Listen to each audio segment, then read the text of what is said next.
they don't want it with me. You got a problem with me? Love, you don't want it with me. Man, you won't ever stop me. Who y'all really got a problem with? Who y'all really trying to solve it with? Who don't really like the sound of this? Who come with me getting down to this? You better step back, get your neck cracked, get laid down where you best step. Better check that with a fresh map, get lost now with no extract. Like look, that's all me, got my number, don't call me. We eating up, that's all beef, you freezing up, that's y'all's team. Cause we don't really lose no more, all about heating up, leaving that cold. You can see me heating up, killing that show. I ain't about giving up, no.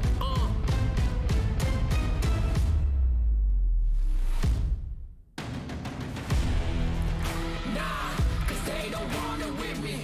Look, you got a problem with me. Look, cause y'all don't want it with me. If you start a fire with me, then you never gonna stop me.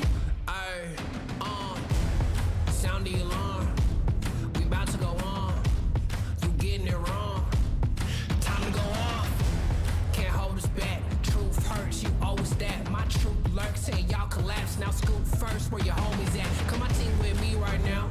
My team so mean right now. But what you mean y'all out? It's time to weed y'all out. Okay, we coming back with a vengeance. Time to go start your engines.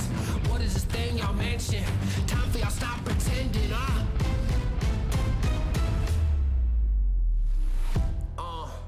Nah, y'all can't do that. Where your crew at? Y'all can't do that. Nah, where your crew at? Love, man, cause now you alone. Yeah, get out of my zone, man. Cause now you alone. Love, get out of my zone. Nah, cause they don't want it with me. Look, you got a problem with me. Look, cause y'all don't want it with me. If you start a fire with me, then you're never gonna stop me. Nah, cause they don't want it with me. Look, you got a problem with me. Look, cause y'all don't want it with me. If you start a fire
fresh map, get lost now.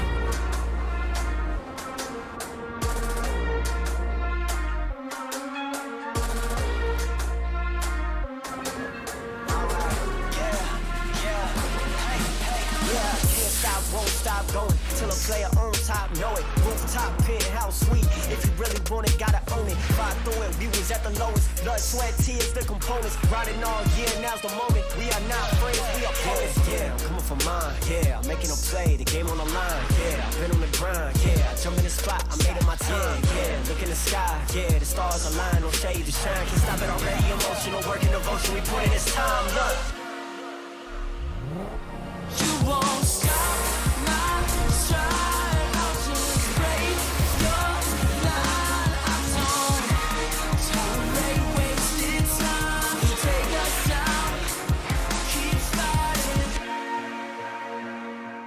The Snapdragon Pro Series is brought to you by Snapdragon Elite Gaming, Samsung Galaxy, Monster Energy, and DHL.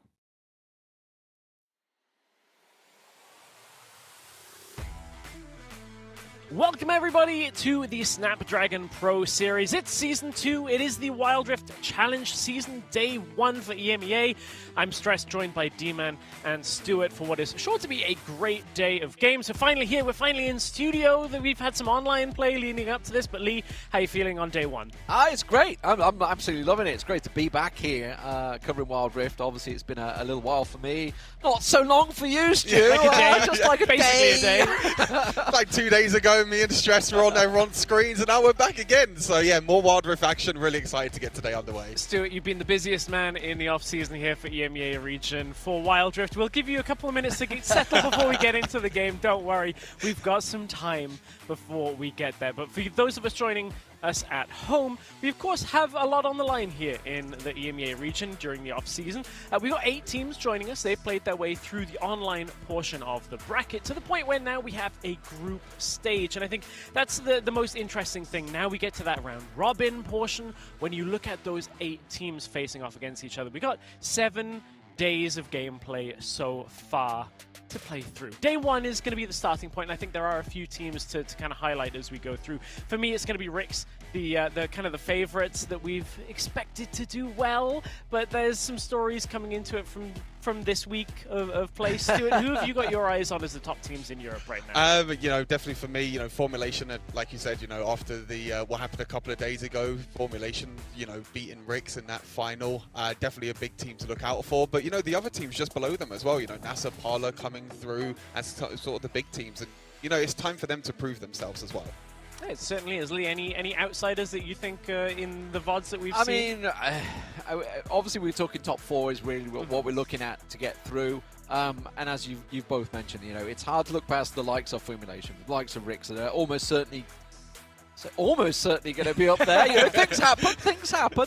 And as you said, you alluded to, Rix had a bit of a shaky time midweek. So what can happen? Are they going to be set? Let's see. Well, we've got 7 days of gameplay, as mentioned. When we take a look at the structure of the tournament, you can see when these teams all face against each other, there's going to be plenty of opportunities to maybe rectify a few mistakes, and there's always a dropped game here or there. Here are the 8 teams you can see forming the EMEA portion here of the Snapdragon Pro Series for Wild Rift. A lot of familiar names, a couple of free agent teams in the mix as well, with the likes of Mom D and Ice Cream. We're always interested to see how those players can perform, because we're looking for those top 4 teams, those top 4 spots for the offline finals that will come later on in the year. And when we take a step forward to look at what the teams are playing for, the prize pool breakdown that the teams are looking for, that top 4 spot, is that big difference between the two. So when we look at the breakdown between the prize pool, you can see there is that step up, that jump, where as soon as you go above 5th place, there's like, okay, we're suddenly playing for some more serious cash up at the top. The important thing to note is obviously this is only for the round robin stage. Once they get into that top 4, the money increases exponentially as well. So it's really about getting into that finals to begin with. If you get into that finals, you get a minimum of 1,000 straight away. Yeah, exactly. I mean, even the minimum that you get for being in the top 8 and being in this Challenger League, you know, $750 being here in the first place, you know, competing, like you said, in 7 days over 4 weeks of action. There's a lot to play for, but like you said, you know, top 4 spot is really what you're looking for. And I think one of the most interesting things for me is perhaps some of the teams that aren't here as well. Like in the lead up to this, we saw Unicorns of Love struggle a little bit. We saw Game Lord get knocked out. Game Lord were one of the teams that all the way through the WREC. Those of you that watched our previous season will know that they were one of the top teams there. So they're not competing for any of these prizes, but in the off season it has been quite a busy time. Lots of games to be played between all of the teams. So we go from the prize pool on to what is at stake in today's games. That's what I want to take another look at now. Is we got 3 series coming up ahead of us today, and we're starting off with a big one. We're starting off with another test for one of the teams that are coming into the big I would say the top 3 of the team. When we look at our schedule, it's going to be Formulation versus Parlor in our first game of the day. We'll take a look at predictions a little bit later, but we've got Ice Cream versus Rix. We've got NASA versus Queso to round out the day. And off stream today it will be Viv versus Mom D. That matchup we'll give you an update on later once it has been played to see who takes home the victory in that series. So any big standouts for you, Lee, in our first 3 series? As we just alluded to, like, very interested to see how Rix are going to bounce back after their defeat midweek. Obviously, it was a resounding defeat. Well, it wasn't a close run thing. It was a pretty dominant performance. Ice Cream, yes, it's going to be a struggle for them, but there is an opportunity there, I would say, for them. They've got to look at this as an opportunity to think, okay, if we're going to get into that top 4, this is a team we have to be beating. Yeah, definitely. I feel like, you know, the first match as well, but, you know, with that second match against, you know, like I said, Ice Cream against Riggs, we've seen that in off-season that, you know, upsets can happen. So many things happen. Like you mentioned, you know, Zero Zone are not here, Game Lord are not here. You know, 2 of them teams got beaten by the free agent teams, you know, Mum D and Ice Cream. So, you know, anything can happen, especially with Riggs' bad form at the moment. You never know what could happen. Yeah, you never know. I still expect Riggs to be able to handle themselves, but it's one of those games, one of those matchups that may very well go a little bit different way from where we are expecting. So those are our games for the day. I think it's time for us to start zooming in a little bit more on to our first games of the day, on to our first team. So we got Formulation going up against Parlor, and in the last year of play, Formulation, they were a team that kind of, I would say, struggled to get their footing. They had one playstyle that they could do well, but with this new lineup, with Sneaky, Vex, Don, Quantum, and Scow, I think this is a kind of a superstar lineup, and for me, the big superstar is Vex, this jungler that, unfortunately, with what happened with the competitive ruling with Na'Vi last year, meant that we didn't really see Vex the entire season long, whereas now, coming into the lineup on Formulation, I think he's had an immediate impact on how they play. Yeah, you can tell straight away, you know, it doesn't matter what Vex plays as well. He can play the mages in the jungle, you know, like the Morgana, like we saw during the week. He can play the aggressive junglers like the Leeton. He can play the hyper carries as well in the jungle, and he's definitely the star of this team. As you mentioned, you know, Don is the only one to stay in this roster compared to last season in the WREC Season 1. They brought in pretty much a big star-studded roster, and now, you know, it's time for them to really step up. You know, they did during the week. Now it's time to carry on that momentum from the week to try and get that first victory today. We'll see how they can do up against their opponents in Parlor. I think this is a team that at least Sneaky from Formulation will know very well, because going up against some of his countrymates on the opposite side, with Lonely Kid, Lubunia coming in at the jungle, and Nakrez, Katsa, and Flankton, and D-Man, we've had a roster swap. I think it's important to talk out here. We've looked at the jungler now for Formulation of Vex. Now it's Lubunia coming in for Parlor. Yeah, an experienced jungler, but as you pointed out, he's up against Vex, you know, who in himself right now is looking to be #1 in Europe right now. So, you know, he's in probably the toughest test to be coming into the lineup. We'd heard that obviously he was going to be substituting in today, so we were kind of expecting this one. Also, obviously, we need to be looking towards Lonely Kid in that Baron lane, because Sneaky had such an outstanding performance midweek against Random, and he really did a very good job there. So Lonely Kid's going to have his work cut out. Fantastic top laner or Baron laner. But yeah, this is going to be a tough match for them. I think that's a really interesting point to look at Lonely Kid as well. As much as we've highlighted jungle as that matchup, the teams this past week of competition have been focusing so much in the draft on Baron lane. There's been so many bans towards Baron lane, and first pick Fioras, first pick Jaxes, Renekton having a lot of priority as well. So Lonely Kid's the kind of guy that you give him one of those picks, he will carry on it. So for Parler's side, I think they'll be looking to empower him through the top lane as well. But this is a very intriguing matchup. matchup. This is a really interesting one to start off the round robin with, because I feel like if Parla can get the edge over Formulation here in the early stages of the tournament, that might be the kind of series that you edge out a spot into finals with for a team like Parla, who we know that they can compete at that highest level. Yeah, for sure. I feel like for Parla is a team we haven't really seen for a while as well. You know, during the week, during the other Wild Circuit competition, we didn't actually see Parla at all because they weren't able to qualify. So they've had a bit of time to themselves, have a bit of time to scrim and maybe practice with this new jungler, Labunya, coming over from Zero Zone. So I'm really excited to see how he fits into this team, because I feel like if he can step up, if he can match Vex in the jungle with Lonely Kid in that Baron lane, and we've seen, you know, during the week, me and Shresh saw a lot during the week, that, you know, all the supports are roaming Baron lane, all the junglers are roaming Baron lane, all that focus on the Baron lane. You have a star of Lonely Kid who got the most solo kills at Icons as well.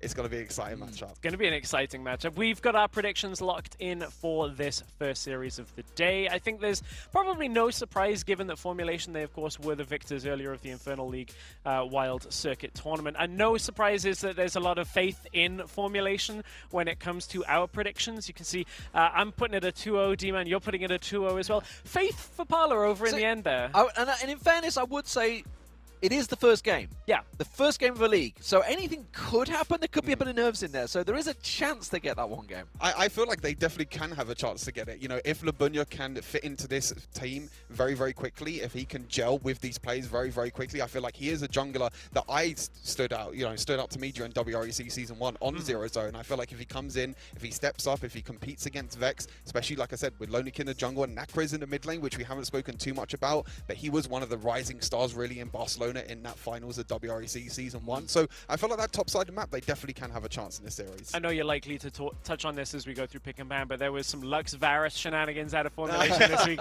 that was really difficult to deal with. So we've heard our predictions. Now we want to hear your predictions. Of course, we want to get Twitch chat involved. Those of you watching us, joining us here on the ESL Mobile channel, get your predictions, your spam. We don't know how serious all the spam is in chat, but I know that Parla have a lot of fans. They will be spamming that chat right now. I'm actually going to hop over to the Twitch chat. I'm here. I'll be joining you throughout the day and getting your input on how the games are going to go. But I mean, we're taking steps closer and closer to our first series now, and I think it's important touching on. We've spoken a little bit about the draft. Varus, very high priority. Ziggs has actually come back in priority as well. So there's these picks that outside of the Baron lane are also very strong. Lee, you and I go way back on casting PC. It's still mages in the bottom lane. It's all the same. I know. This is the thing that's caught me out. Oh, well, you say that. You did have double ADs the other day in the Formulation Rigs match. Yeah, one game. There's a chance. Maybe it's coming back. But yeah, I mean, if you are coming over from the PC side, it will be varying differently. Obviously, if there are a lot of people watching Worlds right now that might be interested, maybe coming across, it is very different in Wild Rift. You know, a lot of mage play, as you mentioned, in the bot lane at the moment, but also in the jungle, as you mentioned. You know, we've had Morgana jungle in there. We've had all sorts of shenanigans going on, but they also won't be too surprised to see the likes of Jax, the likes of Renekton, the likes of Gragas, who could play just about anywhere. You know, these are picks that are still very much sought after. And I think jungle is an interesting thing as well, because, you know, you talk about PC League of Legends, for example. You have a very standard champion pool. In Wild Rift, you can pretty much play anything in the jungle, because them auto attacks for melee champions are AoE. So we've even seen the likes of Gwen jungle, which people probably thinking, how the hell does that I saw you playing work? it the other day. I saw you playing it. I wouldn't take that as a baseline. D-Man. I'm no pro, so snipping away. It's good, yeah. Yeah, Gwen jungle, Fiora even in the jungle as well. You know, these champions that you expect to see in the Baron lane has seen play in the jungle. Well, we're into pick and bans for our first series of the day. Formulation going up against Parla. Now we're going to see where the focus lies. I think there's a few of the key picks we've already talked about. Olaf is one that has been banned a lot the last few weeks. Now, we saw Olaf with Yuumi in WREC a lot. We haven't seen Yuumi very much in the meta right now. A lot of tanks in that support role, especially when you pick up the Senna Nasus kind of gameplay. We've seen Senna Galio. I'm expecting a lot more of that kind of Nautilus lane in bot. Yeah, the engaged bot lanes are really the key, you know, the Rakans, the Sets, the, you know, Nautilus, like you said as well. All of them three are a really big priority. Gragas taken out as well. That Lux that we mentioned has been taken out. One pick to definitely keep your eye on is that Karma. There's Morgana ban away from Vex, as I mentioned. Karma is the big one now, though. You know, do you give it over to Formulation? Because Karma is a very big pick priority. Akali being banned, So with the Fiora gone, I could expect maybe a Karma first pick here for Formulation. Or it's going to be the Jax. It's interesting to see a ban used for Morgana, though. Like, would you say that's ban-worthy for these so far? But obviously, Jax being locked in. Are we going to see the Karma come through? I think it's an interesting point that you bring up. Morgana's one of the only AP junglers. I think it really shuts down mid lane pool when you reduce that AP. It's like, okay, suddenly you can't go AD from mid lane quite so easily. I mean, the Dark Binding shot coming out of a bush somewhere can be a little horrifying, so yeah. Yeah, exactly. You know, with red side now for Parla, you know, locking into Karma, locking into Gwen as well. That, you know, flexible pick can go in the Baron lane for Lonely Kid, can go to Labunya in the jungle. There's that lockdown in the bot lane, no. Nautilus, Varus, both the ultimates combined on top of each other. Someone's not moving for at least 5 seconds. Yeah, you're basically stood still. Serious crowd control coming through. So, I mean, that's what maybe Formulation are looking towards to start things, to try and lock things down. But the Zed coming in possibly for the mid lane. We have seen it used in jungle recently as well. I'm going to expect it to be mid lane for Nacris here. Like, Gwen in red side has that pivot point on last pick where you can put her in the jungle, and Gwen does have that magic damage component that Formulation actually banned away from themselves. And Formulation do need to find some magic damage from this comp. Like, they have a Jax. Yeah, there's some in there. Yes, Varus could go that way, but right now, there's none on the table. So if Echo stays up, there's maybe a way of pinching Formulation's pool a little bit more. And it's nice that you mentioned that, because Diana being banned as well. We actually saw during the week that Diana jungle was played by Vex as well, so that's one of the bans away. I think Echo is another big one. But, you know, you still got maybe the AP mages mid lane. Arya's seen a little bit of play, maybe not as strong, and maybe not a Dom pick. So tricky to play an Arya against a Zed, though. Yeah, I mean, obviously, if you'd see Zed, you'd normally be thinking Garen, but like you said, you need magic in here. So what are you going to hate me bringing it up? We saw Snitch play that matchup and get dumpstered in the early game from Riggs earlier this week. And so you're right, it is a particularly tricky matchup. There is the Echo gone, so now we get to see where Formulation go with their last ban.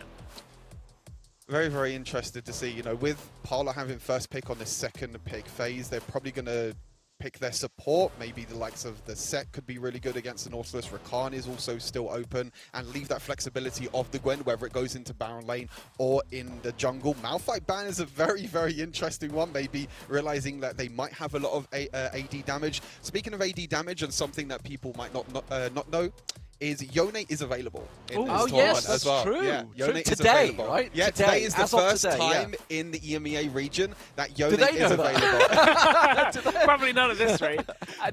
You know, you mentioned Zed jungle. I still don't think it's likely, but the Garen is this trying to take away the counter? I wonder, because counter the survivability, if anything. Because it's not going in bot lane, right? So you got Zed, you got Garen, you got Gwen for your top side of the map. That means it might be Garen up in the top lane, which is something we haven't seen for a very long time.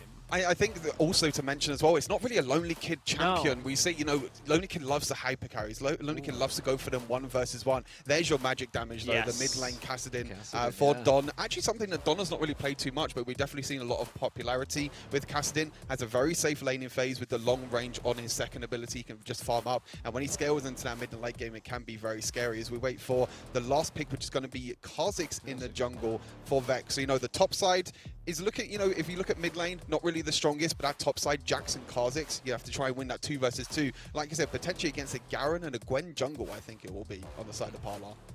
For me, I feel like it's a very well-rounded comp. You've got early game, you've got crowd control, you've got pick damage, you've also got late game scaling with Jax and Kassadin to bring you there. So I feel like Formulation, this bodes well for their comp for what they were playing against Rix a couple of days ago. They have team fight, they have strength on the side lane as well. So Rakan being the last one coming through. So a lot of people might not know this. I don't know what. Did you have an icon when you worked at Riot? I had an icon. Kha'Zix was mine. I was Kha'Zix. Because that was the champion I played all the time. Yeah, well, but it was before that. It was before that. I mean, it was when I literally joined before the LCS even began. Okay. Yeah, we all had icons. Back when, I guess, probably there was a lot less employees. I was going to say, I just got dumped in a class and got given Spirit Fire brand, so it's all the same. But Rakan going to bring the crowd control, which I'm happy to see, because I think that this lineup for Parla was a little bit hands-off in a way. Like, yes, you have movement speed and ways to get in, but I felt like starting a fight might be difficult. We've got a few more seconds before the team locks its final positions, but this, at the moment, doesn't really make a lot of sense for me out of Parla, unless it is like I'm pretty sure there's swaps happening. Karma. It's likely to be Karma down in that AP mage role in the bottom lane. So we'll see where it goes as we get into game. Yeah, so I think all eyes is still going to be on the Baron lane, though. You know, that first pick, Jax for Sneaky, he did play it during the week as well, is going to be against the Garens. You know, Lonely Kid, not really a champion that we see on Lonely Kid, but I feel like he just wants to shut down Jax as much as possible. You know, it could be the Gwen Baron lane as well, but I would expect that to be in the jungle, you know, even though it could be Zed jungle as well. Definitely a lot of flexibility for Parler. We'll have to see when we get into game. But very, very interested to see how this first game does turn out. I think if Lonely Kid can get a lead, that's the way that they can play against Formulation. I mean, if Formulation in their series against Rix hadn't have had one good team fight win, they were getting ripped apart from that Baron lane by random. Like that certainly isn't necessarily the absolute strength of Formulation. Sneaky is a good player. We have seen him carry, but I think there are still a couple of questions there depending on the matchups they get. But we have to see how it goes getting into game. I'm ready for our first game. I'm ready for us to get there. There's one thing about scaling, obviously, you know, nobody scales better than Jack, so I think it's safe to say, like, he is a tower destroyer once he gets going, if he's given the time. But as we've seen, you know, across, obviously, the last few weeks, that, you know, just picking Jack is not a simple win.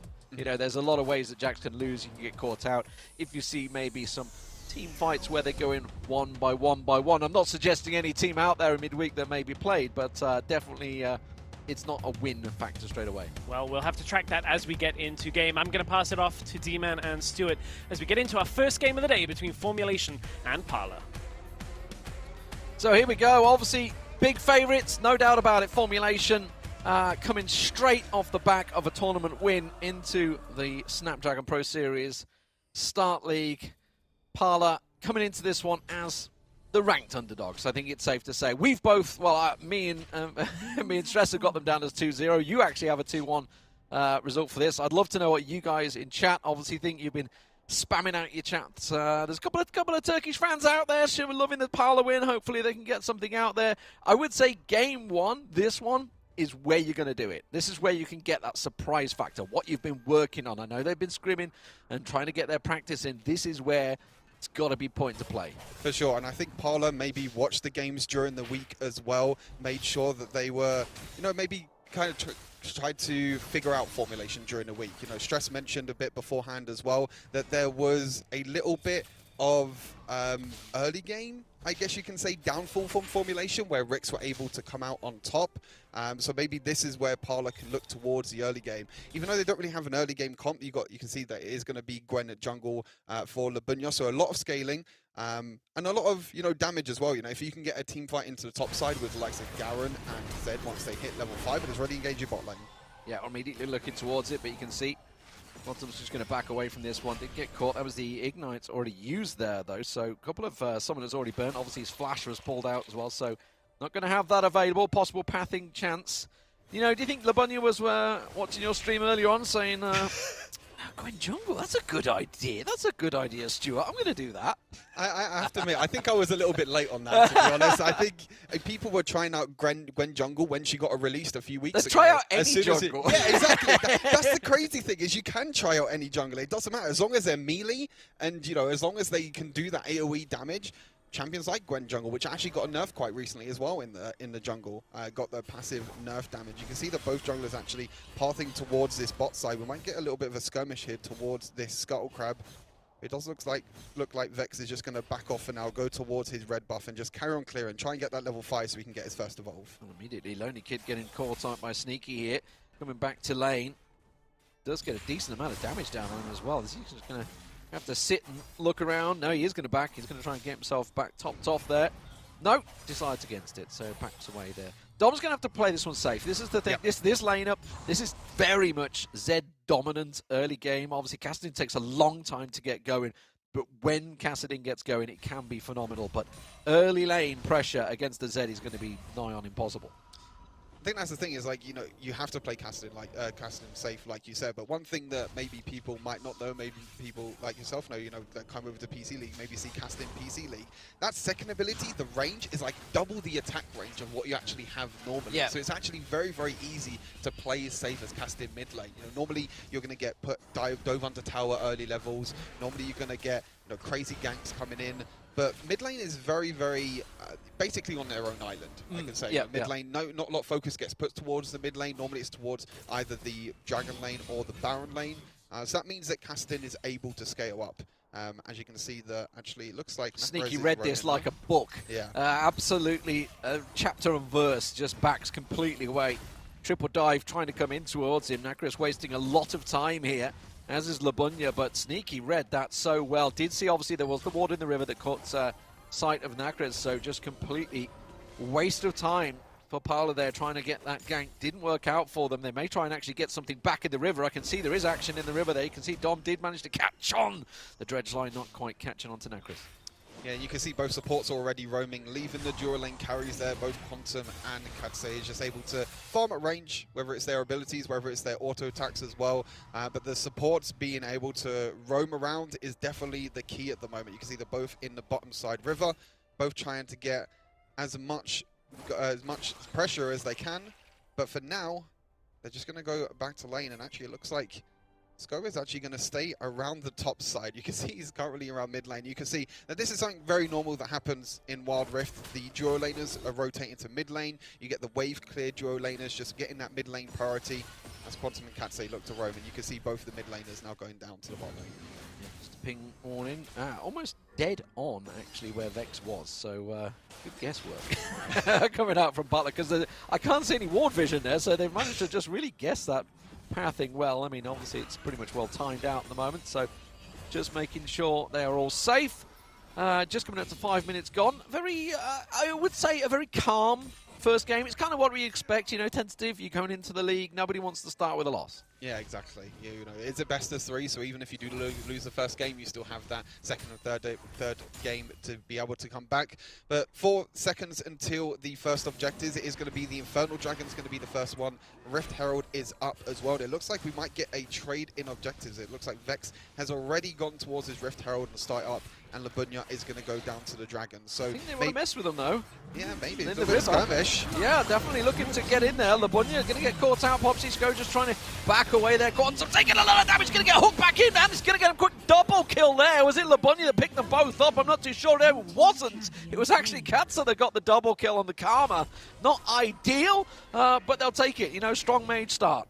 The Karma ultimate there was huge, pulling back Quantum and Sko. But yeah, formulation, they get the Dragon because Parla are too low. Yes, Parla win the team fight. They took the 4 versus 3 team fight in the bot side because Vex was up in the Baron lane. But they do lose the objective though. So Infernal Dragon and Rift Herald go. And that's massive. That's massive. Like, it doesn't matter getting those 2 kills. It's great that you got a double kill, and yeah, it looks spectacular for the stream viewers out there. But, you know, the fact is they got the Rift Herald and the Dragon. Massive advantage. They're going to smack those plates down, that Rift Herald throw down. They can even back up the Rift Herald as well. They may even get the tower down. Yes, they will. Incredible. That is really not a good result for Parla. Yeah, not a good result. Maybe taking that fight was definitely not the aim of the game. It looks like Lonely Kids might be able to take this Baron Lane tower. Sko is up here, though, to protect it. So they tried to trade the towers. You can see that the rest of Parla are currently in the top side river, so maybe looking to try and trade in terms of towers. But at the moment, there's a lot of gold for Don and a lot of gold for Vex because they were able to take that first tower in the bot lane, and also they were able to take in that Rift Herald and the Dragon. But for now, it looks like Parla, like they're piling on the pressure in this Baron lane, but Sko is just here to protect this Baron lane tower. 500 HP on this Baron lane tower, and everyone's in the Baron lane except for Don, who's by himself down in the bot lane, pushing out.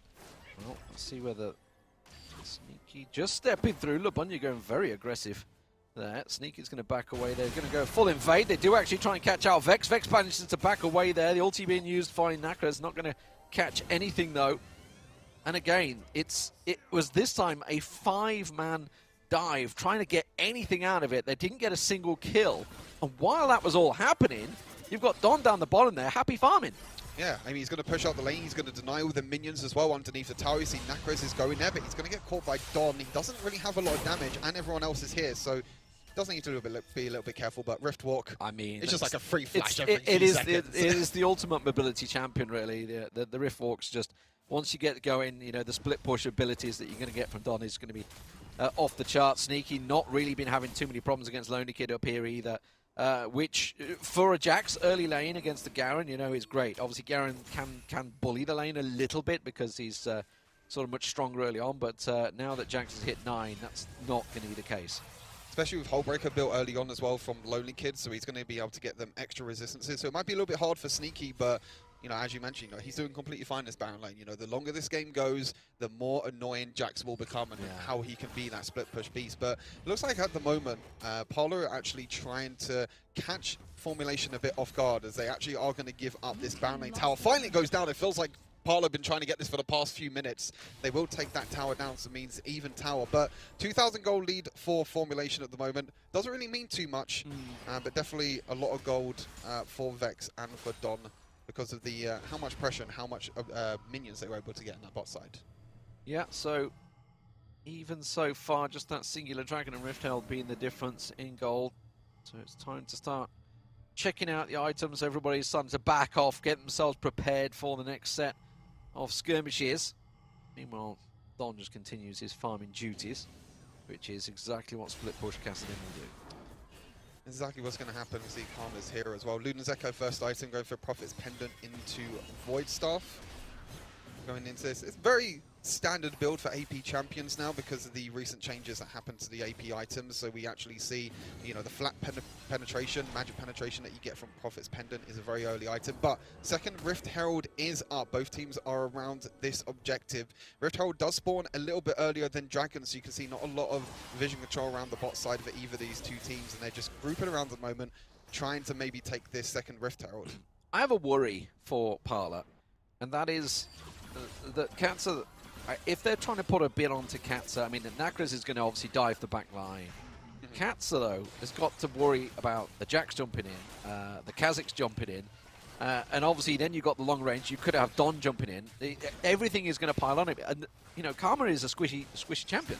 It's like, that is little too much to come in. They're going to get the Rift Herald picked up, though, and they're going to immediately try and dive in the back line. This is what I'm talking about. They go for the back line, and that back line just all moves forward, and they immediately jump forward. But it couldn't get a turn around. They managed to get one down, two down. That's going to be the third possibly here. If they can jump on Nakras on the tower, and they will do, they're going to finish it off. They may even get the fourth. Just continue that tower dive. It's going to cost them life. No! Manages to pull the shield off, and it will be a 4-for-1 engage, all going to Formulation. Vex winning a smite fight is something that we're used to seeing. He does take down the Rift Herald. The mid lane tower does go down, maybe looking for a little bit more, but it looks like for now they're going to back off. Vex is not even going to go back to base. He's going to deny the blue buff. He's going to deny the farm in the bot side of the jungle. And with this dragon coming up in 5 seconds as well, you can see Parla are actually the ones looking for the engagement, looking to try and steal that Rift Herald. But like you said, that backline access that Formulation have, as we take a look at this replay, it was so close, like 40 HP. You see Babani tried to go towards the backline, but there was nothing there. Sko, actually, you can see the big, massive stone plate shield. He was able to tank up so much damage. Yes, he died for it, but Parla had to use so much towards that Nautilus that everyone else on the team was pretty much 4 HP, and they were able to just easily dive in as we go back to live and go maybe towards another team fight. Yeah, and there's no escape, as was just shown there. The fact that you know, if you get caught out, you're in all sorts of trouble. They're going to quickly go and engage, and again, they try and jump on the back line, and there is no back line to be had. And immediately Formulation turn this around, but they are pretty low themselves. So low. That, unfortunately, is only Sko. That's the Nautilus that's low. All the damage dealers are still very much in play, and Parla realize they cannot compete right now for this dragon. And Flankton, sorry, is trying so hard in this Rakan, trying to jump into the backline, trying to get the knockups. He hasn't been landing them, though. He hasn't had the follow-up either from Parla. You know, Lonely Kid on this Garen, trying to do as much damage as possible, can't do enough, and it's the re-engage afterwards from Formulation. You know, it's the Kassadin, the high mobility. It's a Nautilus as well, diving in. As we take a quick look at the items, no real surprises across. You can see plenty of Serpent's Fangs, which is one of the new items, which will reduce the shielding. So the shielding that Karma can bring to a team fight, Quantum is going to be able to reduce that, and the same with Nakras as well. He's going to reduce the shielding for the likes of Sko on this Nautilus. Well, Don once again back farming. Parla looking to try and force something in the middle. They may be able to make it work. Yes, they will. They catch up Quantum. They may be able to try and push on the mid turret as well. You can see Vex is coming back into support there. Sko is there. He's going to try and lock them up, and he locks them up a little too long. Labonya stuck around far too long against a Nautilus, which can easily pull you in. But Don? This is turned around. Don just decides to face plant and walk straight into 4 of them. Not too sure. Maybe a little overconfident there. And that's something they can try and turn around. But while that's happening, Sneaky manages to get himself a turret. Doesn't matter if he loses his life. He got himself a tier 2 turret. Yeah, exactly. He's going to be able to jump away as well. It's just a normal Jax thing. You know, has the whole break already, has the Divine Sunlight, is able to split push in the Baron lane. And that's a big problem for Parla because you don't really have anyone that can go to the side lane and stop Jax. If you put Lonely Kid in the side lane, he's not going to be able to do anything at all. You know, he's just going to die in a 1 versus 1. He's going to lose the inhibitor tower. You can see the mid lane tier 2 tower is now very, very low. But yeah, Katsei has the Void Staff completed. Also has the Meteor enchant, which is one of the cool new enchants as well. Actually used it somewhere. I'm not too sure where. Maybe to check the Baron to make sure that wasn't being sneakily taken from formulation. So there's definitely a lot of damage. You know, I'm looking at these team fights and Katsei is doing a lot of damage, but he doesn't really have that much protection because, you know, you got Flankton diving in the backline, Natgres wants to dive into the backline, same with the Gwen as well. The Karma by herself doesn't have a lot of protection, but Don overstepped a little bit in the mid lane. I'm not too sure why he was going for like a 1 versus 4 play. You know, you're all casted in, but if you get silenced and CC'd and everything, then you can still die. Just try walking and force puzzle for him. That's great. And then you're like, maybe want to get out there. As you said, got silenced and then just couldn't riff walk out. Doesn't matter. They've managed to catch out 2 again. And this is the power that they have. Labunya gets leaped on once again by Vex. He'll just back away from this one. Turned it around. Plankton trying to throw out all the damage he can, but not enough, unfortunately. And just a few picks and prods, but look what's happening. While this is all happening, the real focus is that top turret, and that's what formulation is going for. It seems that Parla, they're going for those kills and maybe getting a kill, a pick here or 2, but there's no objective to back it up. Exactly, it's going to be the 4th tower now for formulation. They're kind of playing this 1-3-1 style where you got Jax on one side, you got Cassidy on the other side. Yes, Parla try and look for these plays in the mid laners. Counter-strike. Sneaky's jumping in, does land the counter-strike, Chain of Corruption as well, but I don't think it's going to be followed up by anything. They're just going to be able to defend this tier 2 tower for now, but you can see formulation in full control of this game. About 8,000 gold lead, 2 dragons, 4 towers as well. They were able to get double Rift Herald. And Parla have to look for something to try and come back in this game, but I think it's a lockdown at the moment. That's the big problem for them. You know, Sko on this Nautilus and then with a follow-up afterwards with the Chain of Corruption, it's very hard to escape that chain CC. Yeah, and I guess that's why they're looking for the picks, right? They're trying to force a fight, force something, force an advantage, and maybe try and catch somebody off guard. But the problem is, with such a high mobility team, it's not even just the one or two, it's the team, really. I mean, really, Quantum's the only one that's not mobile, fact is, but he's always got that flash and exhaust to fall back on, which is why he's managed to take both. But Baron focus next, maybe. 15 minutes in, it's totally possible. If anyone loses the team fight, this is what Parla have to look towards, right? This is where they have to try and force that issue, maybe try and force a pick, and hopefully they can turn it into a Baron play. You can see at the moment, Parla are grouping together towards the mid lane, but look, the bot lane minions are pushing in, the top lane minions are pushing in. These side waves for formulation are pushing in every single time. You can see that they're going to be losing experience every time. They're going to lose gold every time by losing these minions, and formulation are playing the map so well. Something I actually praise Rix a lot about. When they're ahead, they're able to push the sideways. They're able to play that 1-3-1 style, but now formulation seems to be taking a card out of Rix's books, and now they're going to look to try and control it. I think they're just waiting for the Dragon now because they don't have the fastest taking Baron team, but with this Dragon up in 20 seconds, if formulation can take this, that's triple Dragons over to formations. That means all the stats that you get, the extra damage from Infernal Drake, the healing from Ocean, and the defensive stats from Mountain Drake, they're all going to be triple. Yeah, and it's going to give them so much stats. Other than Sneaky, everybody backed and bide. Oh no. Lobby no longer exists. Oh, we're back. Apparently it does. one observer got booted, apparently. Luckily, we got another one, so that's all good. Vex is in there, though, and the minute he started the Dragon off, and the problem is that Parla just being kept away from it. They're going to be in zone control out of this one. Lonely Kid's going to try and charge in, but he's left the rest of his team. Chain of Corruption misses, but it doesn't matter. They go piling in. They actually managed to double stack them there. It works out wonderful. Sko's gone deep, but he's got no team to back him up at the moment. Sneaky off the side, looking to get that counter-strike down. Will manage to catch one down. Oh, big counter-strike lands there. Flankton gets caught up by Vex. Vex goes in again. Katza gets caught off, and that is a team ace. Job done. Formulation knew exactly what they're doing. They didn't need the Dragon. Oh, we went back to login screen as well for a second, but it looks like Formulation are going to close out the first game of this series. Very strong play. They don't even need the third Dragon, really, in the end. They close out the first game of this best-of-3 series. Very, very dominant for Formulation, following on from that tournament win in midweek. Very strong performance, no doubt about it. Stress. I mean, mobility was the key of the game there. It seemed that we talked about it at the start with Parla. We weren't quite sure what their angle was, what their ultimate team composition was about. Unfortunately, Formulation had their composition. They knew what it was all about. They were mobility. They were diving in. And you got a feel for the likes of Katza, who actually, to be fair, kept the distance well, considering you've got Sneaky, Vex, the Don, and even Sko going in. Sko was going so deep there with an awesome stretch line. He was so far into the fights. I mean, Formulation in general drafted really well. Sneaky 007 licensed to split push on this one for him, as that was basically how he macroed the entire game. But this is what makes Formulation so difficult to play out against right now as we take a look through some of the highlights through the series. Like, their drafts are very solid. I feel like there aren't many weak points in where they're playing. They have some early game, they have some in the late game with a lot of valid options for how to play the matchups out. And I think Vex, even though some of the game was a little bit quiet from his perspective on the kill front, I mean, he was always controlling those objectives, always looking for the dragons in the early game, always looking towards the split fights. And I mean, this is just how they pick their way through some of these. And I always, whenever I see a Kassadin pick up kills in the mid game, I'm like, well, we're done. Like, this game's done. Kassadin got 2 kills at 12 minutes. I don't want to flame him, but he did rift walk into 4 people in the mid lane as well. And did solo dive for it just as well. A little overconfidence. I mean, it's just casting things. You know, even if you do make a mistake, you're still scaling. And as I mentioned in the game, you can play so safe in the laning phase. And this was the unfortunate moment that Don did jump into 4 members. But yeah, you know, I think the lockdown, as D-Man mentioned, also the mobility that Formulation had. Parla were trying to look for these plays. They were trying to look for the picks. You know, they won that 4 versus 3 team fight around that first dragon, but they were just so low on HP every time. And you can see, look, Sko's tanking up so much damage. And a flash here from Sneaky. I think he's got a 3-man counter strike, was huge and finished off the game. He did the knock up. He did the Nautilus ulti on Flankton.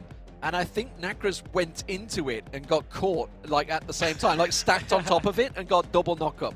And that was just like, and then just like, well, Zed can't do anything now. Yeah, I think you talked about it throughout the game. This comp from Parla just feels a little bit misplaced in the current meta that we're seeing. Like, they have no scaling component outside of Lubunya, and we've seen that if you don't snowball your lanes, it's really hard to get a scaling jungler to actually work in the game right now. And Gwen specifically is surprisingly squishy. You're going for this Riftmaker, Nash's Tooth combo that means you can't survive. So unless you kill everything in front of you very quickly, it's tough to make it work. So for Parla, I think a lot of their issues come from the draft. I think Lonely Kid had a pretty good game on the Garen. I mean, Garen gaming up in that in the Baron lane for once. But I think Parla, that's one of the areas where they can kind of tweak it. Maybe look, see what more of the power picks they can pick up that aren't just kind of jammed together. I think they fall into the classic sort of, not new team, but you know, a team coming into it versus an experienced team is they went hunting for those kills, but they didn't back it up. There was nothing to follow on. Whereas when they got those kills, he's like, yeah, we got the 2 kills. Oh, Formulation just took Rift Herald and Dragon. It's like they took 2 objectives while we got 2 kills. They got a double kill. They had to back away because they couldn't do anything. And immediately it put them, what, 2,000-3,000 gold behind. And you can see Sneaky's damage as well, which is quite funny. You know, Sneaky's not doing that much damage on the Jax, but he's just doing Jax things. Yeah. He's just able to split push. You need damage to towers. Damage to towers as a new column. Can we get that stat on server? I don't know if we can, but damage to towers, Sneaky's probably way ahead of everyone else. Meanwhile, on the other side, you can see the Karma still having plenty of damage. I mean, Karma, they've nerfed her like 4 times at this point, like tried desperately to take as much damage out of a kid as possible.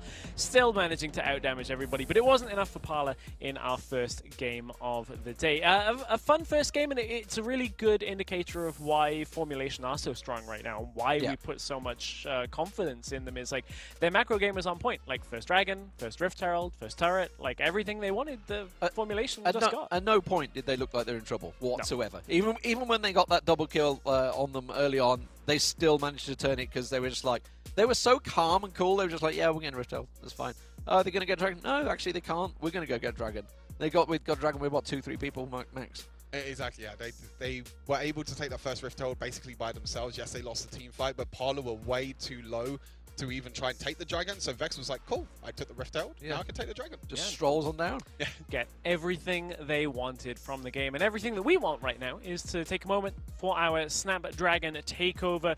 Of course, Snapdragon Elite Gaming are powering the Snapdragon Pro Series here. And, you know, Snapdragon, I think a lot of people underestimate how many of the top phones are actually powered We by all looked Snapdragon ourselves. processors. I was like, oh, yeah, got one. okay, Yep. yeah, oh, there's a Snapdragon in there. There's a Snapdragon in there, like all over the place. So their processors. When we look at powering games for those highest FPS, it's always good to rely on Snapdragon processors in your phones. So yeah, take a look. If you haven't got one, why not? Change Settings it up, swap it about, around. check whether you got one in there. One phone I know that does have a Snapdragon processor is one of our other partners here for the Snapdragon Pro Series, and that is the Samsung Z Fold 3. Is that one of the cool phones? Yeah, folds open. You get extra screen retail. It's got it's like 22.5. It's good for people like me with bad eyes. Probably should get glasses, but instead just get a bigger phone. Yeah, I was gonna say that 22.5 to 18 aspect ratio, where it's like the HUD is actually like outside of the gameplay as well. You're like, great, I can focus everything on just the being game. better at the game. That's exactly what we want from that. So thank you very much to Samsung as well for powering us, as well as some of our other partners with Monster joining in for the Snapdragon Pro Series. They're fueling us. Fueling us. Not just the phones, fueling us as well. And then, of course, it's all about delivering. It's all about delivering when it counts, and that's DHL for you, one of our other partners here. And they can deliver some sweet prizes to you as well. You want to follow the link that you see on screen, esl.gg/DHL quiz. Do a quiz. You might be in with a chance of getting a €100 voucher for the ESL shop, so you can get your favorite merchandise from your favorite teams from that ESL shop, and make sure that you're decked out at home. And one last thing, of course, we want you to be involved with us as well. We want you to be involved in the community. So join our Discord that is there for the ESL Snapdragon Pro Series. Get involved and chat with us. Give us your feedback. Give us your thoughts and predictions in Discord as well as in Twitch chat. And yeah, I'm always interested to see what people have to say about the teams, because there are some diehard fans for the teams, especially like Parla, I know in chat. They're popping off, even when Parla aren't doing so well. So any Turkish team is well backed by the nation. There's no doubt about it. Those fans are pretty passionate. So we want to hear from you in Discord as well. Use the link that you can see on the screen, type it in, head over to Discord and join us, because we've got a couple of minutes to kind of settle ourselves in the teams, of course, between breaks as well. So it's time to go for our first break of the day. When we come back, it's going to be game 2 between Formulation and Parla. Stick with us. We'll be back in a few minutes. The Snapdragon Pro Series is brought to you by Snapdragon Elite Gaming, Samsung Galaxy, Monster Energy. They don't want it with me. You got a problem with me?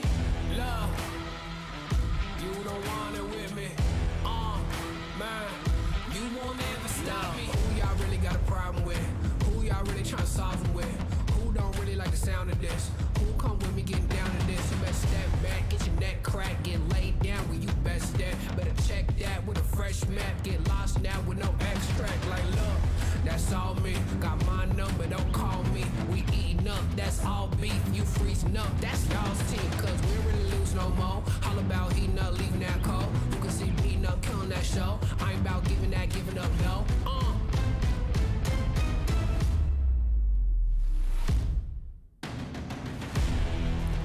Nah, cause they don't want it with me. Look, you got a problem with me. Look, cause y'all don't want it with me. If you start a fire with me, then you never gonna stop me. Ay, sound the alarm. We about to go on. You getting it wrong. Time to go off. Can't hold us back. Truth hurts, you owe us that. My truth lurks, say y'all collapse. Now scoop first where your homies at. Come my team with me right now. My team so mean right now. But what you mean y'all out? It's time to weed y'all out. Okay, we coming back with a vengeance. Time to go start your engines. What is this thing y'all mention? Time for y'all stop pretending,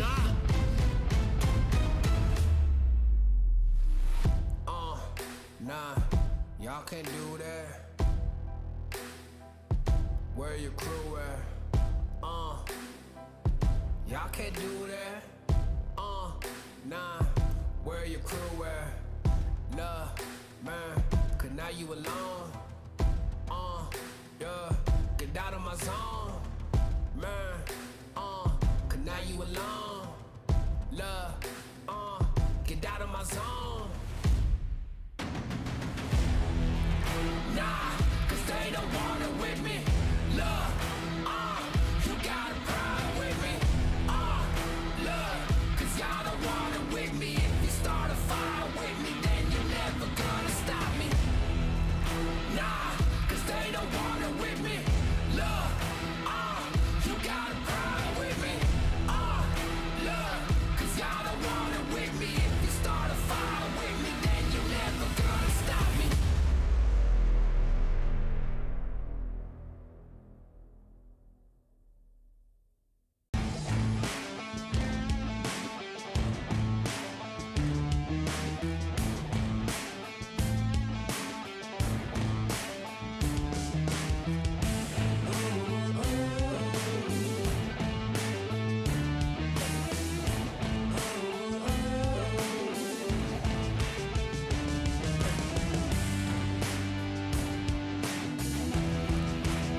Welcome back to the Snapdragon Pro Series. It is day 1 of the challenge season.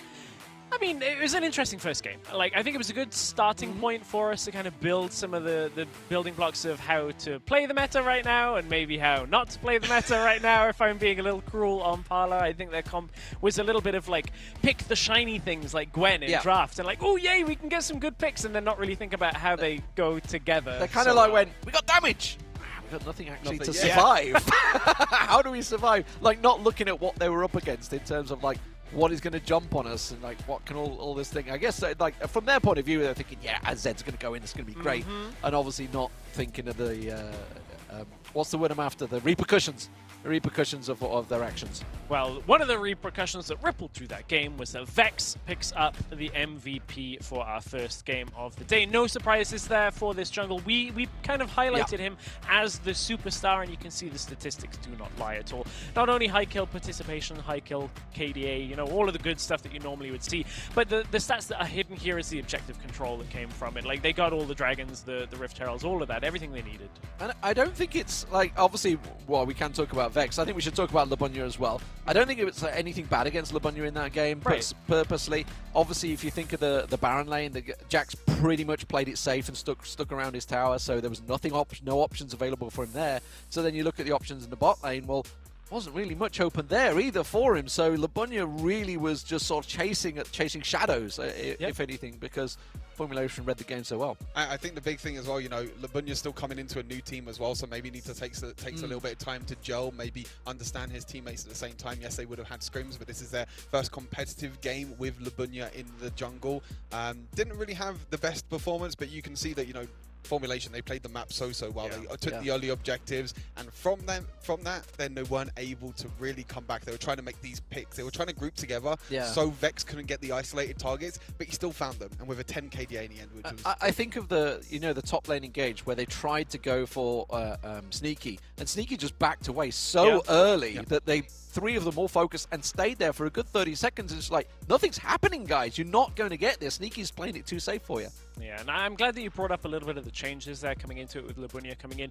I mean, jungle historically, whenever you look at MOBA games, is the hardest role to change in general, because you generally have so much of that shot calling leadership potential on your shoulders. You and the support, like, as soon as you make one of those changes, it can change the entire playstyle of the team drastically. So we'll see whether Labunya can get perhaps a more favorable matchup, something a little easier, maybe even something a little bit more kind of like, I don't want to say like solo carry, but you know, Lee Sin can be very proactive and can start making plays, whereas Gwen, you go in, Kha'Zix one-shots you because you're isolated. You're like, okay, I'm dead now. I think that's the thing with Gwen is that, you know, yes, Gwen is a very strong champion at the moment in Baron lane and in the jungle, but you need a few items. You need to wait until you get to that point. Kha'Zix, you know, is a scaling champion himself, but once he gets at level 5, once he gets that first ability evolved, he can then look for isolated targets, look to do that burst damage that he can do.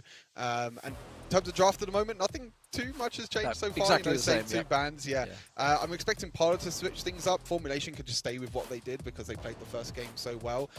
Be interesting, maybe like the Jax being banned away from Parla could be an option, or even someone like the Kha'Zix. The Varus ban. I like Varus, it. yeah. I was going to say I think Parla maybe should pressure that in the first rotation, but banning it does the same thing because it's been a real strength for Formulation this week.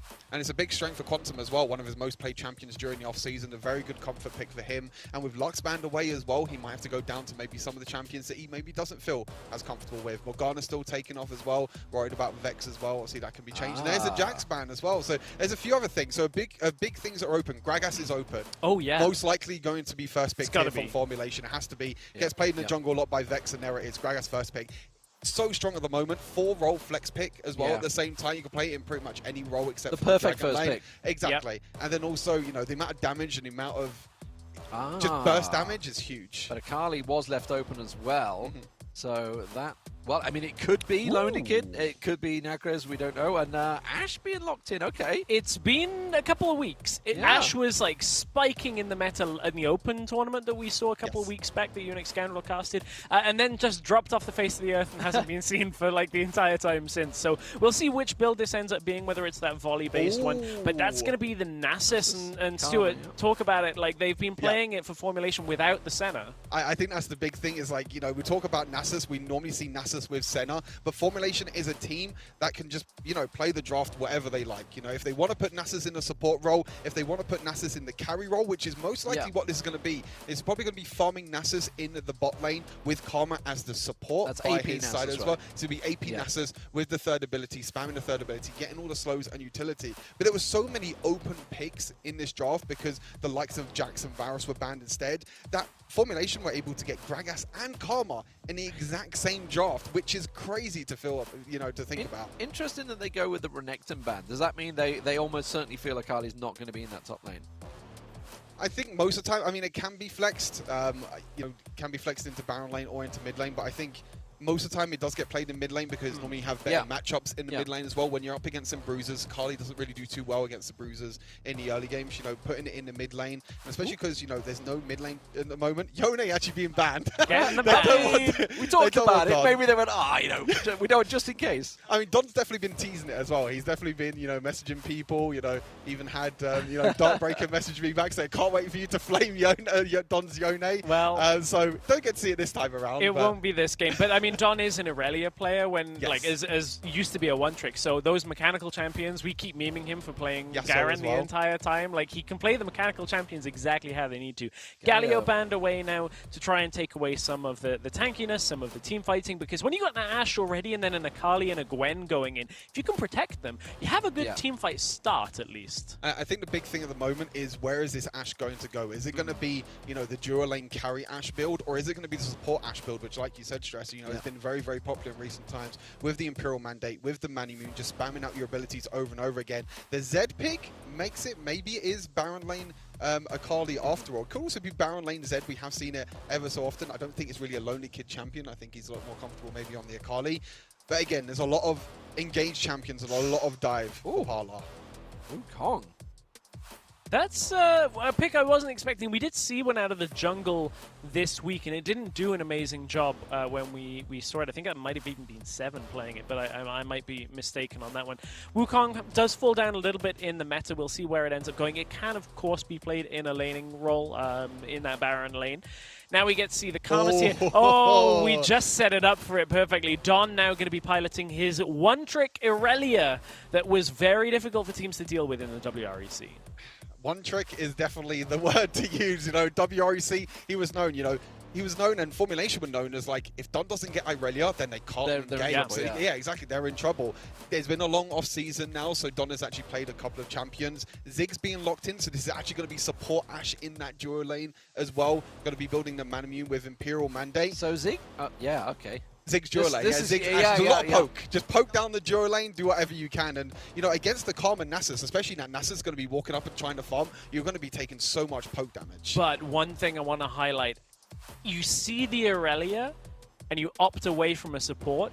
Irelia loves squishy champions, and there's a whole lineup of them on the side of Parla. So I think that there's a real danger that if Don can get rolling on this Irelia, he will shut out Parla very quickly. A lot of dive on both sides, I feel like. You know, you got the Nasus on one side as well. They can look to dive. You know, on the other side, you got the Akali Zed, the double assassins in them solo lanes. If they can get ahead, we saw in the first game, the Parla were trying to look for them early game fights. If you can get the Zed ahead or the Akali head, they can look to definitely dive into the back line. But there's a big beefy front line on Formulation. You know, that Nasus is super hard to get through. We've seen it so many times. You know, the AP Nasus build, super tanky, a lot of shields, a lot of utility. So I think it might be quite difficult for Parla. Yeah, the interesting comps, very different from the previous game as well.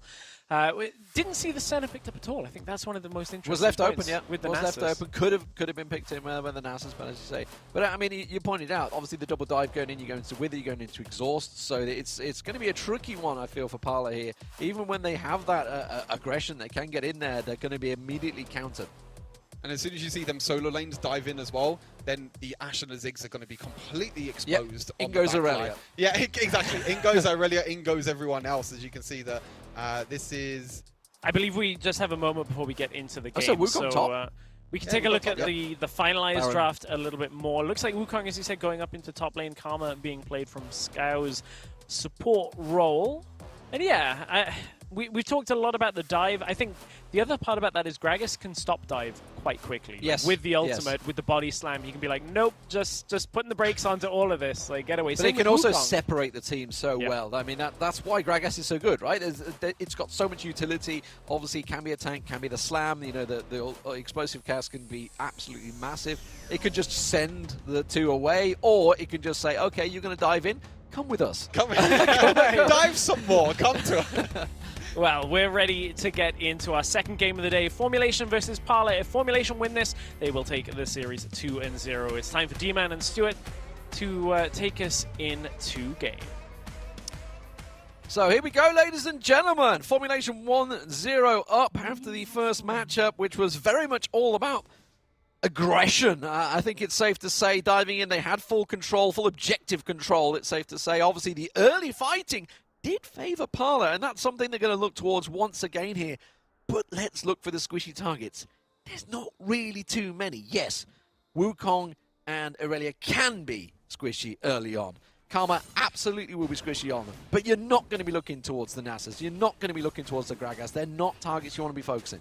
No, definitely not. And, you know, we talked about the engage on Parla. You know, Formulation have a great amount of disengage. Not only the Gragas that we mentioned, but also Sneaky as well at the same time on this Wukong. I feel like bot lane might be a little bit difficult on the side of Formulation, because as you can see, it is farming Nasus, and Nasus is definitely going to struggle to walk up and try and get the minions early on, because you have poke from Flankton, you have poke from Katsei with this double aggressive duo lane. I think one problem, though, that Parla have is they basically don't have a front line. Like, they have no front line, you know, tanky champions at all, whereas on Formulation, you've got Sneaky and Quantum on this Nasus and Wukong that can definitely... I mean, the biggest issue against an AP's Nasus is you can't stop him farming. It's simply impossible, because that it's got such a huge pool that will just farm, and you can push and push and push and poke all you like, but he's just going to sit there and tower it and just say, yeah, okay, I'm still farming the minions. Yeah. There's not a lot you can stop him getting those resources, so...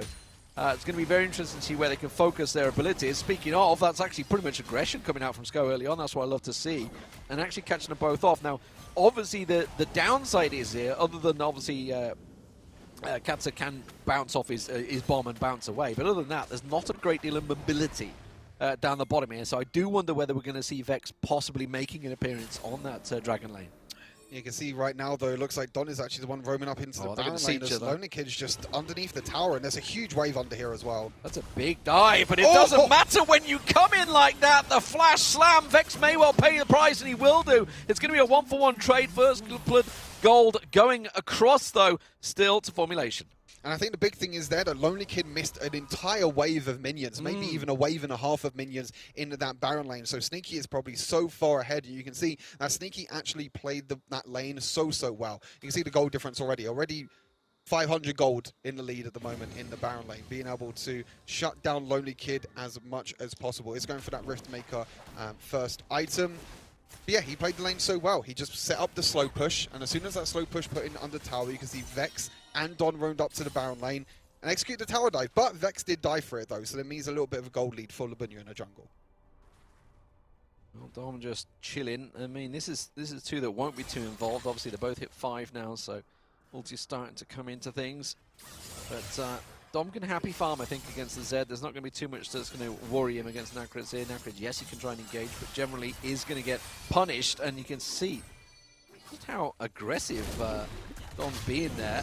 Feeling confident already, it seems, against Nakrid. Nakrid was playing that very cautiously. Oh, the arrow's going to catch! Oh, it's only gone onto the Shadow. Really nice clone there from Sneaky. And that's the one thing that Flankton is definitely going to look at. You're going to look at, because you go for this ability haste build, the Ashe ultimate is on such a low cooldown. I think when we get into later stages of the game, like 20, 30 second cooldown, so you're always going to be looking for them picks. And, you know, if you can land an Ashe ultimate, there's a lot of follow-up afterwards. You know, the Mega Inferno Bomb from the Ziggs, the double Assassins diving in as well. So that's definitely one of the things that we're going to have to look at throughout this game. As for now, it looks like both the duo laners, actually not even both the duo laners, Quantum seems to be the one actually taking that 1-versus-1 against Zed in that Baron lane. So I don't think Nakriz is going to kill him anytime soon, because Nasus is a champion that is really, really difficult to kill, especially with his ultimate. Yeah, absolutely. He's just going to sit and farm. He's going to go back and buy. Lane's not even being shoved in either by So they're happy to back away. So possible objectives is going to be the next focus as they go back and start stocking up their items. The Sheen popping in already for Sneaky in the top there. I was wondering with Sneaky, I would say the problem with this engage is the Ignite going to last long enough. Did he get baited by that? He did. I mean, I think Lonely Kid actually landed his third ability. He was looking for the follow-up afterwards, but because Sneaky had his ultimate running, it actually cancelled it, and he wasn't able to get the kill. But even the ultimate's coming in from Ash. Oh, no, that's not even the ultimate. That's actually the third ability. I got baited. You got baited then. I thought it was the Ash ulti. I got completely baited by the Hawk shot.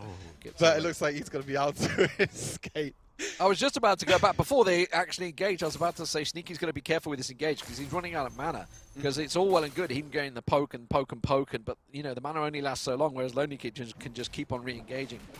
It's not something he needs to worry about, but it still seems pretty even between them. It's a good old duel going on top lane. Yeah, we saw in the first game, at this point of the game, 5 minutes in at the moment, it was actually Vex the one that was looking to go towards the Rift Herald and taking that away pretty much straight away. But now it looks like they want to focus more towards this Dragon, maybe looking for more of the scaling option rather than going for the early objectives with the Rift Herald. And like you said, you know, the trade comes in for Labunya as well. Nacros is here, though. Don't just leave Vex alone. Yeah, Nacros is here. They're just like, I think what they wanted to do, they wanted to peel and try and get to the Rift Herald and try and interrupt it as quick as possible. Getting a little too greedy there. But I think a nice objective change there for Parla. They're going to go try and focus on this top, see if they can go for that Baron lane turret. Now, the rest of Formulation are coming here as well, so this is going to be very risky as they come around the side. Sko goes in, the flash comes down, gets the ulti locked down, catches 2 of them. Is the backup there to follow it on? They're going to go diving in and gets exhausted out there. Lonely Kid manages to back away, Sneaky comes away, and everybody survives, but the tower went down with the Rift Herald. That was beautiful. Yeah, the tower went down for Parla. They were just trying to escape. The flash in from Sko and the ultimate from the Karma was so beautiful. Well, pulled 3 members in, and as you said, the re-engage. Flankton's ultimate is still half on cooldown at the moment, so I don't think they're going to be able to follow up for now. Nacrez has roamed up here into the Baron lane. They're just going to back off for now. But for Parla, they do get a little bit of an early advantage with this Rift Herald.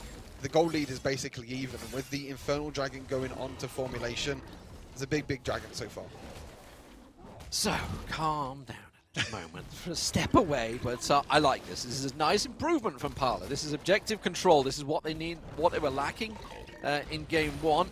And then they've made quick adjustments, which is what you love to see on the fly there. And obviously the gold advantage at the moment going in towards Labunya. This is something that is working well, so we'll see whether that Gwen can really start to pay off against the likes of a Gragas. Yeah, has the Riftmaker completed already. You can see that the Nasus in that dual lane does have the Winter's Approach, looks to upgrade that into the Thimble Winter, so every time he slows a enemy champion, he's going to get that extra shielding, so that means that on top of the slows from Rylai's and on top of the slows from Wither, he's also going to get a big massive shield, so he's going to be that big beefy frontline tank, which is going to be really hard, I think, for Nacrez and Lonely Kid to break through, but for now it looks like we're just going to step back a little bit and lanes are just going to set themselves up. You can see the Baron lane pushed in for Parla, and Don's just going to be farming up as he does.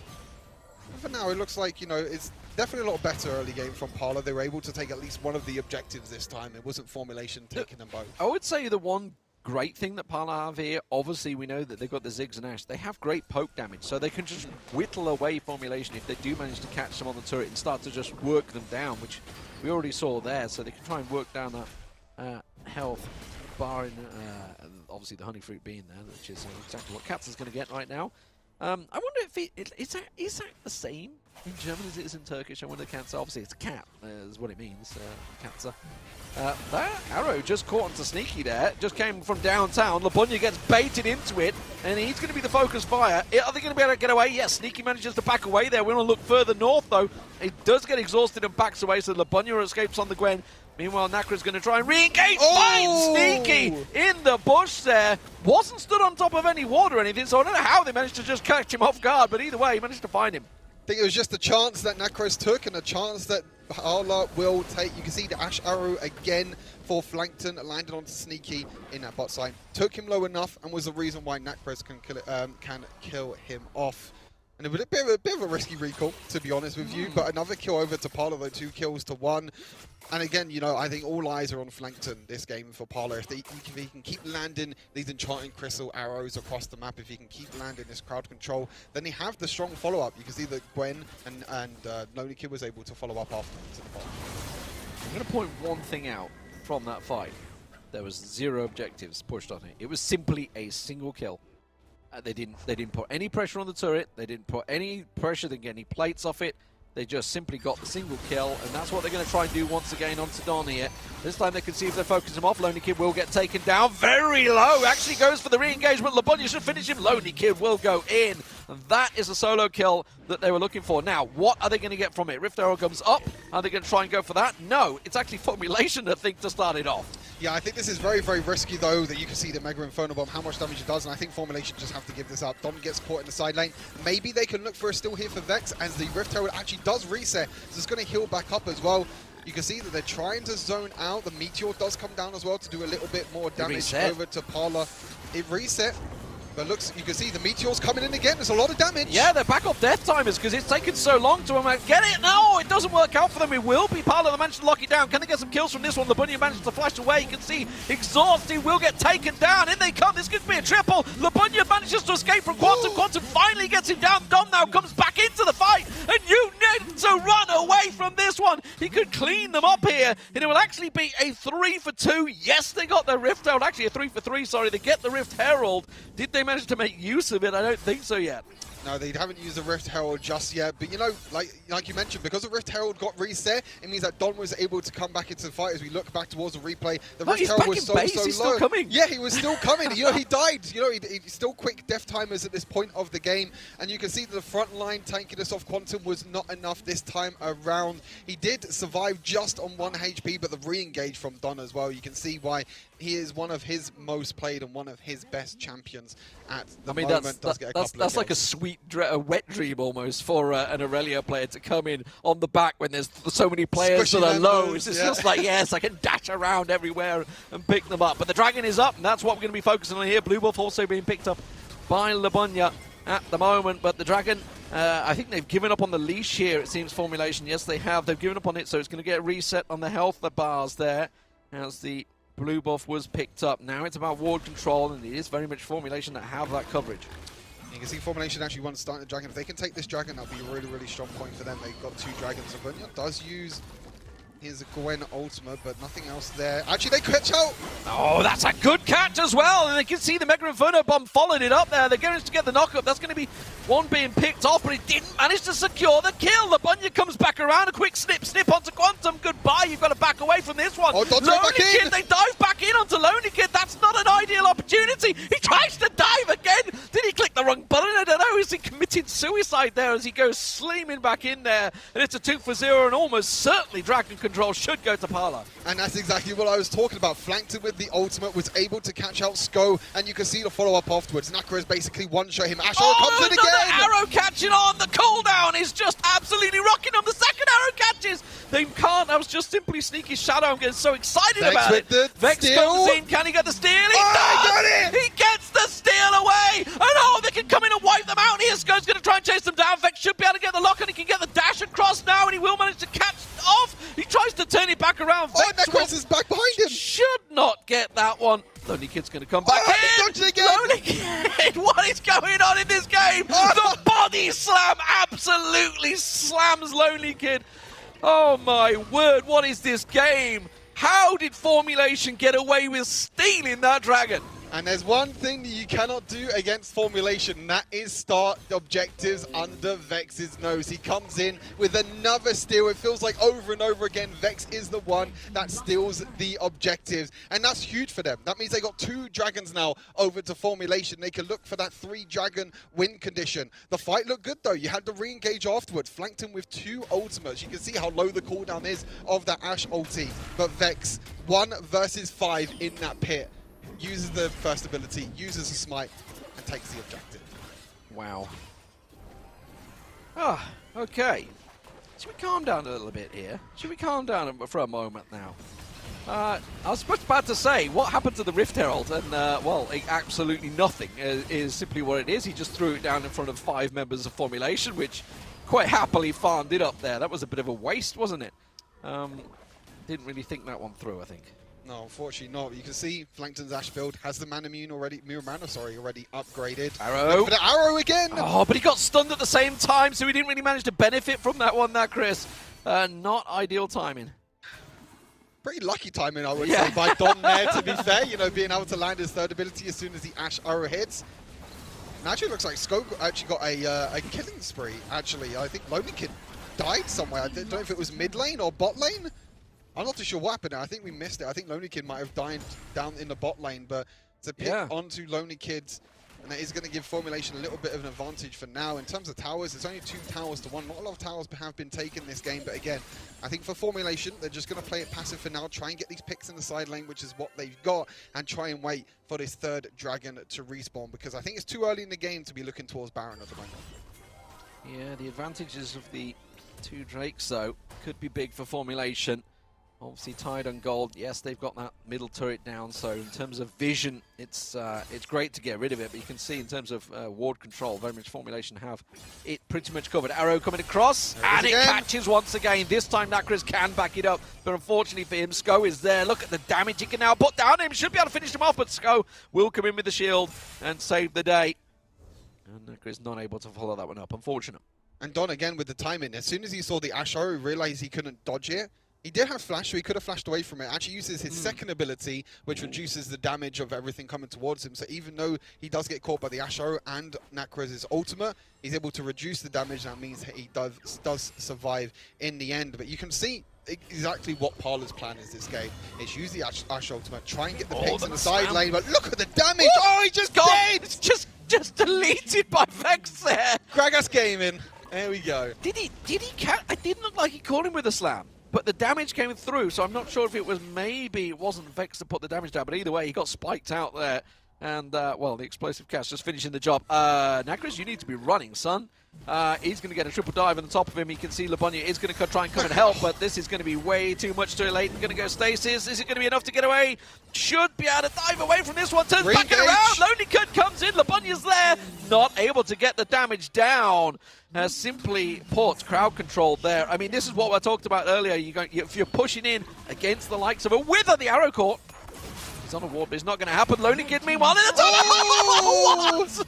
Oh, Lonely Kid with a sneaky maneuver.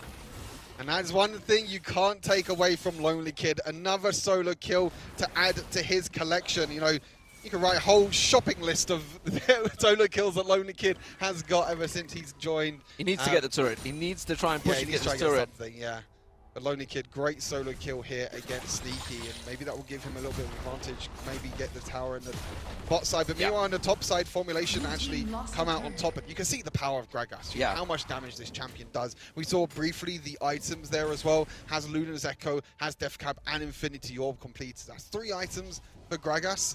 And as soon as someone steps up, and we talked about Parler not having a frontline tank, if anyone steps too far forward, all it takes is 1 body slam, and that's it, you're dead. Because the body slam stun duration is long enough to be able to follow up with the other abilities, and you're just going to get 1 shot. Hawk shot across, gives them the vision they needed, saw the rest of the team there, so Parler moving in, Dragon spawning once again. The Ocean is what they're going to be after here, and well, Formulation got very lucky last time. Well, I wouldn't say lucky, actually. That's a little unfair for Vex, because he absolutely planned to just stroll on in there and smite it out. Meanwhile, Parler should have secured it. Arrow goes through, does only catch the backside clone of Sneaky, manages to bait it out, and he's doing a very good job, by the way, at baiting that out.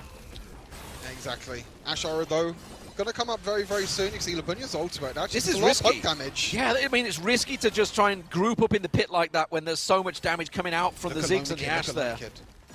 He's looking for the flank. Lonely Kid is the only player for Parler that has a goal lead. You can see at the moment there's a lot of poke going down. Meteor does come down, do a little bit of damage to Ziggs. Sneaky's so low. He can't get involved now. Dragon resets, but look at Lonely Kid's flank. Lonely Kid is still there. Oh, the arrow misses. Right behind.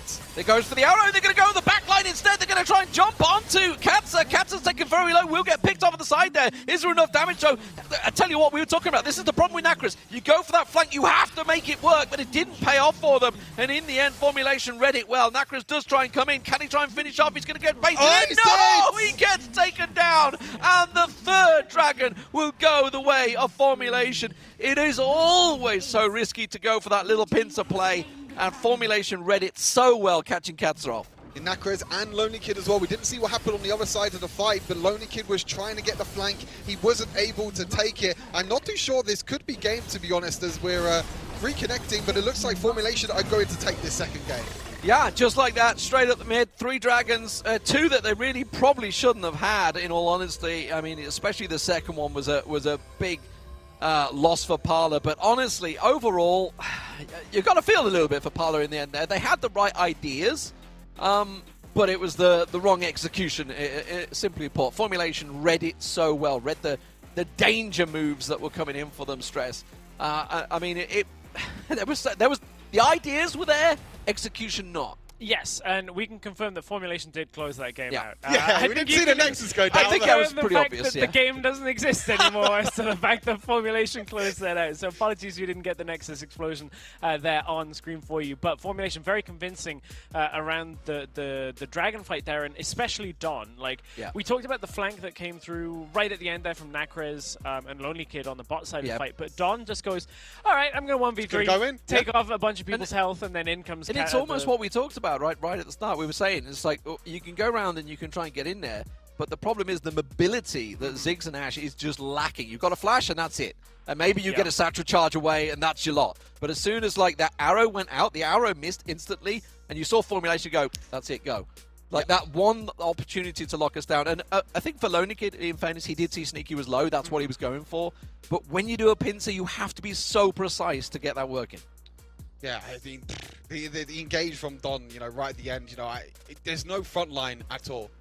There's no front line at all for the side of Formulation, Parler, which means that Don can just get easy access to the back line every single time, and we'll probably see it in the replays as well. We can take a look at some of the replays. It looked clean at first out of Vex, and then unfortunately just takes a little bit damage and trades it 1-for-1, but still that's the playmaking that Vex has come to show us time and time again. Then the steal around. Is this the Vex highlight reel? There's one thing I wonder whether it's in the replay package. So it looked like Lonely Kid got a 1v1 in the bot lane. It was actually a 2v1. Like, Lonely Kid got both kills in a 2v1 as Akali. Like, he first of all killed Scout to begin the exchange. We didn't catch it live, but I was watching it on the That was great bait. Happens, that was great bait, by the way. This was kind of like a mechanics show reel the entire way through this game, I feel like, for both teams.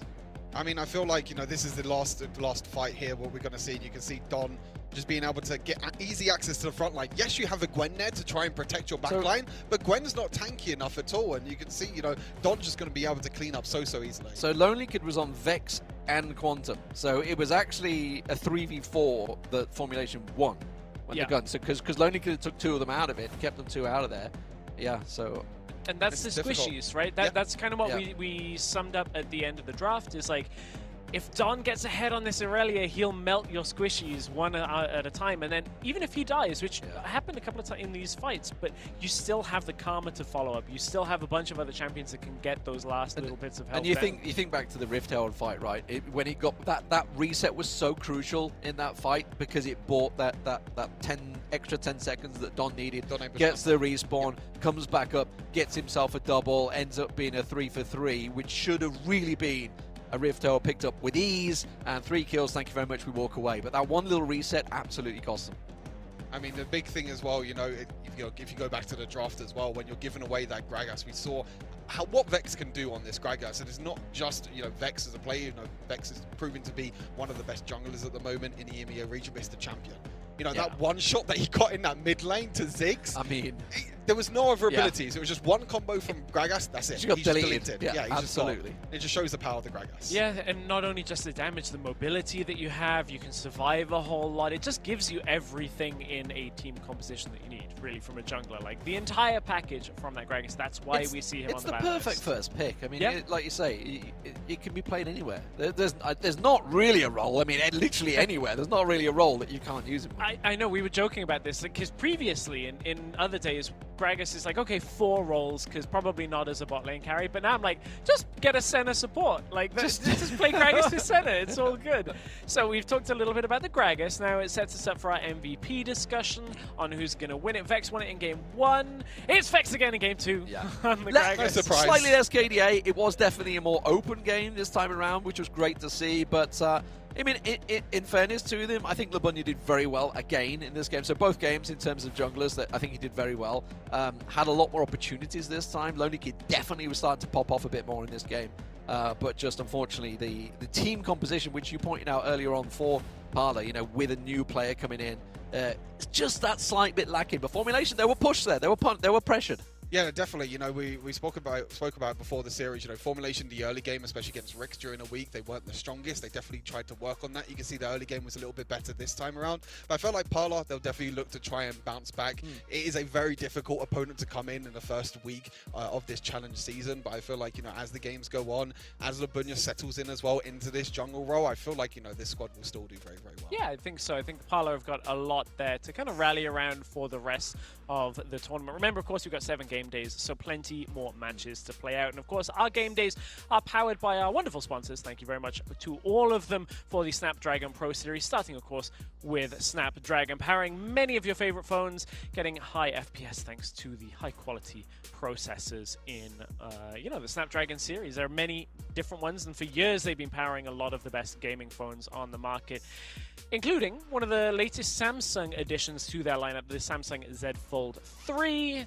I kind of want to say a step back to the 90s, but brought into the 2020s with a folding phone. It's not quite the same flip phones that you used to have that would like fill your face. It's an actual screen. The screen retail is huge. The size you got to play Wild Rift, I'm looking forward to finally getting a game in on some of those, including Monster for our sponsor takeover for this second game of the day. And I think it's time to put Stuart back on the spot. Stuart, have you changed your favorite flavor of Monster since the open bracket? You still rocking with the original? Okay, still nodding at me with the original. D-Man, I know that you are powered by Monster today especially. I switched, yeah, I know, like you. We used to like the 1-1, aka the Boomer Juice. But I'm kind of flip-flopping at the moment between the Mango and the Chaotic. I'm really quite liking the Chaotic. It's a bit like, if any old school out there, a bit like fruit salads you used to get as a kid. I used to get as a kid. I don't know if they still exist.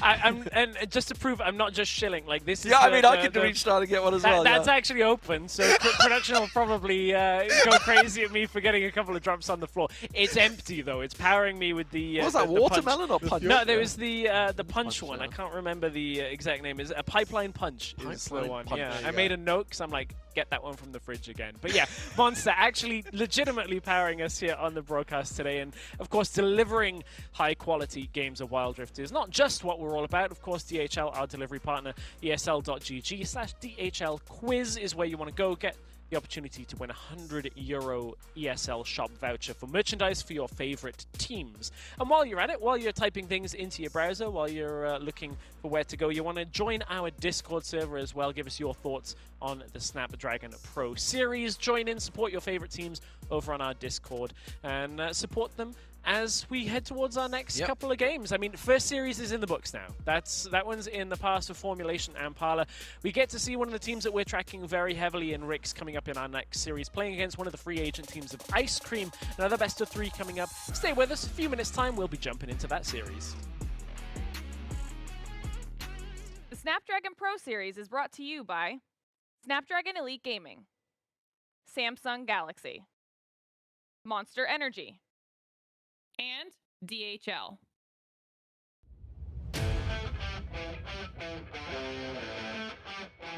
Hello, my name is Skov, and I'm playing from Formulation Gaming. In our team, the captain is Don, our mid laner, and our main shot caller is Vex. But everyone is obviously contributing to the calls. But in the end, it's up to him what we do. So the most calm person in the team, I would say, is probably me. I don't really tilt unless teammates make me like, if my teammates tilt, it annoys me. But else I'm not gonna tell. So I think I'm the most calm in the team. And then the most tilting person in the team is probably the Don.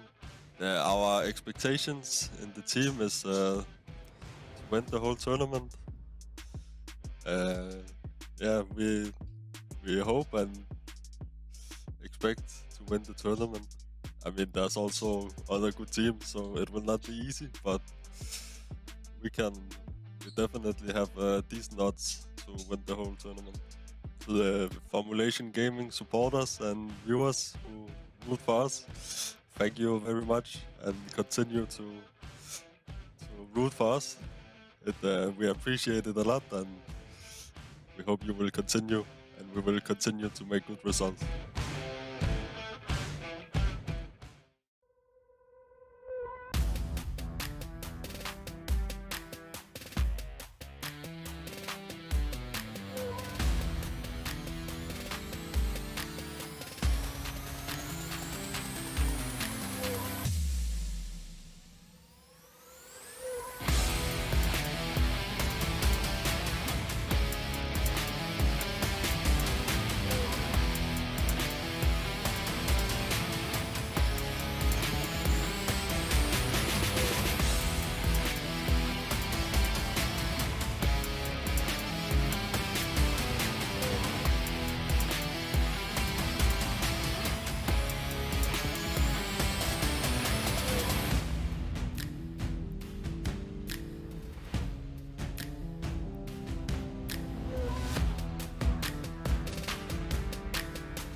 Welcome back to the Snapdragon Pro Series. This day one, we're going into series number 2 in just a few minutes, but an update on some of our other results going on. Of course, during the break, you'll have seen our updated graphic saying that Momdi and Viv, who were playing off screen, that series ended 2-0 to Viv. Viv are one of the teams that we're expecting to do very well, but don't fear, Viv fans.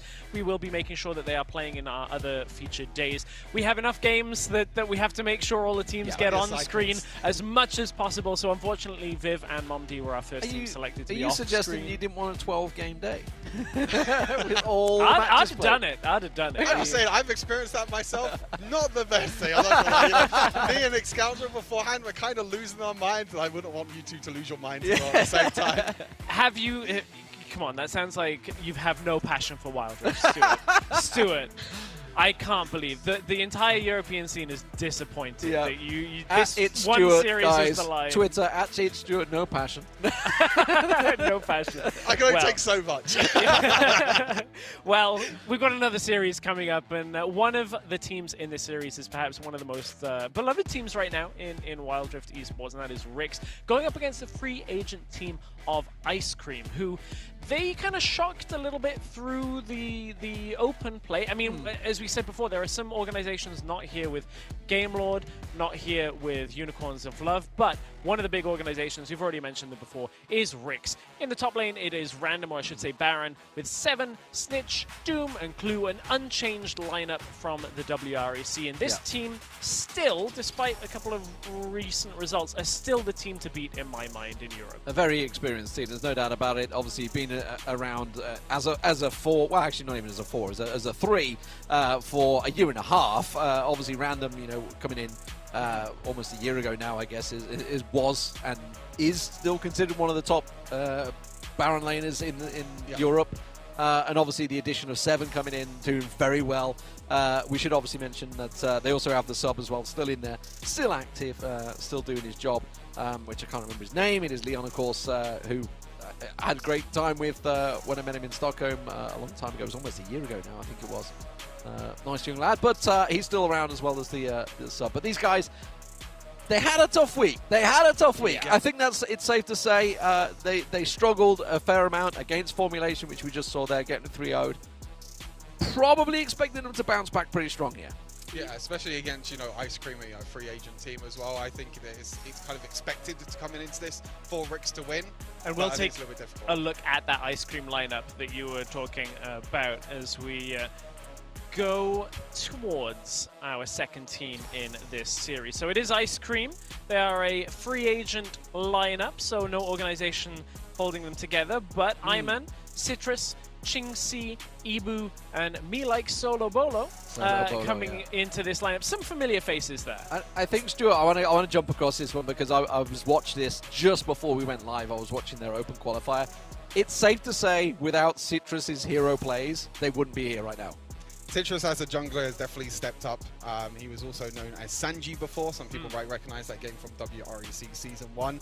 But yeah, some familiar faces. Ibu in that Dragon lane did play on Team Queso all the way back in Origin Series and in the Horizon Cups. They do have the experience. Solo Bolo in the support role. I have played with him a few times as well. Really good on the likes of Thresh, Rakan, them engaged champions, and is a very high elo player. Chingsi in the mid lane as well. Some people recognize. And A-Man Legend used to play on Clash back in WREC Season 1. So, as you mentioned, free agent team, but, they got here for a reason. They were able to beat both Clash Spain and Team Demiral to get here. So they've been some really, really good teams, and they're here for a reason. Yeah, and before we delve into the actual matchup itself, I think that there's something to be said for maybe almost of a formula to be put forward against Ricks now, because we saw them get 3-0'd by Formulation on Thursday evening in the Infernal League. So there's kind of a blueprint there, that if maybe you can see how another team has done it. Obviously, Formulation are a different beast. They're a lot stronger, but I think you can copy a little bit. You can try. There's no doubt about it. You can try and copy, and you can see exactly how it's done, but it's one thing to see and another thing to do, right? I mean, that's the hard part. I guess it's now or never for them. If they're, realistically, Ice Cream were looking at this league and saying, okay, if we want to be in the top 4, we really need to take a game. When they see Ricks lose 3-0, they think, this is maybe our opportunity to actually do that and get that big important win against what is considered to be almost certainly someone that's going to be in that top 4 and possibly give us that chance. Because if you're looking at tiebreakers later on down the line, this is one they want to win. Yeah, it certainly is, and this might be the best moment to do it against Ricks when they haven't had too much time to adjust. We want to hear what you have to say in chat, thanks to the Snapdragon match prediction. Spam in chat. I'm pretty sure it's going to be Ricks right now because there's a lot of Ricks fans in there already. I've been jumping in already and seeing half of Snitch's chat is already in our Twitch channel. So they're everywhere. I guarantee that prediction will be won by Ricks, but that doesn't mean it is how the series is going to go. As our predictions have come through, there's the curse in full effect. 2 0s across the board. I wasn't going to mention the curse, but, it's something that, I've been meaned about, you've been meaned about as well, Stress, the caster curse for Ricks. It's all written in the stars. It's all there, 2-0 Ricks. This is where Ice Cream actually went 2-0 instead. Well, I mean, if anything from earlier in the week is to go by, I think Ricks... We've always said they're so consistent. Yeah. Like, Stitch has a champion, Ocean. It's hard to ban him out. Well, we see him randomly lose like a Zed 1v1 earlier in the week and then struggle in some of the matchups that he was given. We saw like Ziggs Lux in the middle lane, and it just felt like Formulation had a better read on it. Doom was like this consistent Varus player, didn't get Varus in the entire series, and it really like frustrated Ricks. Take them off their known champions. Exactly. And maybe they'll fall. Yeah, it's a known tactic. I mean, it's certainly what these guys are looking at. I doubt whether Ice Cream actually have a coach because they are a free agent team coming in there. But so they've got to take that information, every bit of information. I hope they looked.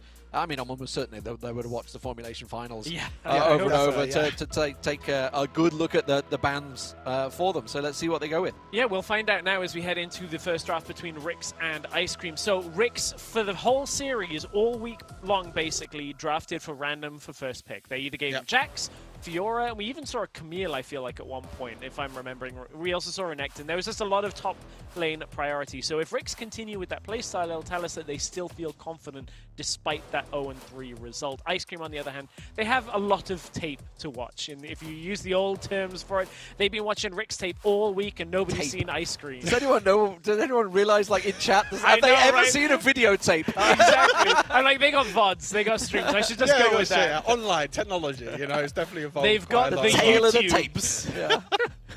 But no, I think one thing, if we quickly talk about like in-game as well between these two teams, I feel like, you know, Rix against Formulation in that 3-0 loss, they kind of struggled a little bit. You know, like you mentioned, they were focusing towards Random in that Baron lane. They were trying to get Random to split push, but there was multiple times that Random was actually caught out in the side lane and they weren't able to make that cross-map play, whether it was to do with the Baron or anything like that. I still remember, you know, Random getting caught in a 1v1 against Formulation and Vex actually coming over the wall and stealing the Baron, which was one of the plays in that game #1 in the Infernal League that they were able to come back and take the win as we head back to draft. And that's a really important point, because when you're playing that 1-4 style, Random is only as safe as the other team creating pressure.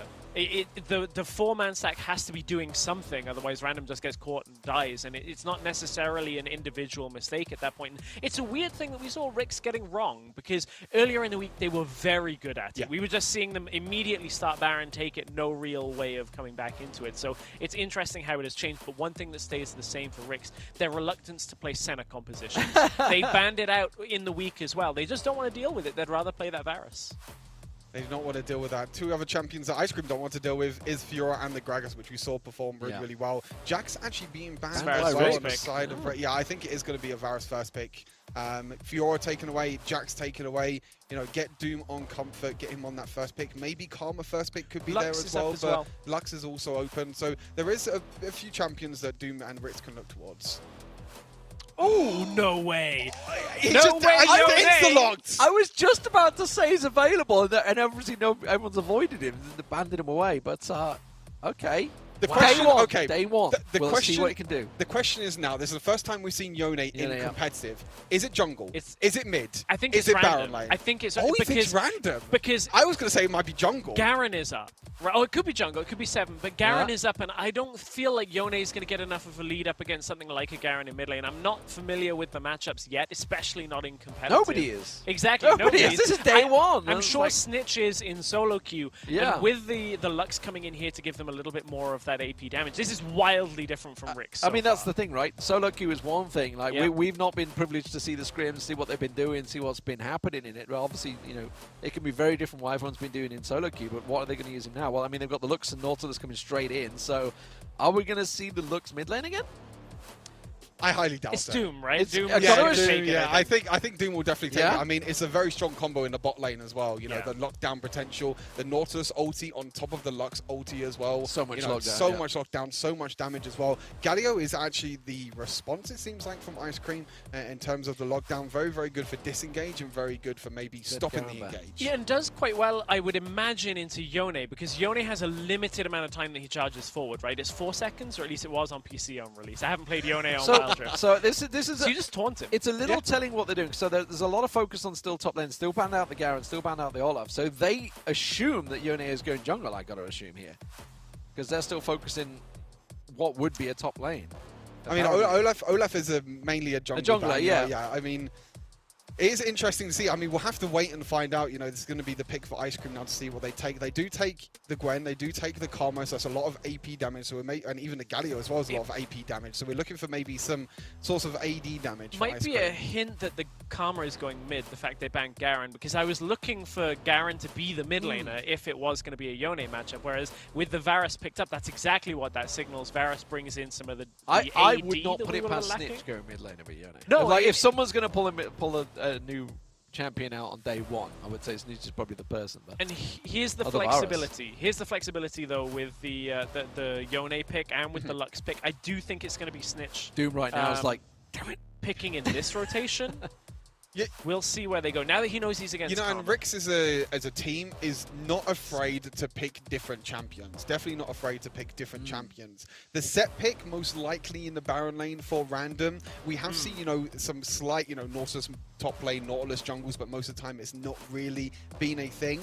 But I feel like, this is where the last pick comes in. And like I said, like I just quickly mentioned, Rix are a team that are not afraid to pick these different champions, to go for these different playstyles. And with this Yone first pick, it's completely different, like you said, to what we saw during the week. We only got a second left. We'll have to see what the last lock-in is going to be. It's going to be Xin Zhao. So that means it's probably going to be mid-lane Yone for Snitch. Xin Zhao in the jungle, set in the Baron lane, and then we're going to have that lockdown of a Lux Nautilus. So Yone mid against Karma. I feel like in the early game might be a little bit of a struggle because Karma could definitely poke out Yone, but Yone has that shield that he can use to definitely farm up early on.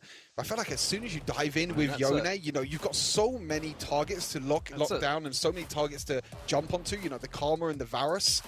You need some source of something here to maybe disengage. Riven's not really what I was looking for. I was maybe looking for like another, disengage champion. But no, I like it. This is like Galio support probably. You've got the Brofest coming in at you with Set Yone and Xin Zhao. So obviously Riven in there to like punish effectively as they triple stack. Yeah, I think I quite like that. Definitely very interested. It's a wildly different comp out of Rix, though. I'm but this really is what we know for excited Rix. So Rix are known for like these wild, crazy comps, these wild, crazy picks, But sometimes it comes back to bite them. Sometimes it's like, okay, we're going to first pick the Yone. We're going to give it a try. They're trying to set the meta. Exactly, But then sometimes it's like, okay, we might not be that as strong on this champion, but we feel like they're strong. But as we've seen during the week, Zig's mid lane didn't really work out too low. It was a bit of a different pick, and other picks as well that we saw. Vayne in the Baron lane for random. Again, these different off-meta picks that we're not used to seeing. Yes, Yone is a new champion, so we're not really too sure if it's off meta, but it's definitely come back to bite Rix. And I think if there is a time to kind of move things around a little bit and do something that you're less refined on against a free agent team, I think it's a good opportunity. Exactly. Like you have a lot of solid feeling in your coaches, that type of thing for a team like Rix, where they put a lot of prep in the week. They have the extra support staff. So something like this, you're like, okay, maybe we can just take a risk on this first game. We've still got 2 more after it, even if. But then even like overconfidence could come in as well. We've seen it as well. I'd like to say, I don't really want to talk down on Rix, but Rix are a very very strong team. But they've been times before where they've been overconfident when they've gone for these picks, and it's definitely they've not even come out with the wins. So even though that Yone's a new champion, has been first picked.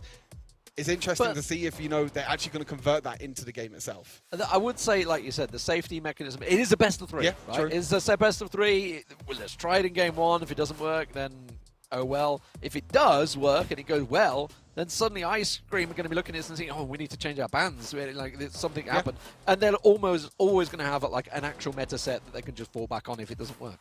That's crazy. That normally happens in the best of 5, to be honest with you. Happens in best of 5, but now just have that throwaway game they can get away with. Yeah, but in a best of 3, it's definitely very risky because if you drop 1, that means you're put under danger of maybe losing 2.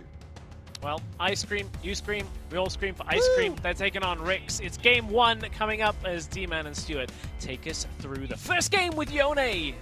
First game? Yeah, it's going to be an interesting one. I mean, as I was saying, that effective brofest that is in there for XGG as they get the game underway.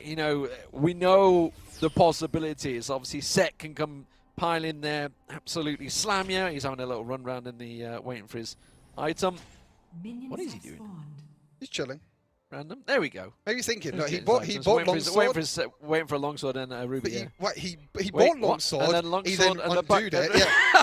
I mean, you could undo. So he was like, do I want longsword or do I want, health crystal? That's normally one of the main topics. I mean, health crystal, ruby crystal is normally the go-to first item because it gives you so much bonus health. But I want to look towards this mid lane. I want to see this mid lane. Actually, interestingly enough, it's not Galio support. I thought it was going to be Galio support. It's actually Karma support with Varus, and it's actually going to be the Galio mid lane, which is something that, we mentioned briefly in the draft as well. Maybe the lockdown that Galio can bring if Yone does jump in a little bit too far. Ooh, forces the flash. I was saying we were looking at bot lane. I could see they were brawling at the top. I wondered how far they were going to take it, but that is the flash forced already. And Random, he could have quite easily gone in and used the Ignite there. Obviously, Barrier was available for Eamon, but Flash burned within 30 seconds is pretty big. Yep. That is going to be big, and that means that, you know, likes of Seven, likes of Snitch can look to go towards that Baron lane, which is what we're known for Rex. You know, Rex always focused towards this Baron lane, towards Random, because it is one of their star players. But Rex has so many star players. When one player doesn't do well on a certain champion, they have many other carries. You know, Doom, known for a carry in this duo lane, is now on the Lux. Snitch, known for his wide champion pool, has brought another unique champion to his champion pool. Is fighting top lane again? Taken very low. The shield's going to be enough. The Ignite goes down. Random's going to walk away with nothing. Iron Legend's going to hang around. That's really risky, Random. He really wants to get that cannon minion, though. That's what he's waiting for. The cooldown comes in. He flashes! Oh, he manages to juke him. Can he get the last hit? He absolutely does. And survives the minions with literally nothing left. Oh, the jukes. My word. Meanwhile, back to the mid lane. Ching-Si also getting involved with Snitch, but oh, what a epic duel. Oh, that could have gone either way. Random. You know, best Baron laner at the moment, EMEA region. I think he's proved it there. And then, you know, completely outplays Aman Legend. I mean, I was talking about the cooldowns because I thought all Aman Legend needs to do was wait for the cooldowns, wait for that shield to come up with the Riven, but the flash to cancel the knock-up was so big. Hopefully we can take a look back at the replay, because that was an insane 1 versus 1 between the two Baron laners, and that means that, you know, you have the lane pushing in now for Aman Legends. That means that Random's going to be able to potentially freeze this wave and deny minions. You can see Random a whole level ahead now, and if you step up, I'll be careful if you're Aman Legends.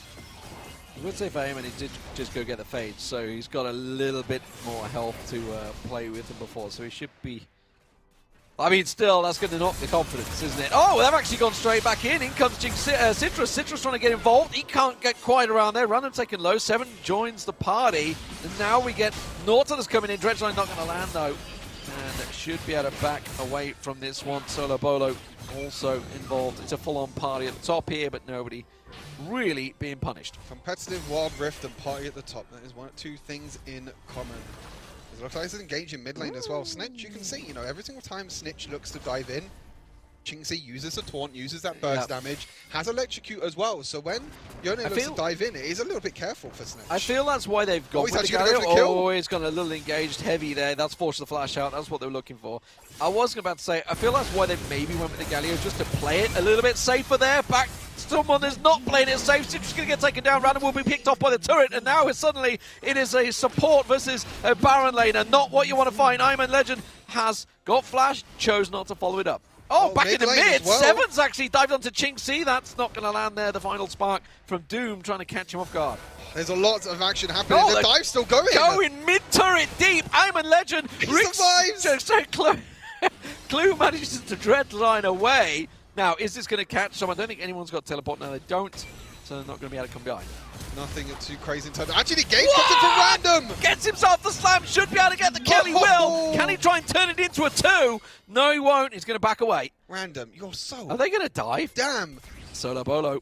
He's in trouble. He's got another one coming in. He's got support coming in here. Ching-Si should be joining Flash comes as well. In as well. They're going to turn it around. Ching-Si should be able to get the slam down. That was a big mistake by Rix, I feel there. Ching-Si should be able to get himself a second. It won't. It will be Citrus that picks up the double. Solo Bolo survives on 1 HP, and unfortunately, Snitch dies a little bit too deep. You can see that both Citrus and Ching-Si were waiting where the shadows were of Yone, and as soon as he jumped back, boom, instant taunt, instant damage from Citrus, and that means they do get a couple of kills back. And again, you know, a little bit of an over-aggression from Rex. You know, they're trying to go for the Baron lane play, but Random, I mean, this guy's too flash showstopper. I like that. God. I like that. That was a nice play there. Insane. Caught me off guard, that's for sure. Hullbreaker first item now as well. So I mean, he's basically unkillable in this side lane. You've got Ching-Si up here, who's going to look to try and you know, stop the pressure from Random. But I feel like with Hullbreaker, it's not going to do too much as the objectives do spawn. Yeah, the flash in actually. That was he did flash engage for that one, trying to catch off Ibu there. And actually putting some serious punishment down on him. Focus on your target, guys. Scuttle Crab or Rift Herald, one or the other. Don't try and steal them both at the moment. They managed to take it low. They should be able to secure this one. Are they going to try and contest it? That's the question. That's a great catch on Solo Bolo. Does manage to lock him down, but they're kind of stacking up. That's not what they need. The flash damage comes through, and you can see at the side there, Solo Bolo getting the damage down, but this is all going the way of Ice Cream. They are pulling it off. Seven's going to have to try and get away. He's got nowhere to go. And Rix fall 4 men to 1 and get 0 from it. They did they? I think they did secure the Rift Herald in there. Snitch, I'm not too sure if he's going to kill him here. He actually doesn't kill him. Oh, and the snipe in the bot side. Eba was so close. And you can see Citrus nearly died as well. But that's a big thing because Snitch stopped them going towards that dragon. Citrus had a little bit of more HP. Maybe they can go towards this dragon. The Rift Herald did go in the way of Rick, so they can maybe try and look to use that towards pressure. You can see Random actually has it. He's going to look towards the mid lane and create that pressure in the mid lane. And that could potentially be first tower of the game going down. Okay, Rift Herald thrown down. Should be 4-man stack. They should be able to get one slam off, I think. It's close. Yeah. Oh, it didn't! It got stopped on the turret. And that's huge for Ice Cream, being able to stop that. That's a lot of gold, a lot of tower playing not going down. They're going to get this dragon. And they're going to be able to take the dragon completely free. And Ice Cream actually have a gold lead against Rix in this game. Yes, it's not a big gold lead, but that will fuel them with a bunch of confidence. You can see in the picture-in-picture, the top lane, as he's just dead. I mean, he's going to get the kill. They should get the turret from it, so it's a simple dragon turret exchange there, plus the kill on Look at the bot side, though. Yeah, they're going to go for the dive, and that's going to catch Snitch off guard. So Snitch gets taken down. They should get the bottom turret. So in terms of trades, it has actually not worked out for them because that will give Ice Cream once again the gold. They haven't got the gold lead, but objectives are looking good. Yeah, first tower of the game does go over to Rix. They will get that little bit of extra gold for taking that tower. But Citrus was a player that you highlighted as well. He's had a really, really great start to this game on the Gwen. You know, he's really, really comfortable on this champion. 4-1-4 at the moment. Currently 1,000 gold ahead of Snitch. You know, there's a gold lead in mid lane, but look at that Baron lane gold lead. Random has 2 items already. He has a Hull Breaker and the Black Cleaver already. He's a whole item ahead of a man legend. And, you know, we spoke about this before, but, you know, it looks like Rix are going to, again, play towards this 1-4 playstyle where Random goes in the side lane, Random tries to look for the plays, and you can see that's exactly what he's doing at the moment. He's trying to get this bot lane tower, and Rix may be going to look for that 4-man group. But at the moment, we're pretty even in terms of everything at the moment. You know, Ice Cream do have more kills, but more tower platings, and the first tower of the game did go over to Rix. Yeah, and while I would say, yeah, it's great, obviously, Random getting that big advantage. You can see they're double pushing the bot turret once again. If anybody is, I would say, anti-split, Riven could do the job. Like, it's the right champion for it. The question is, can he play it the right way?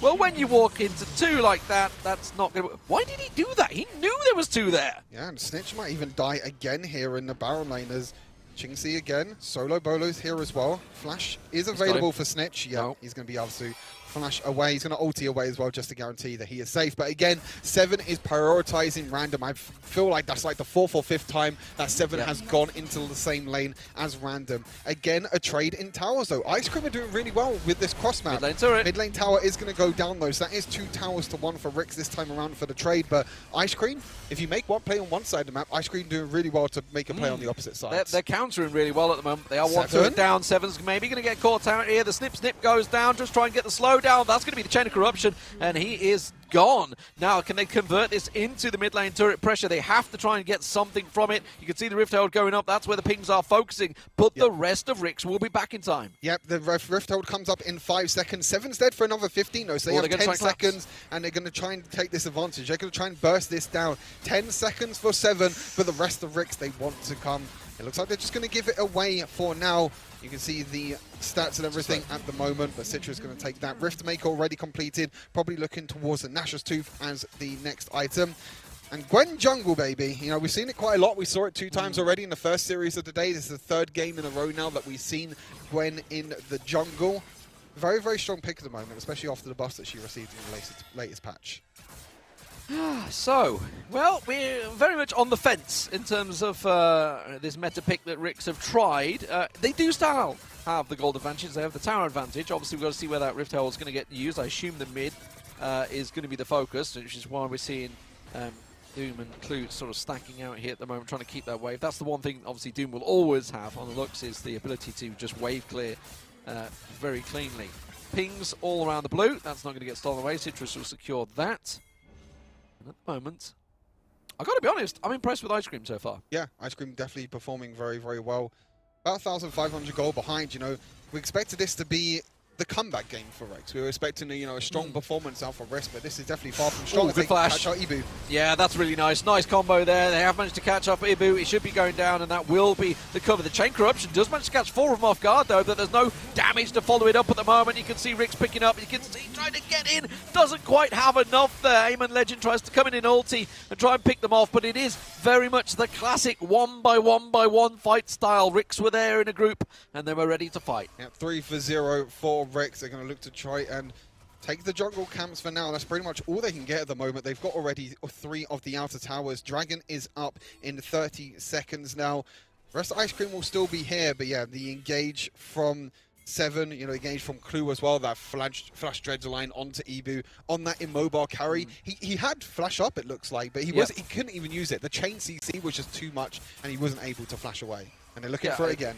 Just locked up. As soon as he got caught out, they are looking again, almost that flex that muscle. But this time, we do have the whole team of Ice Cream ready and waiting to try and stand and bang. Ocean Drake spawns, so that's almost the focus target. They're actually going to try and catch off Citrus there. Manages to step away. The poke pressure around. They managed to. Seven's come in. Seven's the one that's looking to engage. He's managed to catch on once again. Ibu has to flash away, but he's going to have the free damage. The Chain of Corruption comes in. The re-engage is there. Should be able to get the free damage down. And Rick's in all sorts of trouble trying to flee out of this one, but he's nowhere to go. Nowhere to hide. Citrus has dived a little deep. He may be able to turn this one around, but it is an ace for Ice Cream. Wow, we didn't see that coming. The re-engage, the Chain of Corruption, Ching sees Galio ultimate as well. They're They've still got that in the pocket. I don't know if they're going to be able to end the game here. They're at least going to be able to take an inhibitor tower, and that's a big win. Maybe they're actually going to look for the end. The Rift Herald's still up and available. Oh my God. And, they've done it, obviously, because we know the game's finished. There we go. And from what was a 4K gold lead for Ricks at the time, a single team fight, and I gotta give credit to the positioning of the fight. It gave Ibu, we talked about that flash. Yeah. He had that flash, he got away the other side, managed to hop out of the way, and just got the Chain of Corruption and the free damage from the back line. And we talked about that bro stack. That's the problem with that team comp. They had to all go in at once. And when the bro stack happens, the Varus can counter. Right. What did we just... That's the crazy thing about Wild Rift, though. One team fight. That's all it takes in Wild Rift. One team fight, and you're going to be able to do it. Citrus on this Gwen, absolutely huge. Chingsi as well, and Ibu. The 2 combos as well, the engage. And it's like boom, Galio, boom, Chain of Corruption, boom, everybody on top, and it's like, man alive. Yeah, what a turnaround. I mean, let's look at some of these fights. Oh my God. I don't know what to say. I mean, I honestly don't know what to say. I was not expecting this out of Ice Cream. But again, I have to come back to it. The overconfidence, the over-aggression from Ricks, again, they go in for these fights, and I really want to watch that last fight because we didn't really get to see it again in the replay because that's all it took. The Rift Herald mid lane. The Rift Herald got 3 charges. They were able to end the game off of 1 team fight. And when you have that mid lane pushing in as well, that's all it was. Looking back at these replays, you can see that, this was the fight that Ricks won just beforehand. This was just beforehand, and we were talking about it. This is going to be the last team fight as well. Ibu, as you said, had the flash, was able to flash over the wall, and it's the re-engage afterwards. Look at the Chain of Corruption. A huge Galio ulti as well, catching out, and you can see Citrus with the Gwen is immune with that field around her. She's able to do enough damage, and that's it. That's all they needed. Look at the game time. It's 12.5 minutes in. They entered the game at like 13 minutes with triple Rift Herald charge. That's all they needed, and I mean, for Ice Cream, it was the perfect team fight. Like that. Yeah. Like if you were to look at their team comp and say what would be our perfect stack, it would be for Ricks the divers to catch him in that Chain of Corruption, give Galio the time to land the ulti on top of him, and it's just counter. And obviously, when you've got a Riven to come in there with Broken Blade, just slap it across all of them. I think there was 4 of them caught in that Chain Corruption. It was like the perfect engage for re-engage for Ice Cream, if anything, because they were the ones that got dived on, but they were ready for it. And For Rix, they just didn't seem to read the situation. Because they just won that team fight, they were just thinking, let's do it again. Dragon's about to come up, let's do it again. But they didn't counter the fact that Ice Cream had a 5-man stack ready and waiting in the bushes. I think it's a very interesting conversation around, like, this is the 4th loss in a row for Rix now. And commentators curse 2 zeros. Oh, no, don't mention it, please, no. They're going to hate us after the stress. They really are, they really are. During the game, I was actually chatting a little bit with Don to ask him about this matchup specifically, and as we swap over to the damage graphs, we'll take a look at exactly how it panned out. He was telling me that Galio can actually out-trade Yone quite effectively. Right, like, the damage is, you know, can be output by Galio, but also one of the things that we saw in the game, Yone goes in, taunt lands, multiple people get caught, and Yone doesn't get the damage off he wants, and nobody else from Rix was outputting enough damage that they need. Like, Random had 15,000 damage, but like, Set theoretically shouldn't be having the most damage on your team. You want that to come from somewhere else. You can see the roller coaster of a game.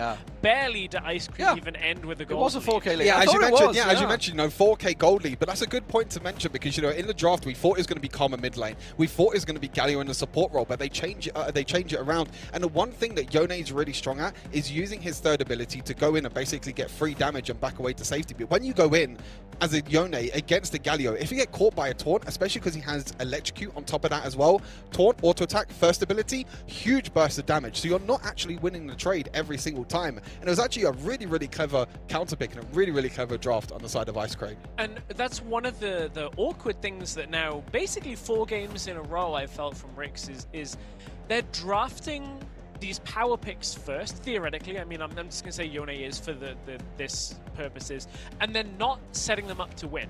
The only game that I think has been different was that very first game of the series against Formulation, where they gave Random a lot of resources. Everything else has been built away from their first pick. They're like, we pick something really strong and then don't set it up for success.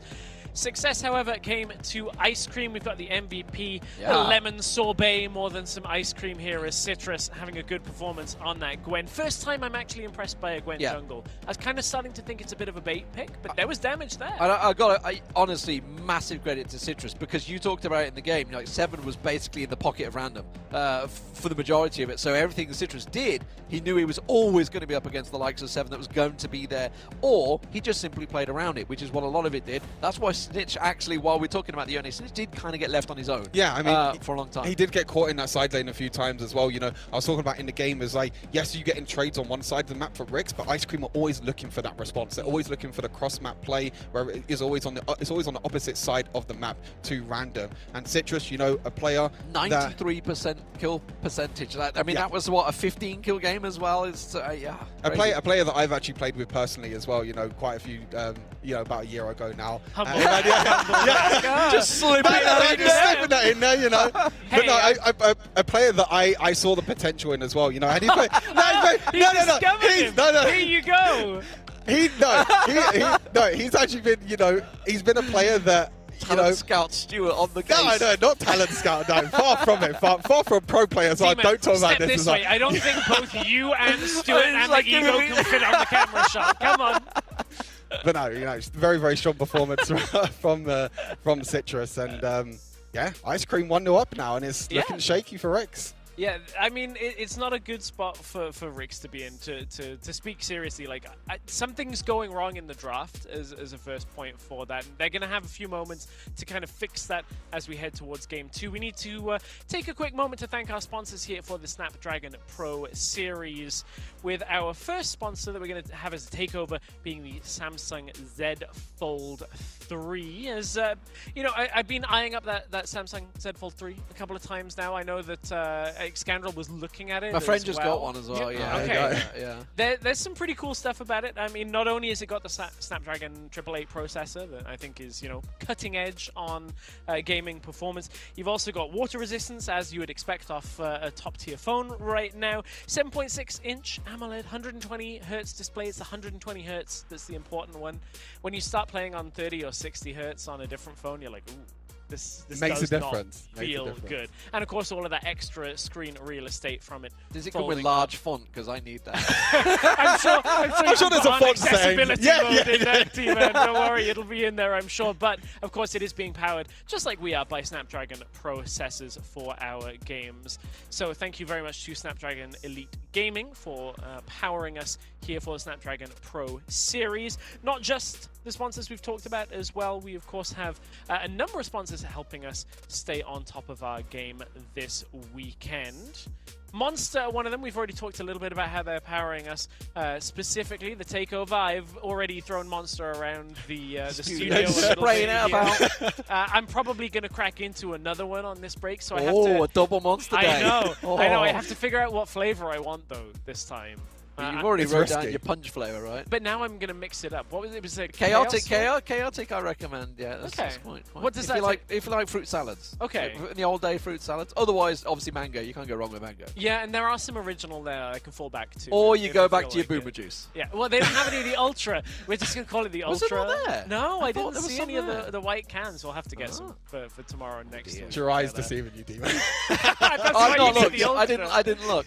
You That's can why get you- a caffeine fix. There's the, I can see that. I know they got the mule in there. Okay, I'll take. We a need look at that increased one. font size It's, on Monster. Energy drinks as The well. cans are pretty big already. Yeah. So anyway, it's thank you very much to Monster and the rest of our sponsors. Of course, DHL, another one. They're one of the sponsors where you can actually get in on the action as well. Get some of your favorite merchandise from the ESL shop by potentially winning €100 from an ESL shop voucher. Take that link from the screen, pop it into your browser, take the quiz, see if you are lucky on getting that voucher, and maybe you'll be picking some threads from the ESL shop. Discord as well is one of the places you can stay in contact with us and the rest of the team at the Snapdragon Pro Series. Support your favorite teams, get involved in the conversation, give us your thoughts perhaps on Yone as a mid lane pick. We've just seen it in one game, and I'm gonna be honest, I feel like there's enough lane encounters that it doesn't necessarily find its place in that first pick spot for me so far. No, One game. We only but- really saw it going backwards. We didn't get to Yeah. see too much aggression.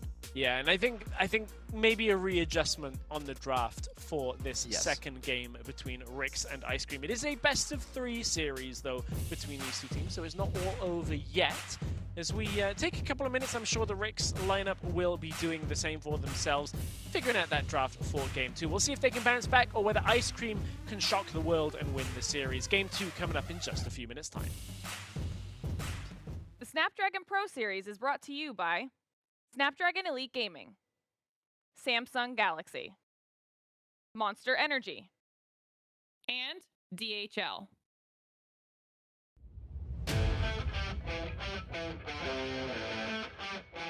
Alright, I'm Sinan. I'm playing in the European ESL right now, and I'm competing for Ice Cream and mainly playing jungle.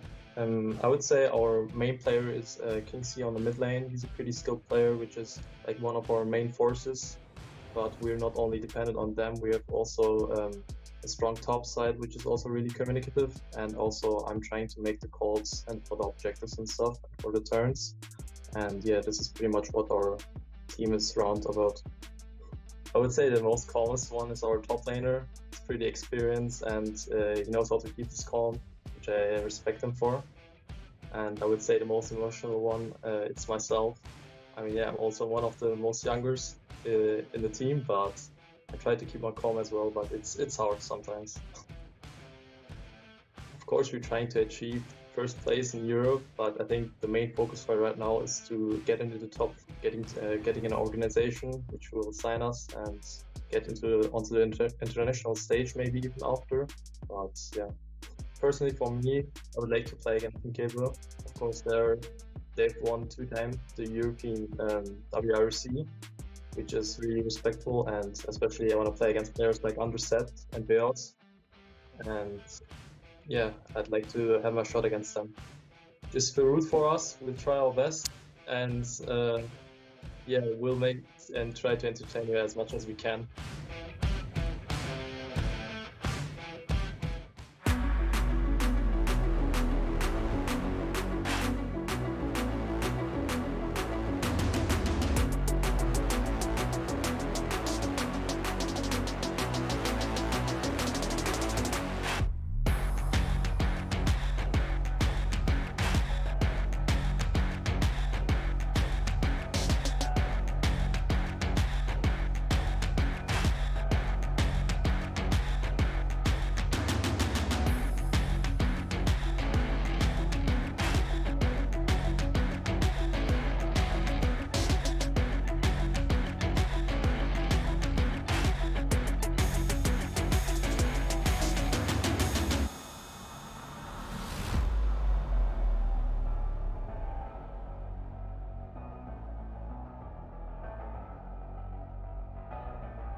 welcome back to the Snapdragon Pro Series as we're still calming down from what was a very unexpected Game 1 between Ice Cream and Rix, which was back and forth, and Rix felt like they kind of had the lead at moments, 4K lead, but then kind of like the water parted almost, really. It kind of, to use a weird metaphor, where like the Rift Herald 3 charges is at the perfect time for Ice Cream to just go, okay, we got the resources to just end the game. I think there was a couple of things, right?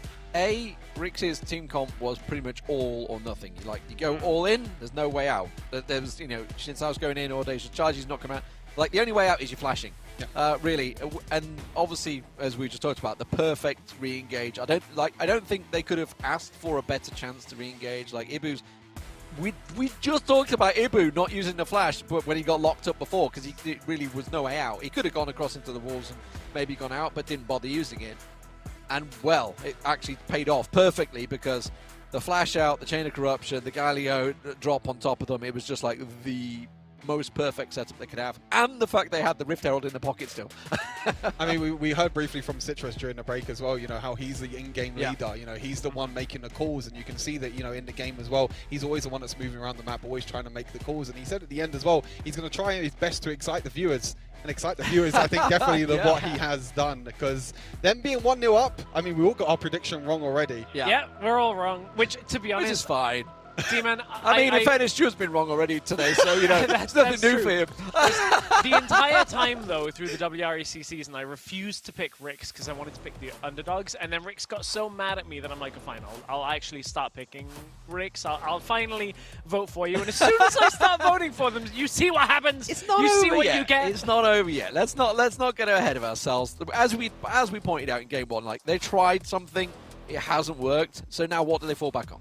Like, what's the go-to meta pick that they're going to try and fall back on here? Gragas is just about to be banned out. I was going to say is about to be left open. Gwen banned out, by the way. Interesting. So obviously we saw Citrus do MVP performance on it. So not too surprising there. Yeah. Again, you mentioned briefly, stressed as well before the break about how Gwen didn't really feel that strong in the first 2 games. Formulation against Parla, but in that third game, it was a perfect game for Citrus. Stopped all the engage, was able to re-engage afterwards, playing that cross map. We see what the ban is as well. It's still the Jax being banned away. So now do they fall back to the Varus? Now do they give Doom the Varus? That's what I want. That's what I want to see. As somebody who's predicted Rix to win this series, even though my numbers are not going to be correct, I still think that they can. And that would mean a Varus pick here gives them that stability in bottom lane. Like, Doom is so reliable, and there are very few picks that actually best Varus. Like, there are some that can hang. Like, we know that Lux can kind of be okay from a range. There are other picks that do okay, but nobody really beats Varus to the point where you shouldn't first pick him in this situation for Rix, I think. We'll have to see what it is. 5 seconds left to see what the first pick is going to be. I mean, Akali's open as well. Renekton is also open. I'm not too sure if that was even banned in the first game. No, it was. In the second phase, yeah. So, I mean, completely different to what the first game was. They're not going to go for the crazy Yone first pick, which, you mentioned might be a high priority. It might be a power pick. We didn't see it at all in the first series, and obviously it got his first loss in this second series as well. Now, what's the response going to be? Karma is again open. We saw it flex to the support role for Ice Cream for Solo Bolo. Can also be played in the mid lane as well. They don't have the Gwen this time around. So what's the second pick going to be here for Ice Cream? I think could take Varus away, deny it, or the Lux is available as well if they want it. I don't know where I'm feeling about Doom on Lux. It's not a bad pick for sure, but I feel like it's just not quite as consistent. I feel like it's that little bit squishy and less mobile, and that's a mobile Yone picked up this time for Ice. But Galio's up. Yeah. Surely now you just draft Galio and take the opposite side of the You know how it works, yeah. Yeah, Snitch knows the matchup now. He knows how difficult it was for him to actually go in and engage. You're assuming it's a mid. You're assuming it's a mid. True. It could be top lane, but against Renekton, I'm like, Renekton has that early game, has the survivability, has a lot of the similar tools where it can shut him down. Snitch going to be playing Zed. We don't see that very frequently, but it is the matchup that has been played now. So that's an interesting one. Yone versus Zed. Wasn't expecting to actually get that matchup. Both we kind of anticipated being banned. I feel like Yone actually kind of does fine against Zed, to be fair. I mean, maybe at level 5 it might be a little bit difficult for him when you can go in with the Death Mark. Nautilus is going to be the other pick as well, so this time they don't even prioritize the Varus. So Ice Cream can just pick the Varus here, or they can ban it away in the second ban phase. They kind of have free reign across this Varus. But like you said, D-Man, you know, this Yone can still go maybe potentially in the jungle or even in the Baron lane. Yeah, I mean, there's a lot of options for it. Obviously, we saw Clue on Nautilus a moment ago, so that's kind of a given. And at this point was, obviously, we saw Ibu picking in Varus in there. So they're going to go for the Garen. I got to assume that's top. Probably against Renekton. So you think it mid? So Garen is a known versus Zed. Yeah, right? Garen is a known counter against Zed. You know, most of the time when Zed gets picked, it's always going to be the counter in the mid lane. You know, you just play Garen, you build tank, you're just super beefy, and Zed can't kill you at all. Yeah. This makes me feel like it might even be a Yone jungle. You know, it could maybe be Garen top lane. You know, there is that flexibility, but I feel like that counter pick for Garen in the mid lane against Zed, I think is the given. And here comes the pinch on the mages. This is what I was going to say. When you see Renekton Zed already locked in for Rix, you have to start pinching. Lux gone, Morgana likely to be one, or Echo. Yep. It does leave a couple of options available. Doom, also one of his, you know, old faithful champions is Orianna.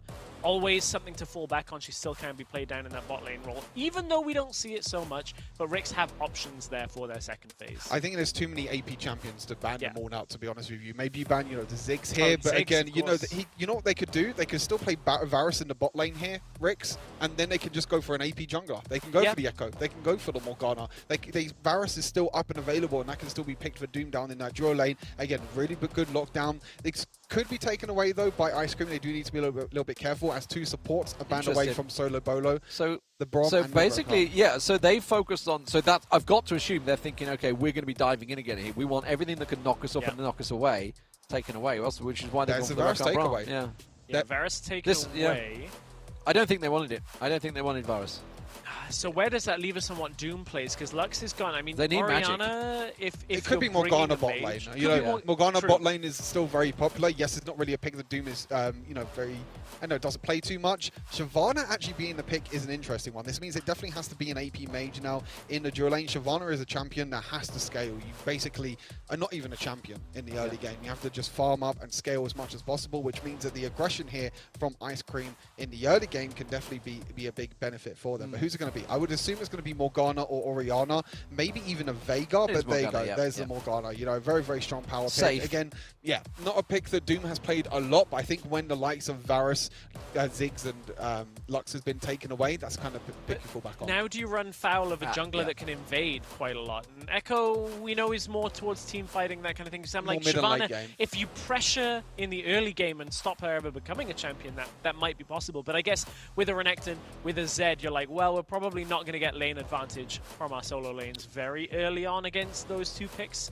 It's a different draft than what we've seen. Like, we've had Yone now have some of this presence in the draft. We've got a Varus Karma bot lane for Ice Cream, which I think is a great start for a team to kind of take advantage on the bottom half of the map. I think this is now probably going to be Yone mid lane. You know, we're talking about that Garen Zed counter, unless it's Yone Baron lane, but I think that's even a really, really difficult matchup against Renekton. I would like to see the Garen mid lane against the Zed, but maybe because, oh, there you go, the swap comes in. It is going to be Yone mid lane.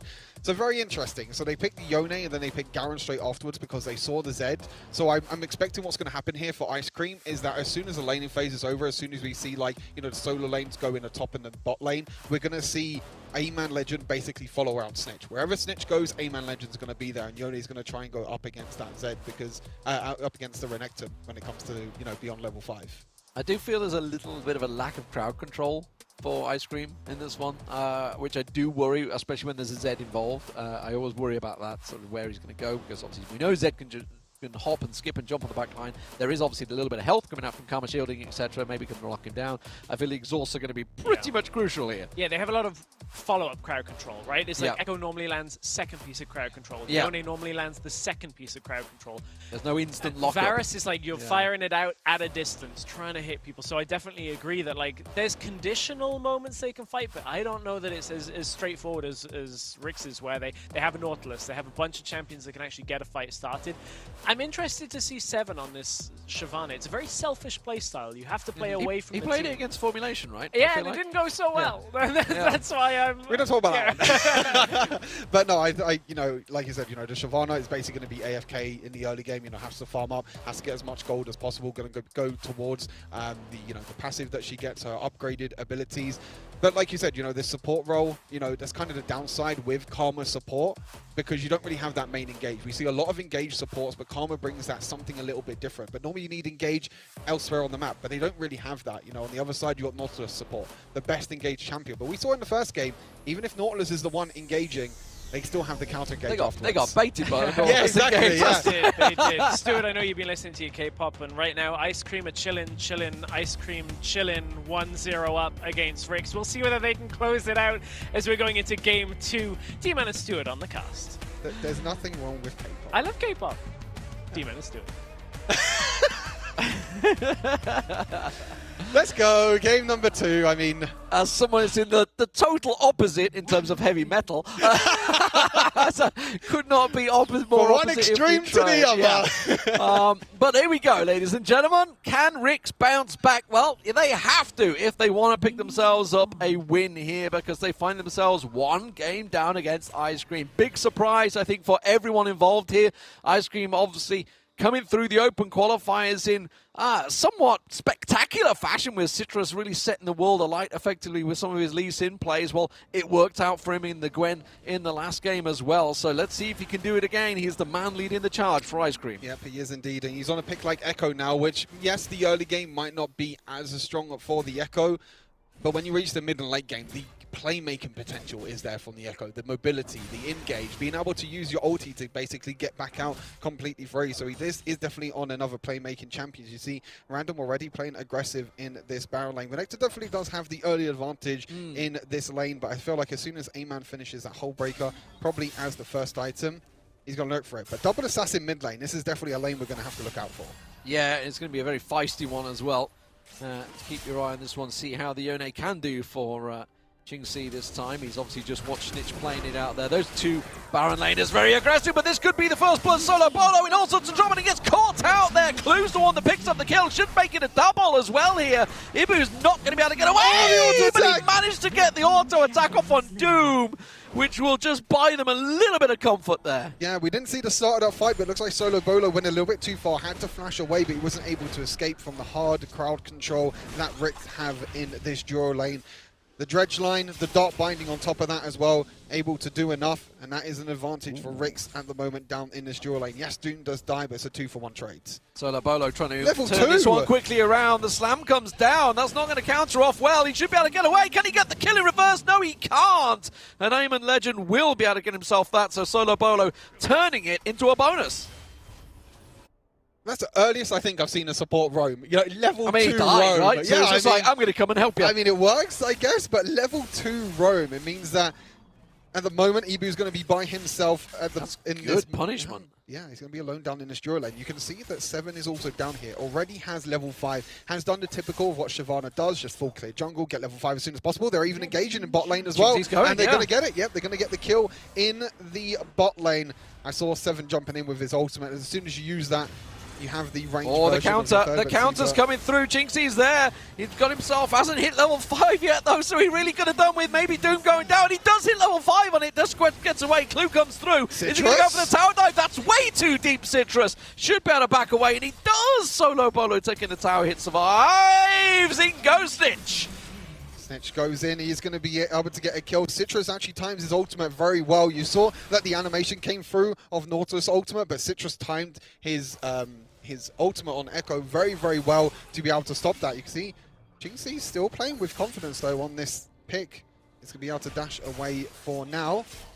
Even dashes in even more. Jingxi playing very, very confident. And, you know, it's not a Galio this time around that the Yone is against. So, yeah, you know, Yone has a little bit of an easier time, but another kill. Eamon Legend's in trouble. He's going to not... Oh, the shield is going to be enough. Tries to turn it around. Has got the ignite down. Oh, he gets the slam down. Double kill. And now Random's possibly in trouble. Ignite. He has to get away from that one. They got the ignite down. Solo Polo's going to try and chase it down. We don't want to look at Eamon. We want to look at Solo Polo. Lands it, but he gets the honey fruit. Oh my god, and Seven tries to go for the play. He got the play in the bot side. He was trying to make the same play in the top side, but the big thing was he didn't have his ultimate ready. He didn't have that rage bar charge, which means that Solo Bolo coming in with the shield, A-Man Legend, you know, doing Garen Gaming things with his Demacian ultimate, is able to take the kill. And again, Ice Cream, they're doing well at countering Rix. You know, they're kind of planning around Rix and like, okay, Rix, you can make your plays. We can counter it every single time. Yeah, I mean, in terms of kills, it's going favorable, and yes, it's given that small gold advantage, but now we're hitting the 4 minutes mark. It starts to turn your focus onto the objectives, and we'll see whether they can turn something from this one. Ibu comes back into that mid lane alongside Doom.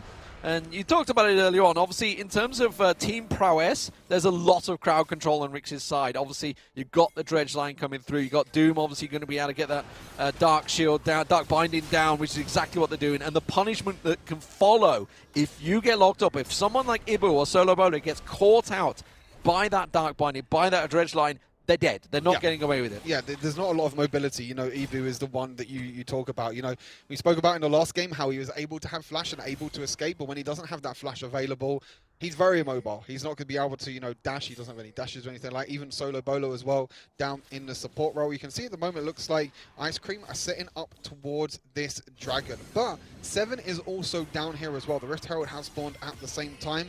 Looks like mid lane priority is the name of the game. But a big thing is, though, is that Rix want this dragon. You want to get the dragon because you get extra stacks on Shyvana. You can still get stacks by clearing through the jungle, taking a Rift Herald, but you get a huge, massive bonus. You need to try and get 400 spikes as soon as possible. Oh, this is very well played. They realised that the split moment that Eamon Legend went back to top lane. Seven's got way deep, though. That's a little too deep, I would say. He's going to go down, but it should be on the price. He hangs on. The shield comes through, and Snitch manages to get the cleanup duty in. Gets himself a quick killing spree. 4 versus 4, they were able to catch out Clue, but they weren't able to deal enough damage. The tankiness from Clue able to come out on top. But Seven is back in base. Citrus is dead for 2 seconds, so nothing is over and done just yet. It looks like that both teams are going to go back towards this dragon. And D-Man, I hate to say it, but it looks like we're going to get into another team fight very, very soon with these objectives still available. Very well played. And so that was all about Random shoved the top lane. So Eamon Legend went up the top. The second he showed was when Rix engaged and said, okay, the Garen's out of the picture. Let's go. Go time. They knew there was nothing that could really interrupt them, obviously. So back to, well, what is objective control? And you can see Rix are maybe going to just instead choose to separate this one. So it should simply be a dragon for a herald. Yeah, you'll see now. I mean, hopefully we can get the player profile up of Seven here on the Shyvana to see how many stacks he already has on this Shyvana, because with that dragon take as well, you're going to look to try and get towards the 200, 300, even 400 stacks. Rift Herald has been slain in this Baron lane. They're going to look to try and crush this as soon as possible, but everything's going to be backed off just for now. So they're not going to use the Rift Herald just yet. There's a 1 versus 1 in the bot lane as well, but for now it seems like both teams are just going to back off. But Dragon over to 7. He's just going to go back to farming. And like I said, he's probably on about maybe 150, maybe closing on 200 stacks. So he already has that first ability upgraded. Looking towards that second ability upgrade very soon. So, gold advantage for Rix until that Herald gets thrown down. They've got to hope they can get some plates off. That's what they're really trying to benefit from that one. Looks like it might get thrown down. And I didn't see actually who picked it up. Who picked up the Herald? Citrus. Is it Citrus? Yeah. They basically traded objectives in the end. So it's like, you know, he hasn't put it down yet, has he? No, he hasn't put it down yet. No, it's still up and available. I know I was having a drink, but I'm pretty sure I didn't miss a Rift Herald getting thrown down. You can see 199 stacks at the moment for Shyvana, going towards that second ability upgrade. So level 9 already, you know, 7 minutes in the game. 200 stacks is really, really good for 7. Yeah. Currently has 3 takedowns, so getting more stacks with that as well. Trinity Force already completed, going towards the Blade Ruin King. And the longer this game goes, and when Shyvana reaches that 500 stacks, it's scary. Chinxi caught off guard there, and a simple duel and snitch. That was a flash burn by Chinxi, but they're going to try and collapse back on him. I don't think they've got enough to catch him down. Zed is such a mobile champion should be able to get away from that one. He's got the support of Clue as well. The rest of his team now starting to collapse as well. Just keeping my eye on the mid lane. That's a good knock up there. Solo Bolo maybe going to get focused out here, but they try and turn it around. That doesn't catch on, and it's Citrus in the end that will go through and get himself the kill on 7. Might be able to get the tower dive on Clue there. Clue tries and hooks him in. Clue, Citrus is hanging around a little too long, and the tower should be able to just reverse, and he does get out, and that's a double. Yeah, double kill again, the re-engage. Yeah, the re-engage for Ice Cream down the bot lane. 7 was the one trying to go in with Shyvana. Unfortunately, couldn't get anything for it. The re-engage afterwards, two kills over to Citrus. The tower as well, the first tower of the game in the bot lane. I talked about the scaling of Shyvana and how she could be strong, but Citrus on this Echo, once you get a few items, Random looks to be caught as well. A-Man even flashes over the wall. Unfortunately, Random is also going to flash away, so he's not going to be able to Demacian down with the Garen ulti. But for now, I mean, it's, you know, even goal lead, even kills, even goal lead. The Dragon is over to Rix, but the first tower does go over to Ice Cream as the engagements come in. He actually wow, holds really on to the good dredge line. Yeah, really good. Just held it, but they read it well. Down the bottom, you can see Snitch versus Citrus. This is an actual duel that can work out well, especially because Citrus has been fed pretty well. Snitch has been doing well himself, obviously already up to 10, but you can see level 11 for Citrus, so not that small advantage. 9.5 minutes gone. It's crazy to think that, in just a couple of minutes this game was over in the first one. All it took was one team fight last time around, and you know, I think the big thing is, though, this game is that you don't really have any tower. I mean, the bot lane tower is low, so maybe if they get the bot lane tower pushing in, if they win one team fight, get the Rift Tower again, maybe they could look for a quick 2-0. I mean, you wouldn't really say quick 2-0 against Rix. That's definitely not a thing that you say regularly, but, you know, Ice Cream, they're doing really, really well. You know, I was definitely not expecting this coming into today. I was expecting Rix to try and come back, especially after a loss during the week in the Infernal League to Formulation. But Ice Cream are like, yeah, we're going to take advantage of maybe you on a bit of a slump at the moment. Citrus has come in, they've baited out Snitch. Snitch comes back and realizes he has to get the hell out of there, switches to his shadow and tries to back away. The rest of the team joins the party, but Chingsi's bait hasn't worked out. He has to back quickly and come back because the Dragon's going to be up. Rift Herald in 6 seconds, Dragon shortly after. And instead they're going to turn the attention, try and put the pressure on mid lane, shove that wave in. There's everybody back. Snitch running back. Chingsi running back. They're going to get in position. It's going to be the vision control battle that Rix will lose out on, actually. They have 0 vision in that mid. Yeah, they are starting a Rift Herald, but you can see what the Ice Cream are doing really well. You see, Citrus went up to the Baron lane before they got Rift Herald, so Snitch has to go up there or he's going to lose a lot of minions. You can see it's just taken away just like that. Oh, and they get the binding down as well. They managed to pull him in. 7 jumps and tries to turn it around. That should be a pickup there. You can see one going down. 7 actually manages to back out well, and Snitch should be able to get the cleanup duty, but unfortunately can't get close enough. Clue will drop. The arrow not quite catching on 7 there. So, Rift Herald once again. Is that going to get thrown down in the top there? No, they're going to hang on to it. Now they're going to use it in the mid lane straight away. They're just going to try and, they're going to try and break down the mid lane tower, especially because the Dragon's coming up as well. Ice Cream really want to try and get this second Dragon. For now, though, it looks like the Rift Herald is just going to crash. Random actually flashes in. He's just dead. He's gone straight for it. All right. Okay. That's Citrus shut down as well because he had a bit of a gold bonus building up there. So that's going to work out well. Blue buff just spawned. They did get a bunch of plates, but they didn't get anything else.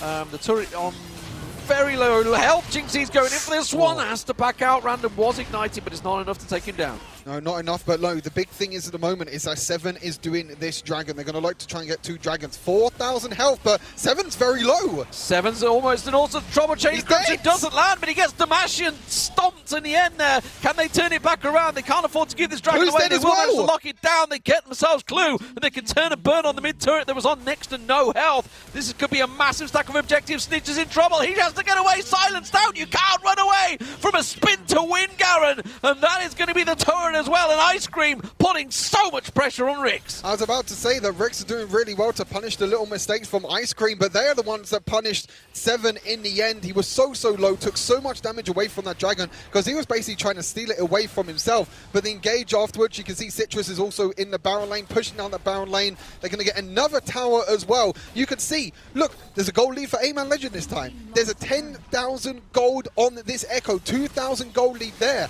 and Ice Cream are looking in control. Chingsi not able to stop Random taking the turret. Random tries to turn it.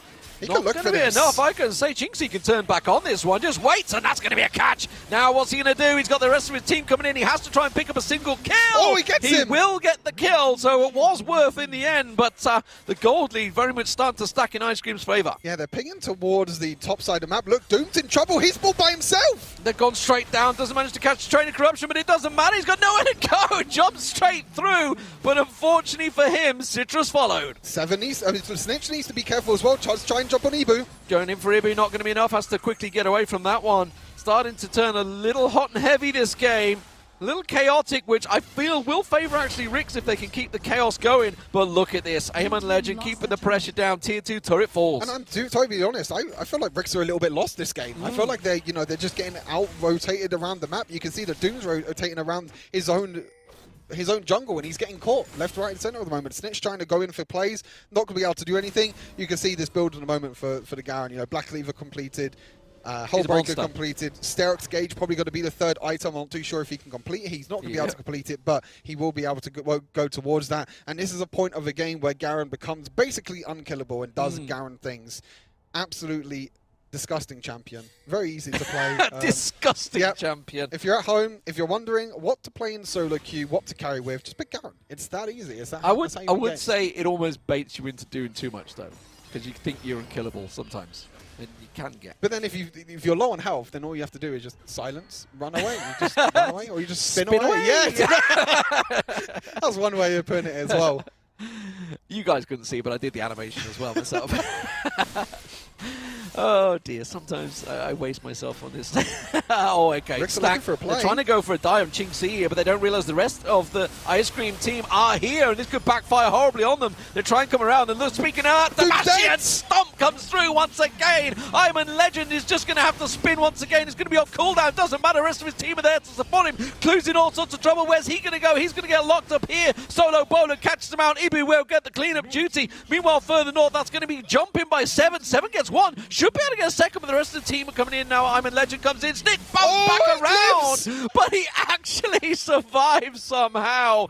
And it was, what, a 4 for 2 engage in the end in favour of Ice Cream once again. The gold lead now up to 5k. They may even be able to take this tier 2 turret off the back of it as well. And it's a 5,000 gold lead for Ice Cream. They're going to try and look to break the base, but at the moment they're just going to be able to take that tier 2 tower. They're going to try and take the blue buff, take this away from them. We're going to take a quick look back at that team fight as well. And actually, Qingxi was the one that basically got one shot from random, but as you mentioned during the fight, A-Man Legend on this Garen just did so much damage, tanked up so much. You can see 7 as well.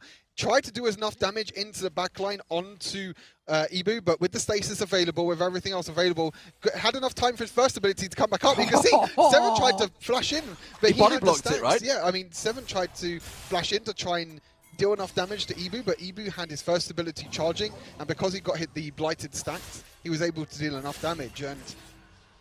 But I think he body blocked the Shuriken, so the second damage off the Shuriken doesn't do as much, right? So he managed to get the take the first hit. There you go. Or at least that's what it looked like from me. Just quickly looking at that one, Qingxi onto random here. Actually going to look towards going on 7 as well. He has so much confidence because look at the damage he has now. That's a little too deep, I've got to say. A little too much overconfidence. Let's not throw this away just yet. It is a 5,000 gold differential, but they have to deal with the fact that this Nexus turret is, not Nexus turret, inhibitor turret is being focused. Nexus I mean, they're not that far ahead. They're not that far ahead. Not just yet, but actually trying to, looks like they get a pick up in the top lanes. What? A-Man Legend gets a kill! The kill with the Demacian Justice. Garen Gaming! Okay, but they are starting to throw this away a little bit here. The Dragon's spawning in 3 seconds, and with the couple of kills coming through, it does still mean Citrus is alive, but Iron Legend goes down, Qingxi goes down. This is going to be Rick trying to quickly turn and burn. And have they got enough now? Dark Binding doesn't land. Citrus comes in, he gets dreadlined out. I don't think they've got the damage down. They are going to be able to get the Dragon locked up though, so that should be quickly picked up here. Chain of Corruption comes through to try and slow them down. Not enough. Rix will get the Dragon and just mitigate that gold lead a little bit. Yeah, they're going to get double stacks on the Ocean and the Infernal Dragon, so it means they're going to be able to do a little bit of damage. And 7 is getting more and more scary now. I wonder if he's on 400 stacks now. He might even be on 400 stacks on his passive now, this Shyvana. And a Guardian Angel as well. Guardian Angel completed. it definitely looks very scary for this immobile backline. You see 390 stacks, so basically all he needs is like 1 or 2 more camps, and that's all he needs. And then he gets his ultimate upgraded, which means he gets Omnivamp, so he gets to have all that healing. I'm going to throw this out there right now. I feel they just gave the game to Rix. I feel they did. I feel that just that little bit of sloppy play there, the little individual, has given Rix that little impetus to get themselves back on. Okay, 7, all right. I like the flex. I get it, but that's a little adventurous. Yeah, realize the danger, gets out early.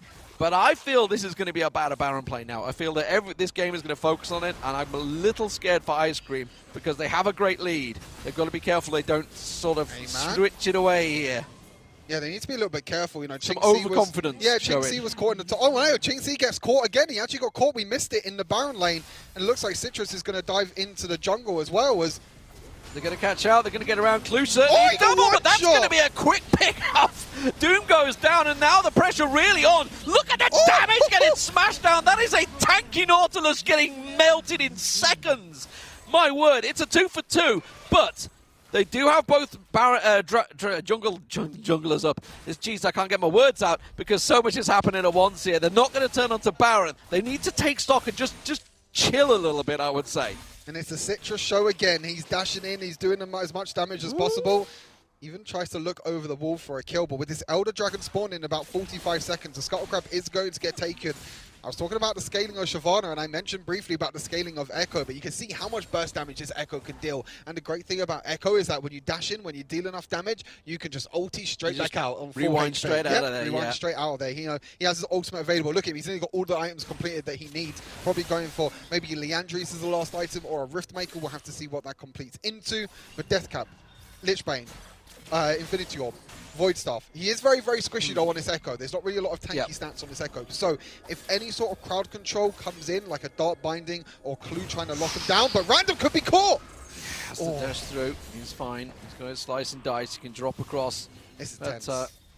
Yeah, and look at Seven just off the side. Seven's waiting, hoping that they would come this way, but they're not. They're actually, but that puts Seven out of the fight if they were to engage. Now they don't realize it. Seven's going to try and wrap around. Here's the Elder Drake, so Seven's hanging behind them. This is a dangerous pincer move. We saw them try it before. It didn't work out for them. They're peeing onto Seven. They know that he's there, and they're trying to wrap around. This is a multiple flank. They're trying to get around. It's going to be Citrus that they actually look towards, but Citrus can just stasis. So Snitch is out of the fight at the moment. Meanwhile, down the bottom there, Random's in all sorts of trouble. He's got Dominus running, but it's taken so low already. He's not got the health to deal with this one. Look at that, his shields come through. They did manage to catch him with the Chain of Corruption. Clutek's taken low. Rick's just backing away from this one. There's the reset on the Elder Drake as well. Mid lane. They're going to try and push out mid lane. You can see Aman Legend, the pings are going towards the mid lane. They're going to try and take this, and Seven might even die as well. Seven's in trouble. Snitch is there to help him out. Amen Legend's going to keep that pressure on. Snitch re-engages once again. He gets the damage onto Citrus. Citrus backs away, but still Amen Legend keeps that pressure on the turret. I think everybody needs to just back away from this one. They had to deal with Random's push as well. He put a lot of pressure on the tier 2 turret as well. Everybody needs to take stock and just chill. This is not over yet. That was tight. It's the 4K gold, but we're talking 4K gold at 70k apiece. Yeah, there's not a... The goal difference is basically nothing now. It's down to one last team fight. That's all it's going to take now for these two teams.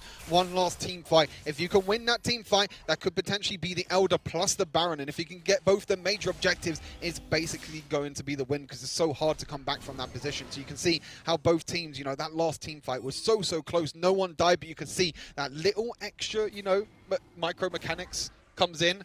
Maybe they can get a kill. So in terms of summoners, Citrus had to use his flash, Solo Bolo had to use his heal in that fight. For Rix, they didn't have to burn any summoners, so they've got all those still available coming up. I got to assume it's going to be for the Elder Drake once again, which has been started once again for Ice Cream. Yeah, the Elder Drake is also always going to be the name of the game in the moment. Clue looking to dash in. Seven is a little bit by himself, but look at the flank again. Snitch is going towards the bot side. The reset again. Random's also looking for a flank, but he's by himself they caught this Random time. Off. Yeah, they caught Random. Look at the damage going down on Random. Dominus is not available just yet. He gets taken down. Now, what can Rix try and do in the back line? You can see Seven's trying to put as much down, but he just stasis. Oh, it's a disaster because that means the Guardian Angel's going to pop back up. He's got nowhere to go. The rest of his team are going to try and come in and help save the day. It's a 1-for-1 so far with Jinxie down. Aemon Legend. Oh, the Garen's tanky, but there's not a lot else he can do. And now you can see Ibu still plucking away on the back line. Citrus looking to get the damage on Seven, but again, it is all about positioning. It was 2-for-1 in the end.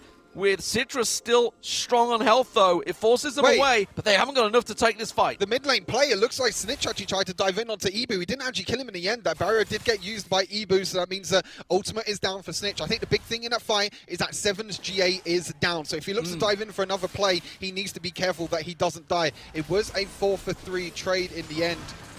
All the flashes were burned by Rix in that fight. There's no, tell a lie, Dooms has just come back off cooldown, but all the other flashes are available. Look at Rix. Whereas, for a play.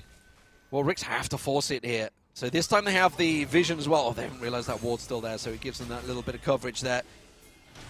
They need to go for somebody else other than random, I feel, this time around. Try and get that focus, get that early kill down, get that mental pressure. Doom, he's all by himself. Oh.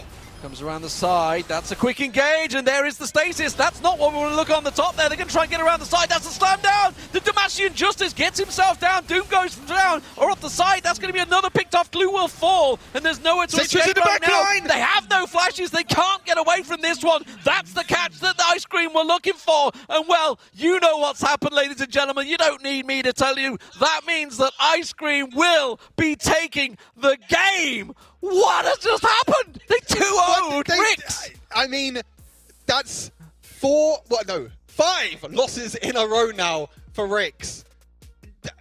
I don't know what to say. I mean, that's one of the biggest upsets. I think I've watched a lot of games in EMEA off season, but that's probably the biggest upset I have seen this off season.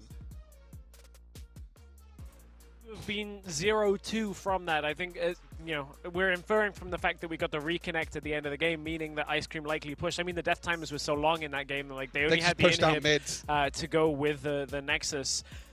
I mean, that's an insane result. An insane result from Ice Cream, a team that don't have an organization, going up against Rix, who really are the team that I still think of the team to beat. In Europe and EMEA, it's still the name that we keep looking back to, and a 2-0 is fully cast a curse, as we said. 2-0. Yeah, I mean, I called it, I guess. You know, cast a curse does it again. They're going to hate us for it. We're going to get DMs after this, probably from Mozilla, Snitch, you know, Doom, and all of them as well, saying like, "You really cast a curse us again?" Credit to Citrus. I don't think they can blame us for that one.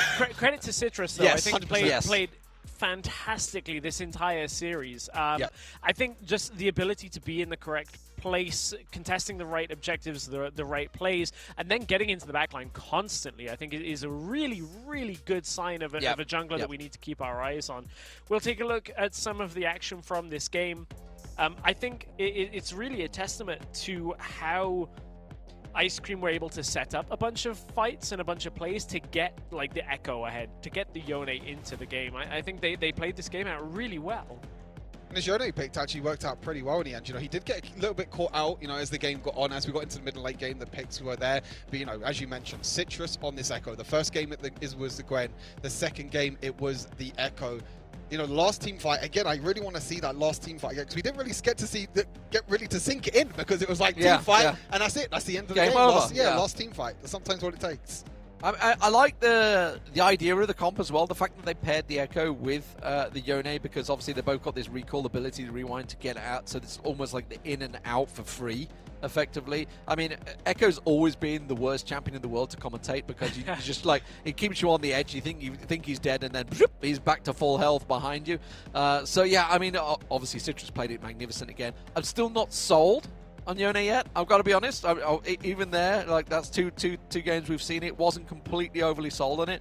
But Eamon Legend picking up the MVP, and I think that's fair. He did get a big slice of help from Citrus. I'm going to put that there, because. But if you think back to the very first fight that was incredibly close, obviously both Seven and Citrus got involved in that fight, but that was really a big turning point, because it's so balanced, a Garen versus Renekton in that top lane, or Baron lane, I keep calling it top lane, that's what I'm used to. But the fact is that once he got that, he didn't look back. He was a monster, and so many times he got that Damascene Justice when he was almost dead, and then boom, ulti through. Well, Aman gets the MVP. Garen doing so good, he's got 175% kill participation. That's how good Garen is right now. 1,100 damage per minute as well. I was ignoring the stats. I was trying to be kind. It's just Garen things. I mean, that's all you do. I mean, you know, we talked about, you know, kind of a little bit before the series about, you know, Seven prioritizing a lot towards this Baron lane. But when you pick a champion like Shyvana, like you said, Stress, you know, it's a very selfish champion. It's all about farming. It's all about trying to get enough resources on yourself as possible.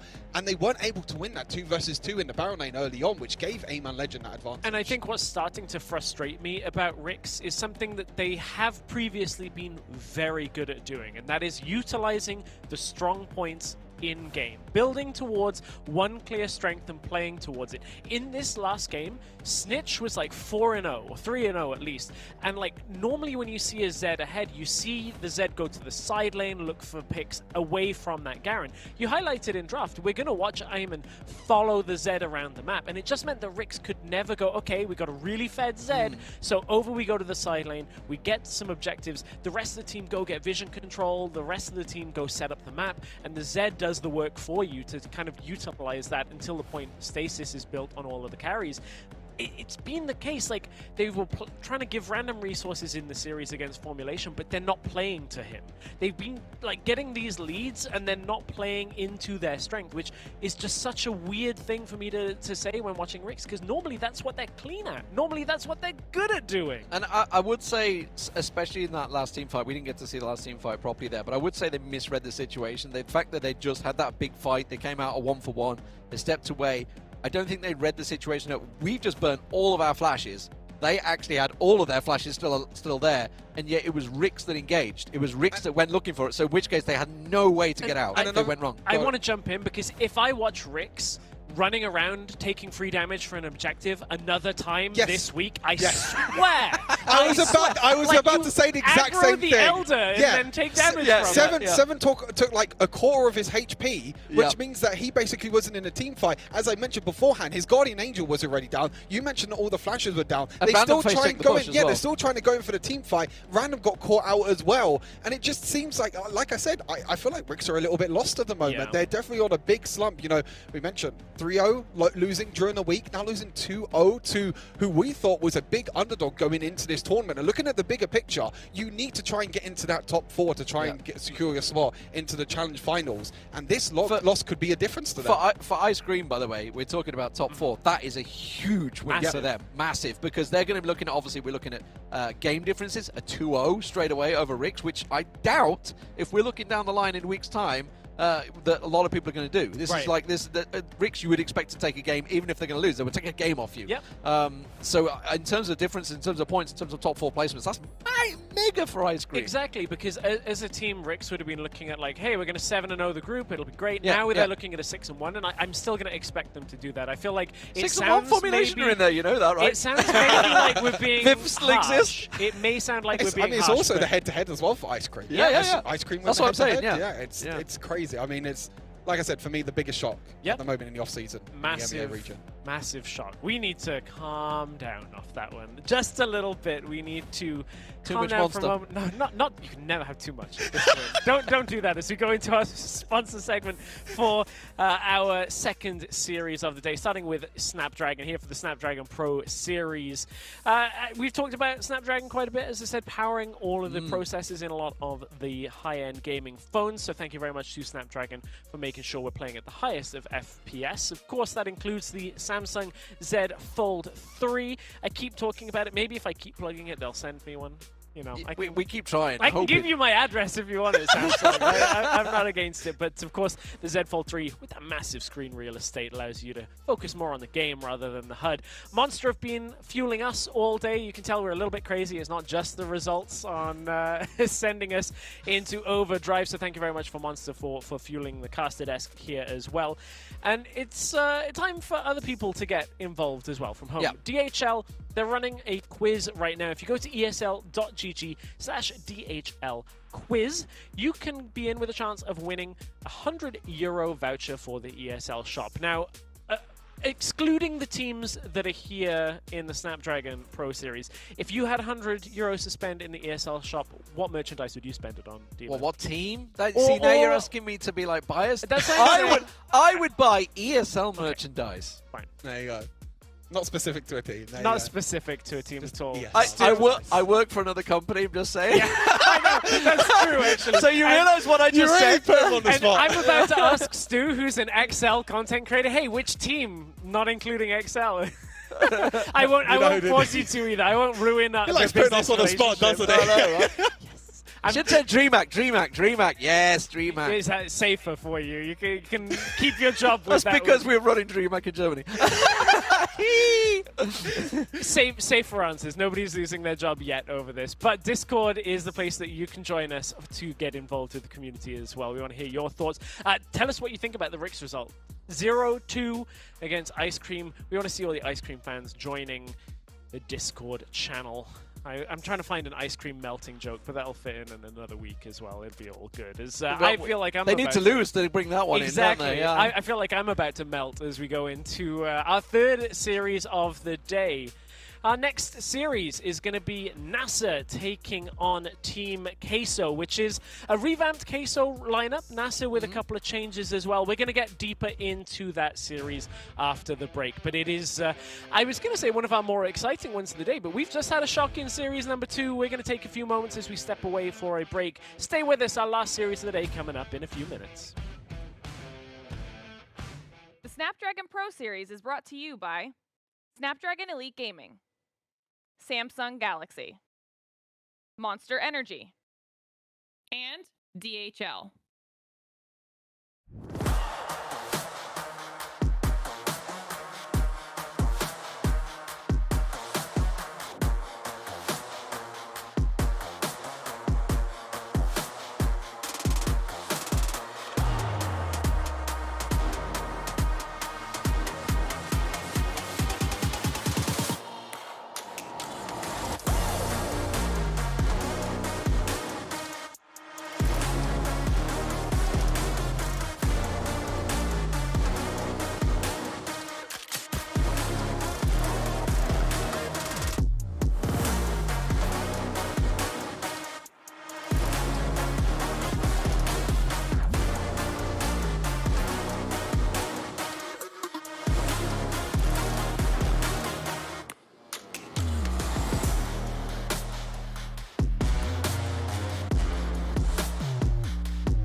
welcome back to the Snapdragon Pro Series. We're gearing up for our third series of the day and our final series at that. I'm Stress, joined by D-Man and Stuart for today's games. And I think as much as we want to focus on the shock result of Game 2, as D-Man is memeing with Ricks on Twitter.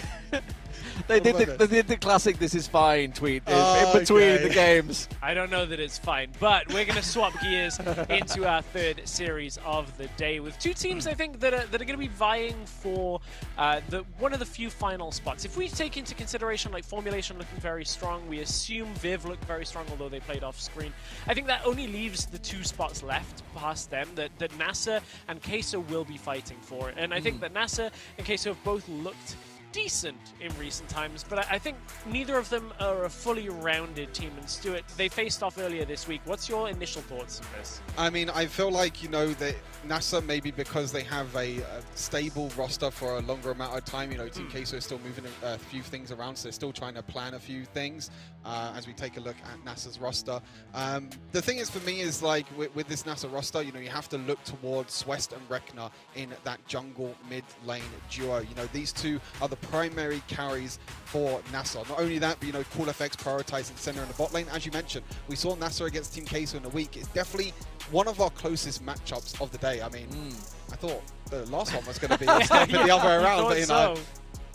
Well, the NASA lineup: Katana, Swest, Rekna, Cool FX, and Babane to round out the composition. I think, as you said, Swest and Rekna, two of the main strengths from NASA, and there have been a few changes to their lineup since we saw them back in WREC, but I feel like NASA are always one of those teams that are contending for the spots at the playoffs and always looking for those results. And I feel like, you know, both these teams, you know, NASA and Team Queso are going to be the two teams fighting maybe potentially for that fourth spot, that final spot. You know, if we think that, you know, Formulation, Viv, and, you know, even Ricks, even though they lost the last series, are going to be in that top three. So this is an important game for both of the important series for both of these teams, especially because head tiebreaker as well.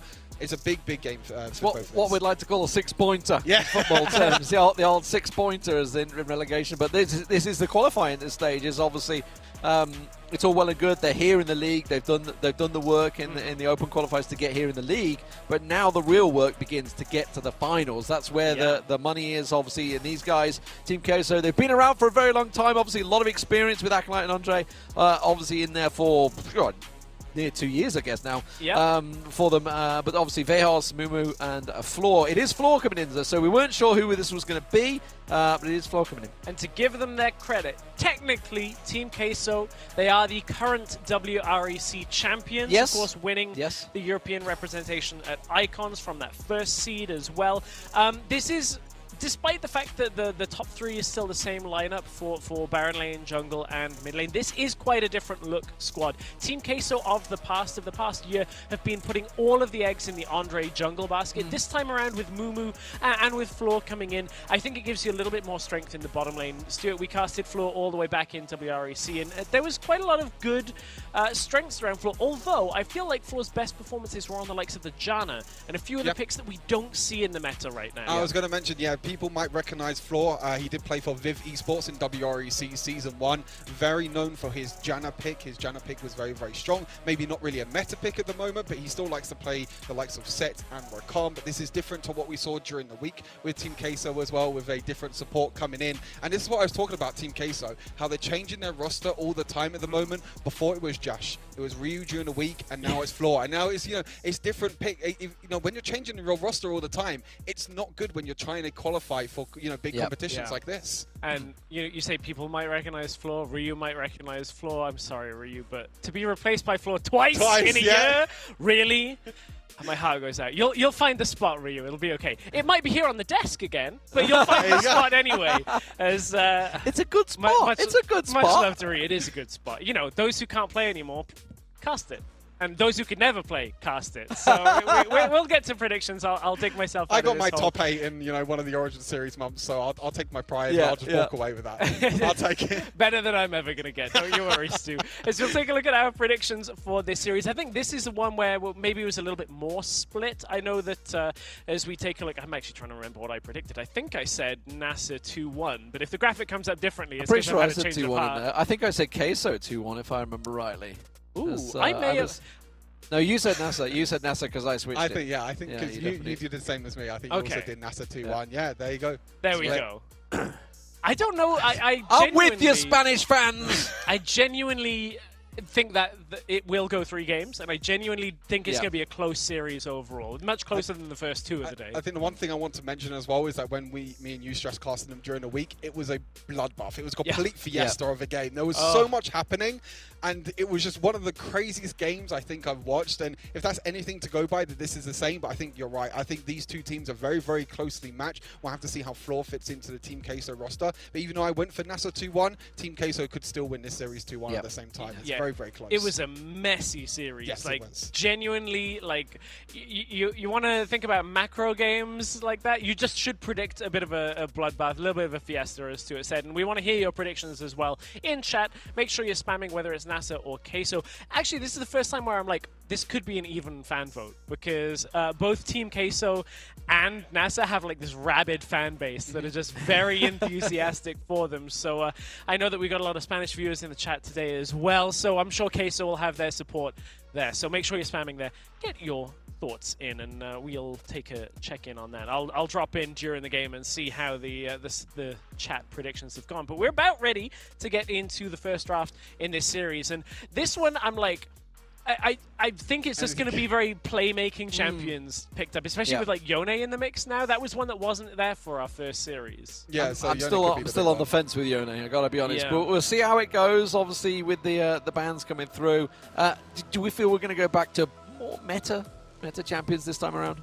You say more meta champ. I mean, we did. What is the meta at the moment? We still got a few meta champions, throughout the last 2 series. Lux is going to be the first ban here for NASA. I think 2 picks I want, or 3 picks actually, I want to focus on during this draft is the Riven, which is a very strong pick for NASA, really a good strong flex pick.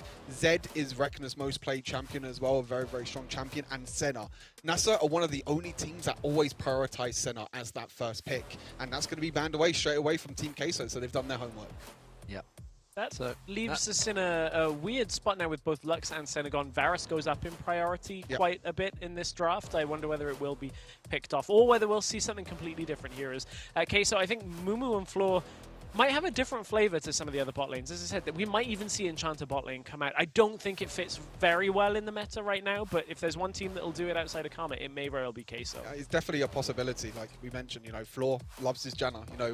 Always plays it all the time. With the big playmaking plays, and you don't really think of Janna as a playmaking champion, but he does it. He does it, and he does it very, very well. Gragas is going to be banned away. Karzik's interesting enough to ban away from NASA. Doesn't want Andre on that. And, you talk about Team Case on their top side as well. Andre, even though during WREC Season 1, it was all about Enchanters. It was all about put everything in the Andre basket. In recent weeks, he's shown that he doesn't need everything on him all the time. He can play champions like the Karziks, like the Lee Sin, and still perform very, very well. Jax is going to be banned away. Last ban, Fiora is open this game. This could be the first game that we have Fiora open. I was just about to say they've not really touched the Baron lane too much yet. Obviously, the Gragas could be anywhere. We know these days, obviously, but with the Jax being taken away, have we actually had a Jax today? We did. Yeah, we did. We saw it in first series. There was that beautiful triple counter strike lockdown. So Zed ban. Yeah, I mean, Rekna has been one of the strengths for NASA, so taking that power pick out of the mid lane. So Karma safe. No, we're going back in time. Camille first pick. That's like early WREC Season 1 first pick. Yeah, because she's been nerfed like 5 times with Fiora up as well. Yeah, with Fiora available, and then Fiora's instantly locked in. Fiora is I would say Camille, but better. Like she does everything the same, but better. I would imagine. The only thing you don't get with Camille is the lockdown. Yeah. Interesting. I think Acolyte will be comfortable with this. Yeah, 100%. I feel like he'll be definitely comfortable in the matchup. And they get Karma as well. They got Karma and Fiora, which are 2 very, very strong power picks. Camille, yeah, I mean, like I said, it was a long time ago since we saw, you know, Camille as a first pick, you know, have this much high priority. Yes, she still has a lockdown. Yes, she still has, you know, quite a lot of mobility as well with the hook shot, but you know, Fiora is one of the best late game scaling Baron lane champions. Oh, it's jungle. And now Renekton, so it Jungle could be Camille. jungle Camille, Varus, Renekton maybe? in the Baron lane. So we see this matchup quite a lot. You know, we saw it quite a lot during the week. Renekton against Fiora, you know, random on Rix, you know, was really good in both sides of this matchup. Renekton does have that early game priority over Fiora, but late the game goes, the harder it gets. So I'm definitely expecting Swest on this Camille to focus a lot towards that Baron lane. Okay. Morgana rounds out. That's Cool like effects cool pick. effects. Yeah, Yep. we saw this out of NASA, I feel like, earlier in the week. And I think that basically forces Queso a little bit here to draft the Varus. If Queso end up on something like a Ziggs, Ziggs does terribly typically into Camille. Like Camille just jumps in, lands the ult, Ziggs kind of freezes and can't do anything. I can't So- get away. Your satchel's not gone off Exactly. yet. Exactly. The play. Ooh. But one pick that gives them both flexibility and also the opportunity to play with a little bit more mobility in that bottom lane is Lucian. And you're talking about, you know, enchanters in the bot lane. There's a lot of flexibility for Team Yeah. Kato here, because this could be a Lucian Karma bot lane. Yep. This could also be a Lucian mid Karma duo lane. Could be a Lucian duo Mid lane Karma something mid. else, Yeah, yeah. exactly. There's a lot of flexibility for Team Kato, which actually makes it quite hard for NASA to try and ban out some champions. So maybe they look towards the support pool, or it's going to be the jungle pool. So they're going to take away the Olaf for starters. 100% banned today, I think, Olaf. I think so. Might be, It's yeah. very close to it, if not.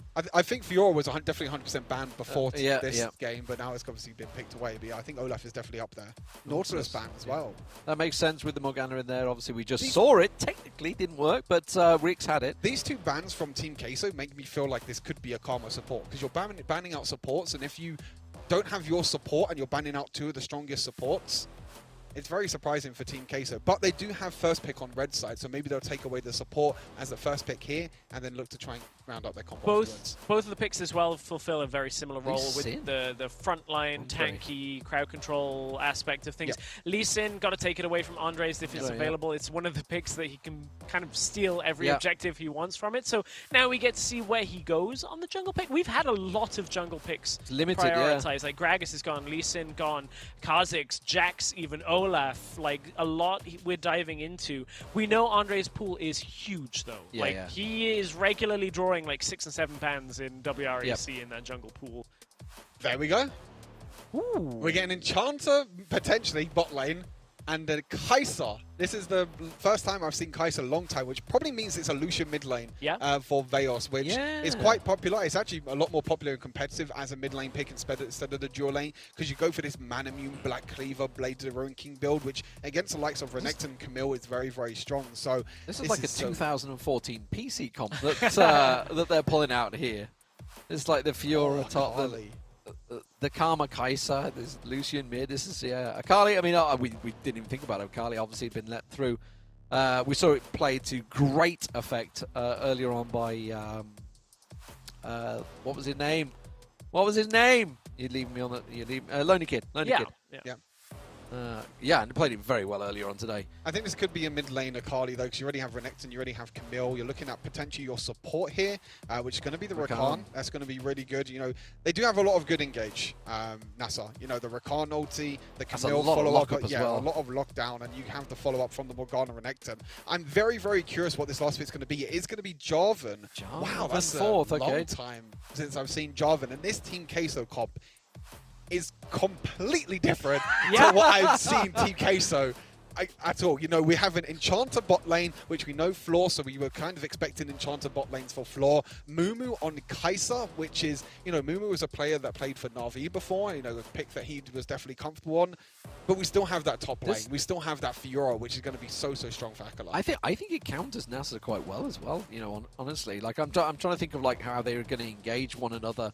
Obviously, you've got a lot of lockdown for NASA, but what are you locking down? Because there's a lot of mobility, a lot of shielding coming in there, and a lot of counter engage to come from Queso. You speak about lockdown as well. The Jarvan, I feel like, is kind of countered himself. You know, with that Cataclysm, you're not going to be able to lock down anyone. You've got mobility from Renekton, mobility from Camille, mobility from Akali to get away. The same with Rakan as well. The only you're locking down Morgana. is Morgana, which you don't really want to lock down Morgana because she could just use her ulti and then that's it. And then she'll do a ton of damage. So, you know, it's definitely a different pick for Andre that I've not seen probably ever, actually. I don't think I've ever seen Andre We've ever definitely play seen Jarvan. Jarvan at Andre. Like, in those games, Maybe, like, back in April and May. So I'll have to check the exact stats on it at some point. But I'm curious But to see if he's he's had actually played games where it. he's banned like 7 champions on him, and he has to find something that's mobile. For me, it does fit Andre's older playstyle, where it's like a mobile jungler that can get ahead, can set up fights very well, steal objectives, and set the team up. So I'm like, if he can get into lane and help Acolyte with the early game, get a couple of those flag and drag combos, get money onto the Fiora, then it gives Queso an opportunity. The one thing I'm worried about, though, is like Kai'Sa is so far out of the meta right now, that especially against a Camille who will just ult you. Similar principle is like Kai'Sa wants to dart into the backline. She can't if the Camille ult is on her. So there's a lot to contend with that is out of the meta here for Team Queso. I mean, there's a lot to talk about with this draft. You know, Kai'Sa doesn't have a lot of range at all, and when you're against a lot of melee champions like a Renekton, like a Camille that can dive on top of you, that's going to be a real big problem maybe for Mumu down in the bot lane. But you do have a Karma by your side, so that should be fine. But I think a lot of priority is going to be in this Baron lane. Renekton against Fiora is a very common matchup at the moment in the current meta, and when you have 2 early game potential junglers in the Jarvan and the Camille that can look to go up there, and even the support roams at the same time, there's going to be a lot of action in this game. I think one thing that I'm looking at is like if Queso get ahead, double marksman comps are always very oppressive to deal with. Like if they start getting damage, if they get ahead on items, people melt under their damage. So that Lucian could very well be that pick for Veos, where it's just like, hey, I'm totally fine to just get ahead in here. Just stand back and just pick them down. Yep. Yeah. Create your That's the problem. Yeah. I want to say, I think I remember Andre playing Jarvan the Fourth back at the Origin Series. I want to say I think that's where he did. Obviously, they won the Origin Series, Queso did back then, so there was an error. There was an error. We're hearing there might be an error. And I bet it was Jarvan. I bet it was Jarvan was the error. Andre's like, whoa, guys. Like, guys. I don't want a Jarvan. What is this? So that gives us a few moments to They're get redoing back, it. settle ourselves, see exactly what the difference in the draft was. We'll get it back up on screen. And Maybe let it was you know Kai'Sa. Maybe as that's soon what it as was. possible. Maybe that's what we're saying is kind of out. I think it was probably the last pick because the assume it draft was went last pick, fine yeah. until the last pick. So maybe it was just like a pause or something, or some sort of lag or something. This is just Stuart hoping he gets Kai'Sa in game because it's one of your picks. That I want to see a Kai'Sa. I mean, I want to see Xayah. That's my main. The bird down in the draw lane. Still you're no still Kai'Sa. holding on to hope. There's never hope. Sometimes there's never hope. But so we're being told that Kai'Sa actually was the issue. Told ya. So when we get the confirmation of what the correct pick will be, we'll see that we've sorted that out. my as dreams you said, have been shattered. The draft did complete. So just to hypothesize, this isn't correct, but it may very well be we have to redo a few picks here. If one of the picks in the middle of the draft does get changed, of course, that may change the complexion of the rest of it. So as soon as we know, we will confirm. It's because with we you. had 2-2-0. Is that like, guys, I know. we need to slow things down a little bit. We can get more sponsor plugs in. No. There's a time and a place. There's a time and a place for that. But yeah, I mean, to speak about the beginning of the draft, there was a very different flavor to this to the other drafts of the day. A little less focus on that Baron lane, a little more focus towards the jungle, which I think Andres in every game is going to always draw that attention. I mean, we saw through WREC, through Icon Series, like every time Andre has the opportunity to steal an objective, it's not a 50-50 anymore. It's like at least a 60-40, if not more, in Andre's favor. This guy just steals everything whenever he gets the opportunity. Flashback to WREC finals in Barcelona. You know, he was the one that stole 3 objectives, 3 games in a row, and he was the main carry for Team Queso to take the series and take that first seed into Icons. It was in the WREC. It was back-to-back last dragons of the game. Yeah, like back-to-back, and it broke ranks. And I remember you nearly losing your voice. I did karaoke after that, and it was terrible. And normally it's not as terrible, but yeah, there's some videos out there. Nobody wants to see that. But those Dragon Steals really were kind of like the hallmark of what made Queso like this team that you have to respect. And they came into finals and played a completely different playstyle based on enchanters, actually. We hadn't really seen too much Yuumi. We hadn't really seen too much Lulu. And Queso were like, hey, we can play with double like carry setup with all these enchanters and make it work. And it feels like they might be leaning into that with Floor coming in, playing the likes of like this Karma, which of course is meta, but it fits Floor's playstyle. Yeah, I mean, if you were to look back, and certainly for me, from Andre's perspective, like he did the exact same back at Origin Series, Icons before that. Obviously, they didn't do that great because, you know, once they got on the international stage, things went badly. But we won't mention that. Obviously, Random was in the same team back then as well, so it was very much the Andre, Random, and Ruby actually as well. Obviously, he was no longer there, so it was different. But it was Andre that was calling the shots, and it's been the same thing for a year. Not too surprising, everything's focused around him. I still would have liked to have seen him playing Java the Fourth. One of my original champions many years ago that I absolutely loved because he was broken as all hell when he first came out.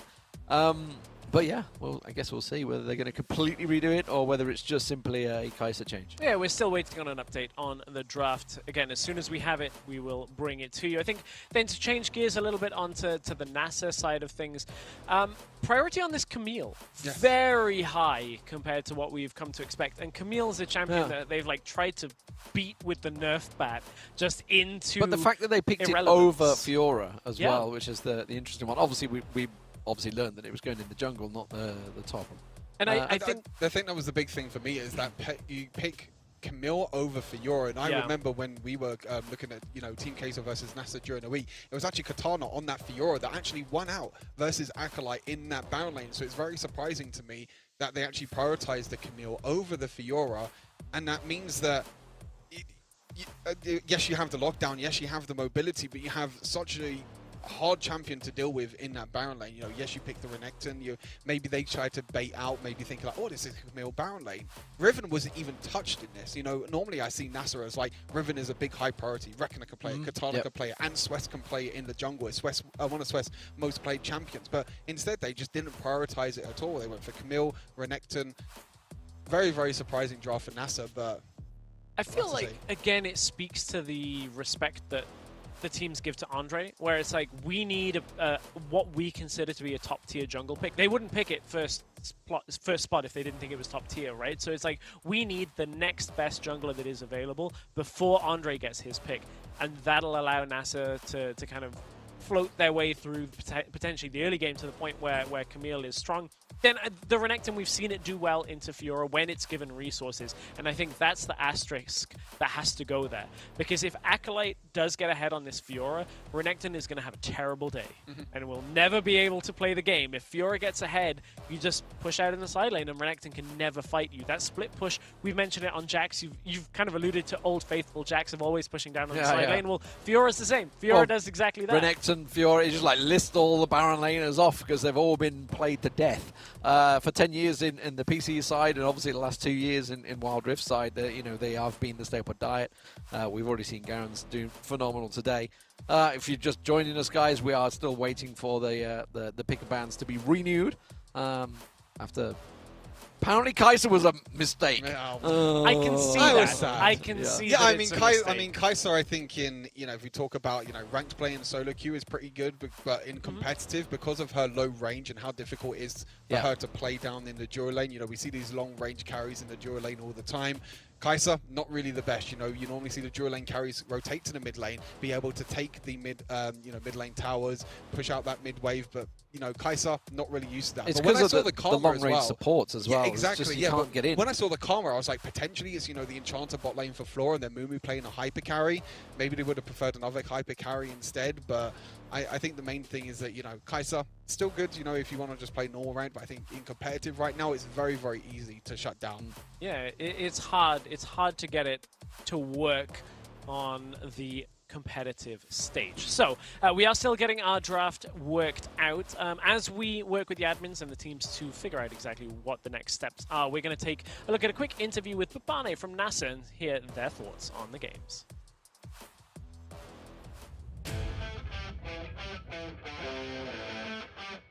Hello, I'm Gökberk Baban Neçeri.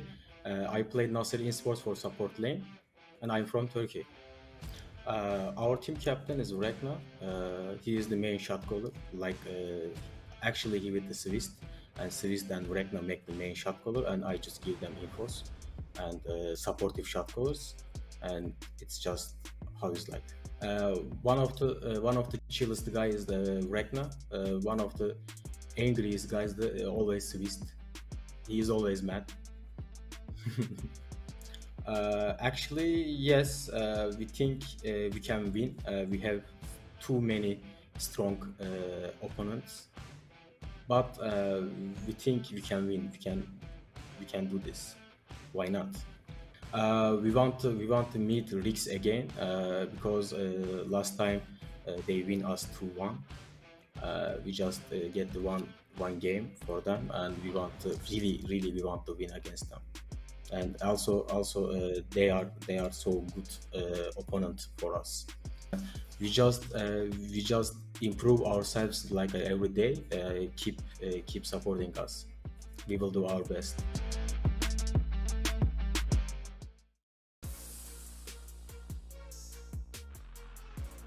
Good to hear from Babane as we are getting closer to the draft. I've been told it should only be a couple of minutes from here. So interesting to hear the teams that Babane wants to play against. I think everybody wants to play against Rick, especially this week.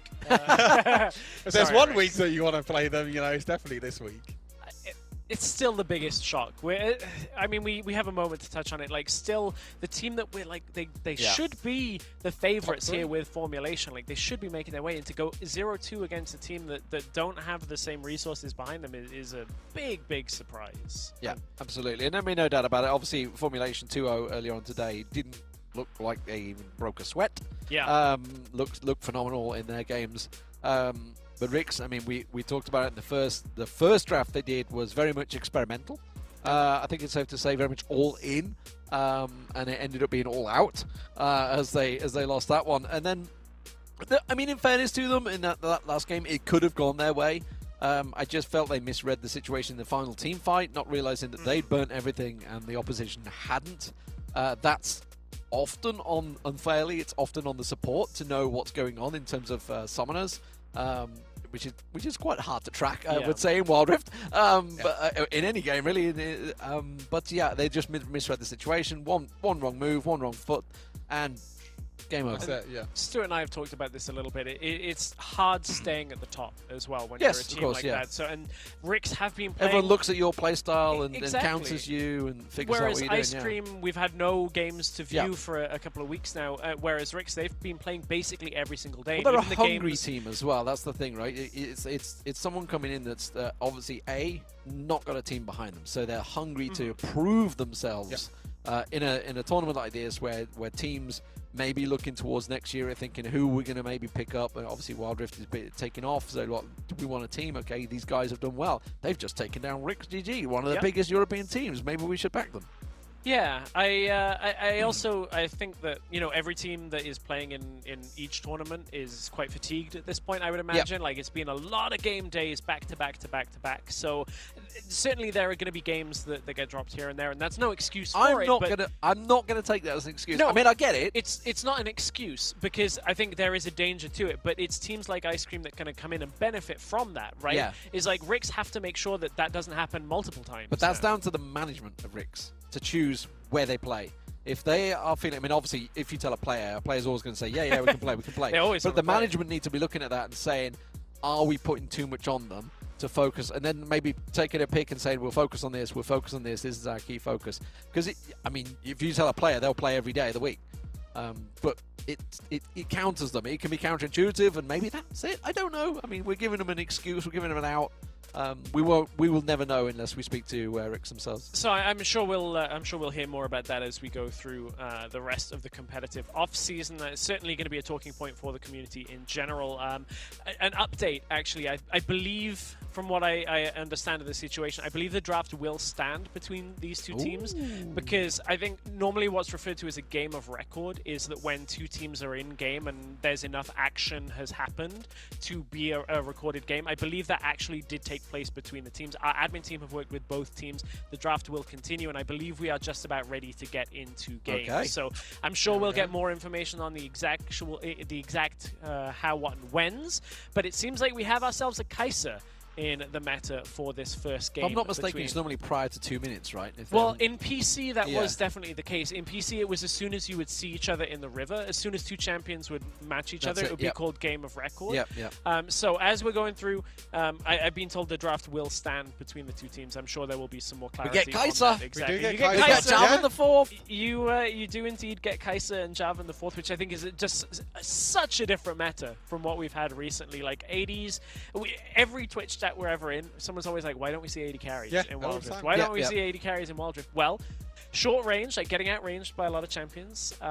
You know, scaling is not quite there. We don't have a long laning phase in Wild Rift, and you need to be able to clear the mid lane, and Kai'Sa is not very good at doing that. Like Stuart, as soon as Kai'Sa walks into mid lane, you can't clear. It's more to do also with, obviously, comparing to, say, if they're coming from the PC side, the support tends to get just starved and just get what they can, whereas in this, obviously, the supports are getting more gold passively, which pulls the better mages in, which gives them more options, and suddenly it opens up the whole field of like what can be used as a support, as opposed to fully countering ADs. It's funny, and you can talk to this as well. I think the support items were theoretically like, we'll extend the laning phase by adding 2 GP5 items, and now it's like supports are like, nah, screw that, I'm going and getting gold elsewhere. It's like Relic Shield, for example, like so many supports at the moment. As we take a look back at the draft, this will be the draft escape. But yeah, I mean, I look at Kai'Sa, you're just going to get outranged by this Morgana in lane. I mean, we talk about supports and support items and everything, you know, Relic Shield, as I mentioned. You know, we've seen supports roam a lot, which means you're going to be stuck in a 1 versus 1 in this bot lane against a Morgana. You are not going to be able to push up. You are not going to be able to step up against this Morgana. And Cool Effects on this Morgana is going to have full priority on this bot lane. And I think, you know, Mumu's basically going to be stuck underneath the tower. So, you know, take a look back at the draft. I think it is very different from both teams, you know, with the priority from NASA. But Team Queso, you know, with this, you know, with the hyper carry now in the bot lane, we'll have to see how it changes things up. Yeah, because that is a significant difference. It will give them some extra late game threat. We have a Fiora there for late game as well. I think it's just very different, and now it's on Queso to make it work. I think one thing we actually completely missed in this draft as well is that Queso is pretty much all AD damage. You don't really have a lot of AP at all. The thing is that Karma can sometimes be enough AP. If the Karma goes for the standard Karma build, which is Luden's Echo into Imperial Mandate, you can do enough damage with Karma, but Plated still camps on all these bruisers. Death's Dance on all these bruisers. The Camille, the Renekton. Akali's probably going to go for Crystalline Reflector as well to get that armor. And there's so much that NASA can do to actually stop Team Queso. Or is this the introduction of the AP Kai'Sa, which it happens? I think Doom was like playing it in solo Doom queue and a whole Snitch lot. mid lane as well. And Snitch, yeah. We may very well see it. Also, I don't want it. to underestimate the Fiora Vitals procs, and is it second part of W is also true damage or something like that, or definitely crits. Second one part, of the third two. ability. Crits. I don't know what this W key is you speak of. No, I know, right? Second ability. I know. Hey, I'll be calling it top lane all day long, hard. so it's just like throw myself out there. We still call it ability, Nate, and we still call it QWENR, and we've been doing it for too long. It's crazy. Yeah, so it is old habits. I know, right? They'll never leave our brains. They'll always be stuck there, you know. Yeah, there's a lot of old information that's somewhere back rattling there, around. just useless things. I've got like 60 champions that aren't in this game, just milling around, waiting for their moment. And then they're releasing all and the then new ones. The new one comes out. Yeah. Oh, they're like Vex. I'm like, that's just a player in Wild Rift. What is that? I don't need that. They can't give him a name. Anyway. It's been a day. It has been a day. We've had some impressive games already, and this one, well, with the champions sticking as they are, this is obviously I would say a bonus for NASA. If that's the case, can they try and take this as a 1-0 game? Obviously, we were talking about the fact that this has been 2-1. We were split decisions ourselves between who's going to take it. It's a game that could well be the battle for 4th. Who knows? Yeah. Who knows? I'm saying who knows with Rick's losing. Yeah, exactly. Yeah. So it could be third, fourth place matchup as well. You know, like as we mentioned, you know, with tiebreakers being head to head means that there's basically, like you said, a 6-pointer. If in terms of football terms, it's like you win this series, you instantly gain advantage against the opponents. If you lose this series, then it could be a little bit of a downside, and you have to try and bounce back tomorrow. Especially being a single round robin. when you look at it. A single round robin means that there is no second chance for these matchups. So it's an interesting situation for us to be in as you know, we're seeing some of our top teams kind of drop a series perhaps they shouldn't. We're seeing these close series play against each other. We are going to get into game pretty soon. Just waiting on an update between NASA and Queso as we have had the draft finish, but we are not quite into game, so I wonder whether that is a connection issue preventing us from just getting into game for a moment. But as we get there, I think, you know, we talked about how important top 4 is.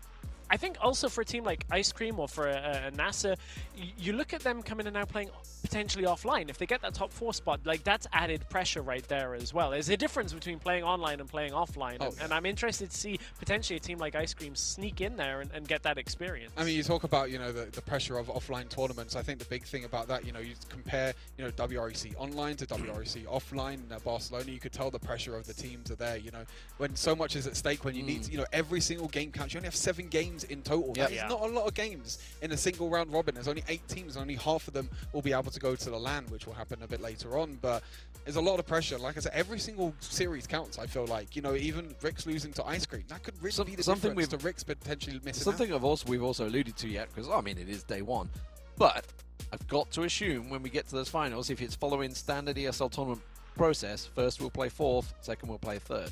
So even like now, we're talking about this being a potential 3rd and 4th. This could be a difference between playing someone like, I don't know, Formulation maybe, or something like that, who could potentially be first, judging by how they've been playing this week. We've still got a few weeks to go, so things could change quite rapidly. Yeah, exactly. Between playing, you know, a potential 7-0 team, than maybe playing a team that's dropped games here and there, that maybe, as you talked about, the triangle that is happening right now of this team can beat this team can beat this team. If you get the one that you can beat, it could make a big difference in the finals.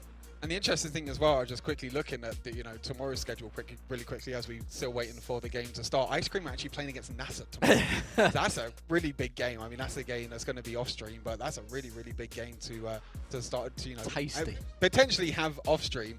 You know, there's a few big games happening tomorrow as well. I think the, you know, if we take a step back a little bit, you know, have a look at the meta, as it looks like, seems like the game is very, very slowly getting ready to begin, but it's all right, guys. Oh, looks like we're going. I think we're ready. We're ready. Looks like we're ready. Half an hour later, we're ready to go into game as we have had our draft finalize. We're getting into our game. I'll pass it over for game number 1 between NASA and Team Queso. It's going to be those two head-to-head for the Snapdragon Pro Series. Game 1 of this best of 3. D-Man and Stuart going to cast.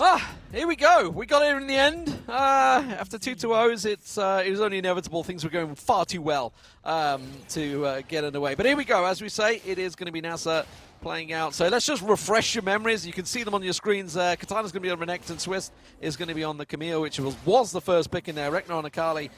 Morgana, of course, for Kulavex, and Babane on that Rakan. And the debated picks was obviously Fiora for Acolyte, Andreas for Jarv, and the 4th. Lucian is going to be mid for Veos, as we suspected, and Mumu will be on that Kai'Sa with the Karma support from Fleur. Yeah, you're probably wondering what happened as well for the first blood in the Baron lane. But from what we're aware of, it looks like the Team Queso had to give a free kill over to NASA in the Baron lane, maybe because the game before started. They'd had a kill. They had a kill, which in meant, early which game, is what we're saying when they meant they'd had a game moment or whatever. So it seems like Team Queso were just making them they give aware it free maybe to? in That's the the question. game. It was just a free kill to Katana in the Baron lane. It was like Acolyte just walked underneath the tower and just got a free kill. But I think, I mean, as far as I'm aware, hopefully we can get confirmation that maybe the game started and NASA did get that first blood in the Baron lane. But then the game had to be remade because they thought that it was going to be a mispick. They thought it was going to be a mispick for the Kai'Sa. So a little bit of an early advantage. Oh, engaged straight away, immediately down in the for a Scuttle Crab of all things, and it is going to be a heavy engage. Babane is in trouble. He gets taken down. There's going to be a quick pickup there. It will be Acolyte that will take it. Flash is burnt left, right, and center, all for a single Scuttle Crab. Yeah, but all for a single lonely Scuttle Crab that's just going to walk around and die to Java. So even though they have to give over the first blood, it means that they're able to take a kill. And normally Scuttle Crabs were never really contested, as a binding actually hits. And Swest is here as well. Just try and dive in. The exhaust goes down. Is it going to be enough? Should be. Mumu got no flashes to get away from this one. It will be a singular pickup. West will take it. Assist going to CoolFX. And this is exactly what I was talking about in this bot lane matchup. CoolFX, you know, we're going to have the binding, going to have the pull, and going to be able to push him out. And you know, Mumu just stepped too far forward. That's the scary thing, though. I mean, step too far forward. The fact is, when you have a Camille in the jungle, you have to be so wary of the distance that they can travel. And like you say, a dark binding getting caught out, a Rakan knock-up, you know, even a knock-up, a stun from Katana, then, you know, Swess could come out of the shadows from anywhere.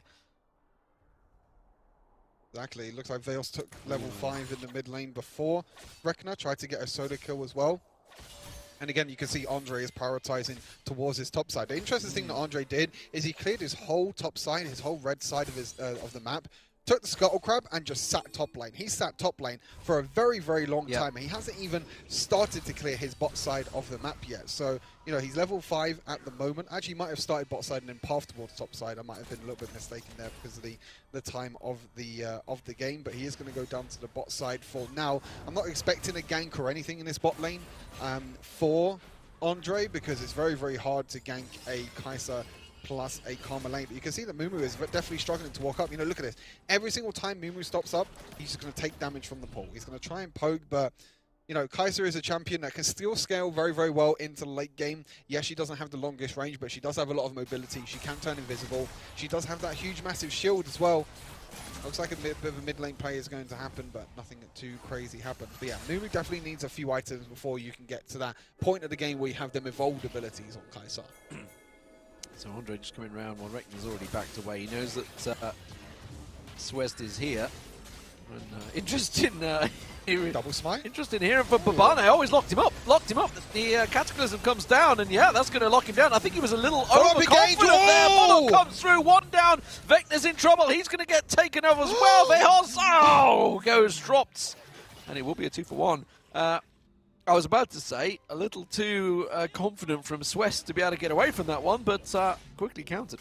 I think the big thing was that he already used his hook shot on the Raptors, so he didn't actually have that hook shot to escape, and Andre saw that as well. So as soon as Andre saw that, boom, the Cataclysm comes in, no flash as well from Swess, which means he had to use his ultimate to try and dodge away from the culling damage. But the re-engage afterwards, because you have to remember, you know, Team Kai'Sa were basically in Nasa's jungle. So, you know, the follow-up afterwards from Rekna and also the double knock-up from Babane was huge.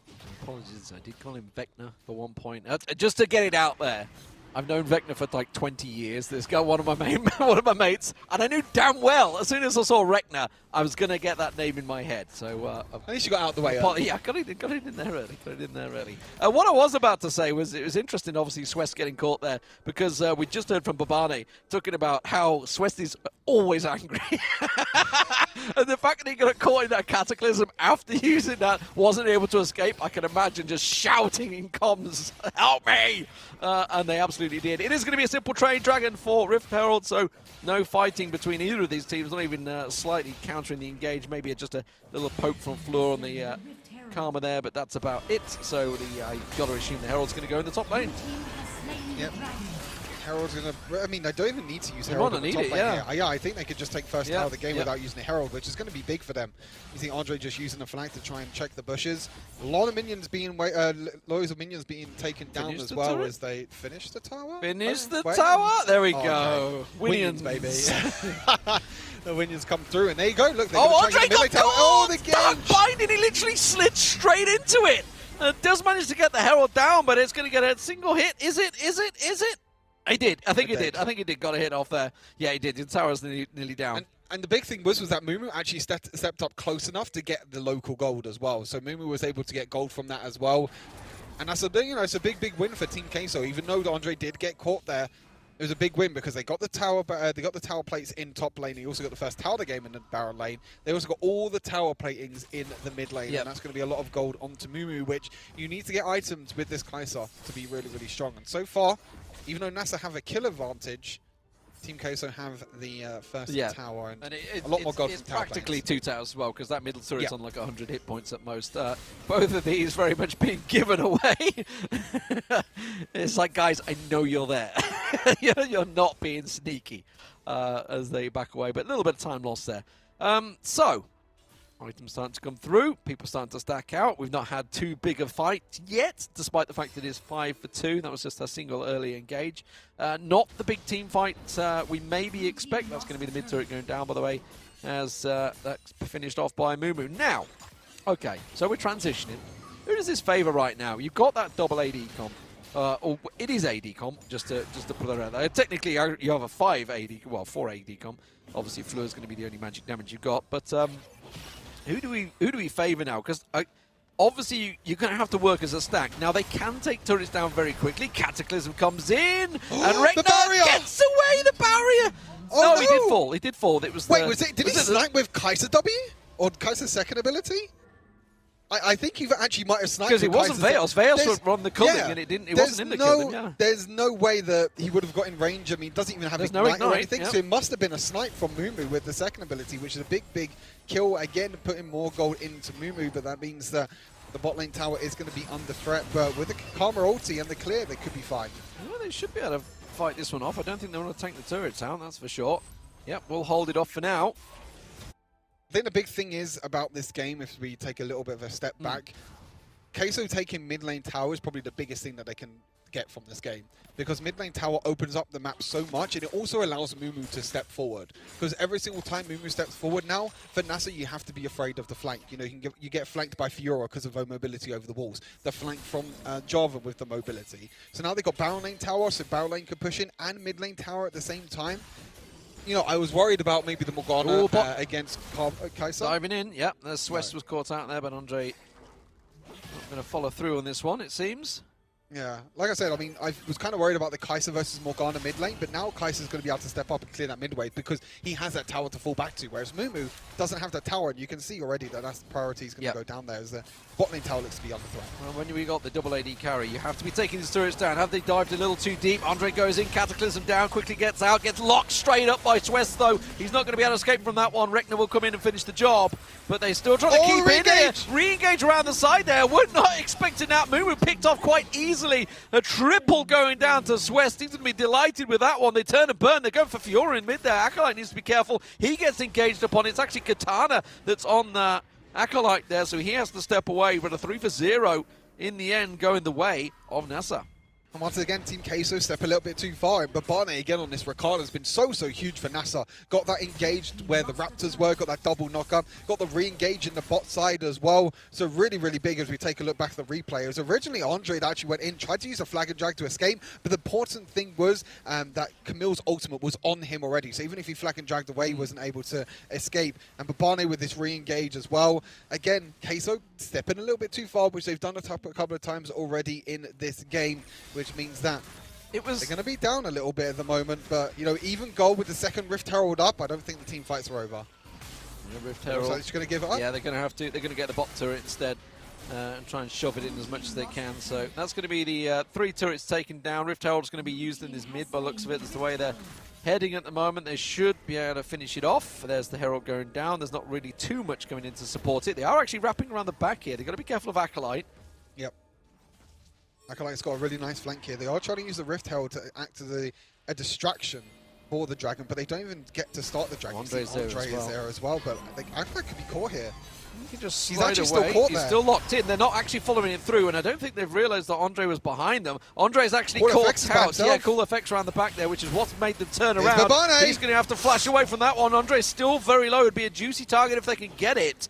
Still, obviously, why Andre? Why would you just leash the Dragon there? There's no reason. The important thing is there's a lot of ultimates banned for Team Kai'Sa. It's only Mumu that has his ultimate left. On the side of Nassau, you've got Renekton ultimate, and you still have the Morgana ultimate. So there's a few ultimates, you know, a few flashes had to be burned from Nassau. Swest's ultimate and CoolFX's flash had to be burned. And Nassau looked to go again towards this Dragon and look to try and get the second stack of this Dragon. But it looks like they're just going to back away for now. And some of the recalls did get cancelled there. Yeah, but they've gone. Some of them are already gone, and they are not going to leash it. So they're just trying to sweep out the ward coverage, and they will find... No, just choosing not to get that one. a very interesting point in the game because Team Queso don't want to give up this second dragon because that means that NASA can look for that 3-dragon win condition. Katana's there, but At the same time, NASA don't want to give this up as well. Yeah, NASA a bit far away. They're going to actually try and focus on Katana. Katana taking a lot of damage there. The culling being used, but now comes the rest of NASA. Around the side there, Dragon's still taken very low. It's going to be a smite fight. It will go the way of Team Queso. Andre coming out on top. Gets a brilliant Cataclysm on top, and he takes him down, but he locks up 3 members of NASA, and the rest of the team can turn around now. Acolyte looking to maybe coming in. Why are you going back in? He was back in the pit. I have no idea. Acolyte picks himself up yet another easy one, but he will go down in the end. And in the end, it's a 2-for-2 trade, 2-for-3 trade, sorry, going the way of NASA, but the Dragon, importantly, did go to Queso. Andres wins another smite fight. It's not a Team Queso game without Andres winning a smite fight around the major objectives. And even though they did lose a team fight, as you mentioned, you know, the dragon being stolen away is absolutely huge here for Team Queso. It means that NASA do not get the 2 dragons. They don't get that win condition of maybe looking for 3 dragons. But it was a very, very scrappy team fight. Babani looked fully engaged. It didn't really work out too well. Reckoner had to, you know, dive in, dash back out, and then dive back in again. As you mentioned, you know, it's kind of crazy, but you can see items being built at the moment. Nothing really too crazy. Mirror Mana just got completed, so fully stacked Mirror Mana now for Veos on this Lucian. But Swest has been performing very, very well on, as we mentioned, a first pick Camille, which is something that we haven't seen at all today. But something you did point out, obviously at the start there, Stress pointed out as well, the fact that it is very AD heavy focus. So I would say for Queso, this is a case of time will run out eventually, because NASA will just armor stack it up, and it will become more problematic for them to come out in their team fights when they're already so even. In terms of gold, very much even. In terms of objectives, very much even. Obviously a dragon apiece at the moment. Andre... Oh, this is scary.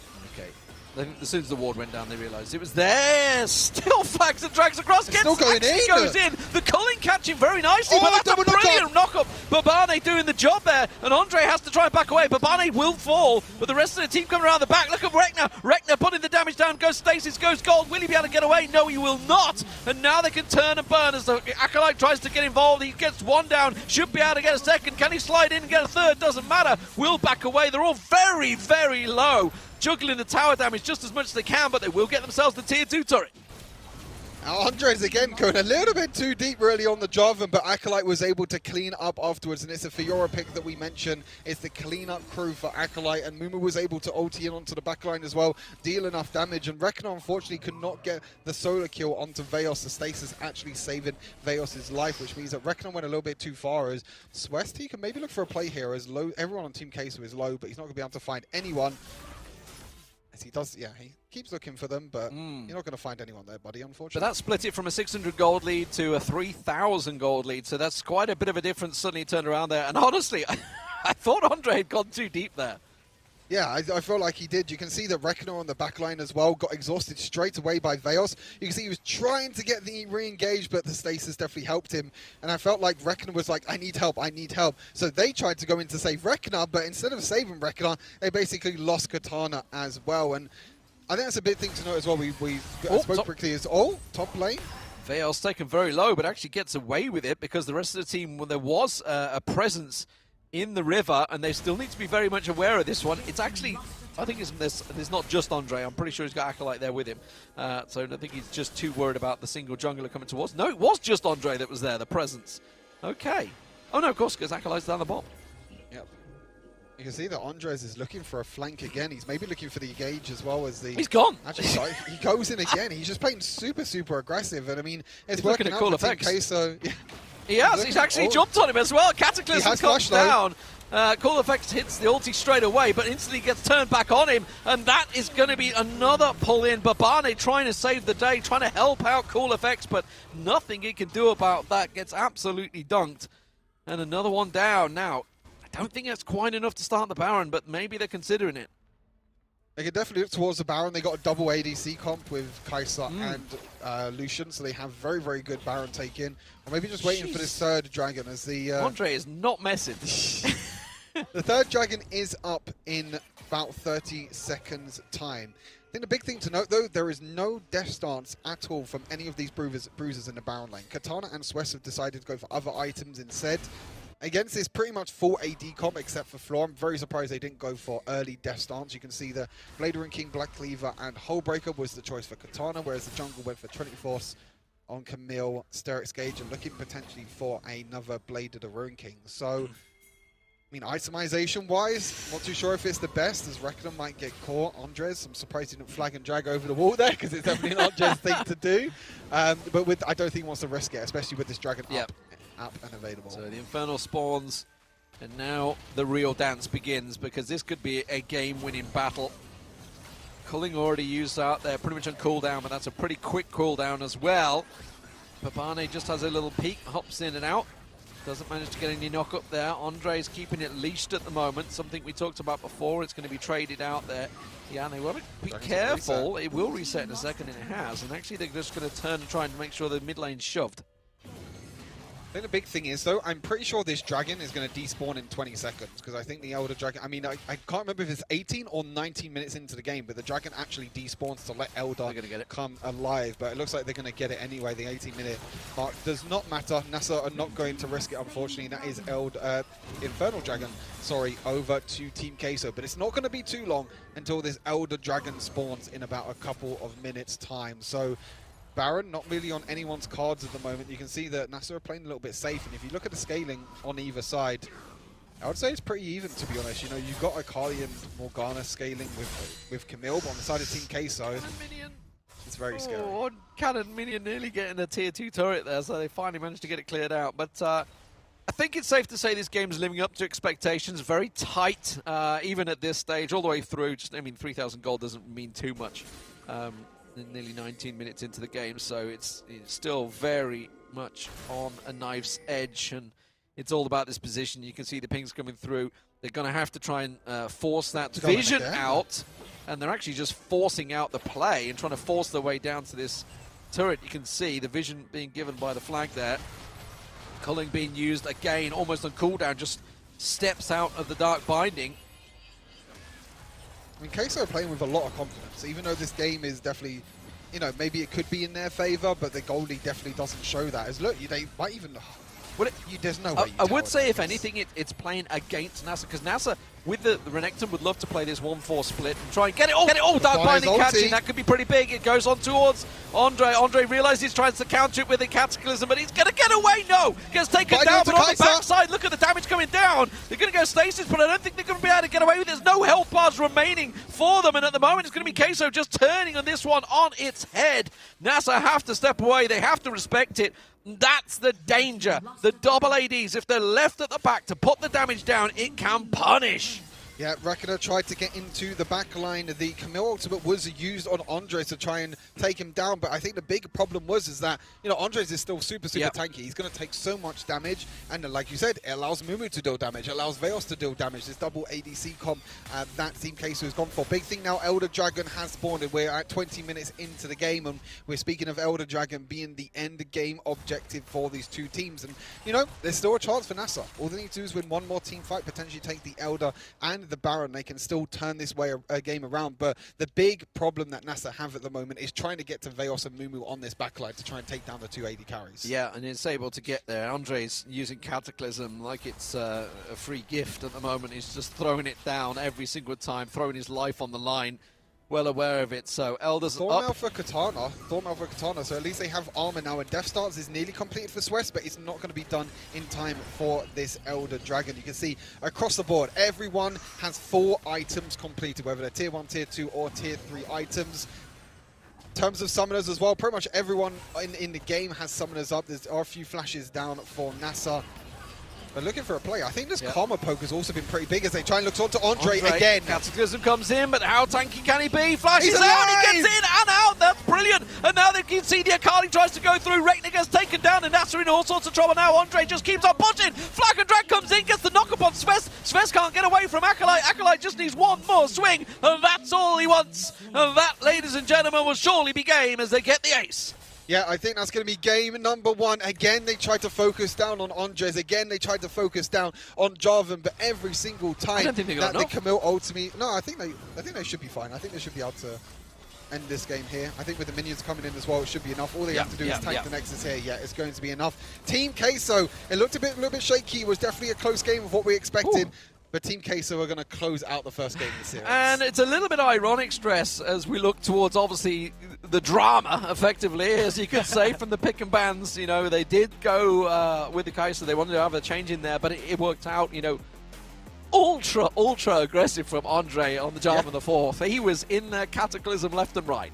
Yeah, just wanting to get aggressive all the time throughout the game, putting himself maybe on the chopping block compared to like buying Mumu some space. Like that bot lane, or I should say bot jungle fight where Mumu got a lot of damage out, I think is purely because the team are like, okay, I guess we just have to focus on Andre because he's jumping in on our backline and doing all the damage as well. So I will take a look at some replays from that game in Queso's 1-0 lead over NASA. But again, some unorthodox picks that came from this matchup, but I feel like Queso actually played very well with the way they needed to, with the Lucian, with the Kai'Sa as well. It was a back and forth early game. It was quite even between the two, but I feel like once Andre just started going hell for leather into the fights, I feel like that was everything that Queso needed. And that's it. I mean, they basically, once you get in a Jarvan literally in your face every fight, that was where they had to focus. And the thing is, he got in and out almost every time, which is what impressed me the most.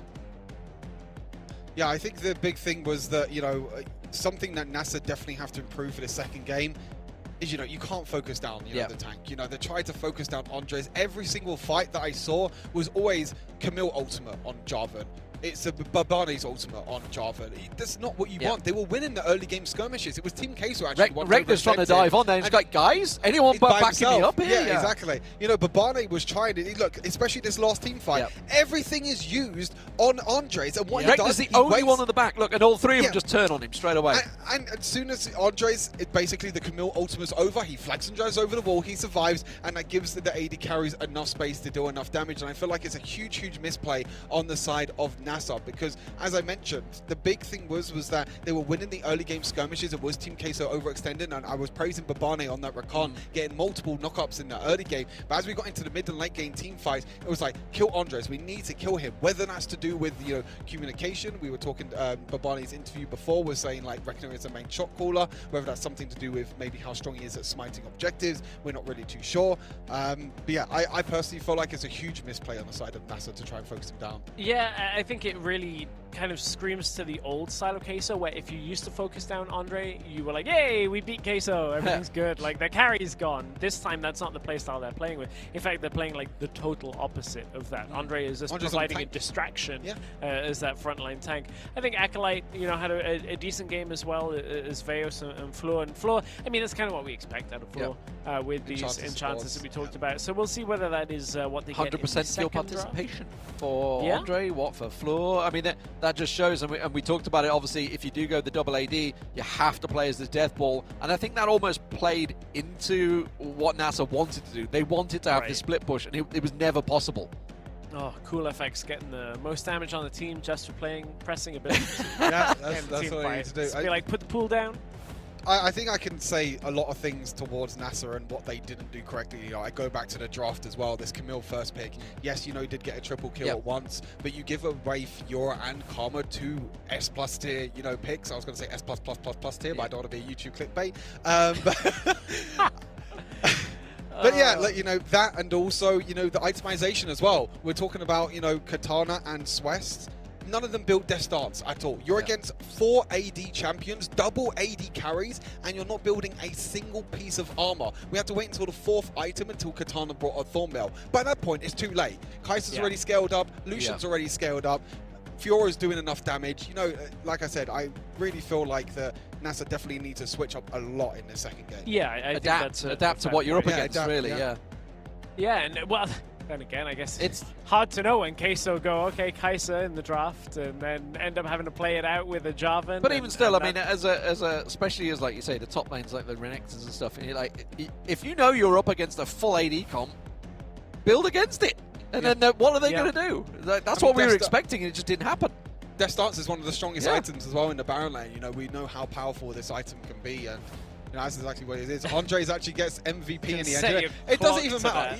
It doesn't matter. I mean, that's always a Team Queso Yeah. thing. It doesn't matter if he's the carry, if he's not the carry, if he's just the one going in and baiting the whole team. He'll still get MVP. Don't join Queso if you want to win MVP. Is the kind of the moral of the story. This is the entire time whenever we I mean, were it's doing also been the WRC. story that most of the day. Most MVPs tend to go to the junglers because they are such a key pivotal role. I think the big thing to notice with the stats is damage taken per minute. That Look just at shows that, how yeah. much damage he was Focused taking on him, yeah. throughout the entire game, and he still got MVP. He's still got a 4 KDA in the end. He was still able to provide enough space and enough room for his AD carries to deal enough damage. I'm glad we had an update during that because for a while he had a 800%. I was just looking at that kill participation, 80%. I was like, Andre's good, but is he that good? But certainly, It's been 80. involved all day long in the background. Exactly. He's been playing. He was the one pulling the strings in some of our upset earlier. But I mean, that's game 1 in the books for both of these teams. And it was kind of exactly what we expected, while also giving was us some tight. surprises. Yeah. Some very different things coming out in that draft. I think game 2's draft might be a little different, a little bit more on track with what we should come to expect from both of these teams. But of course, the teams are in between their games.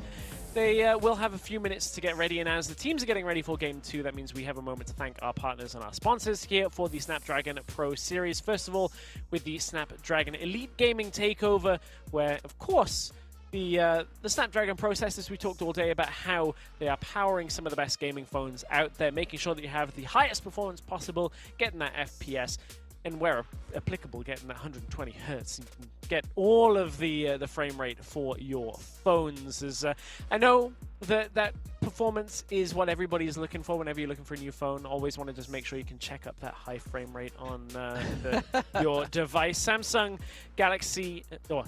Z Fold 3, if you'll excuse my League of Legends PC brain of team names coming and pulling team names out for that. But the Z Fold 3, of course, one of the phones that you can do that at 120 hertz for the maximum frame rates for your gaming.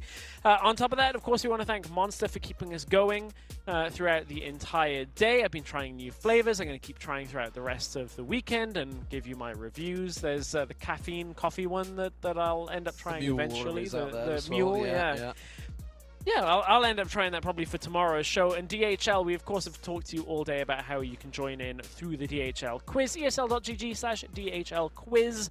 Try and win yourself €100 ESL shop voucher. Get merchandise for your favorite teams or your favorite orgs from the ESL store. Finally, we've got moments before we get into our second game. That means you can jump in on the Discord for the ESL Snapdragon Pro Series, if I can get my words out correctly. You can join us, give your feedback on the teams, the games, and who you think is going to win on the upcoming series as well.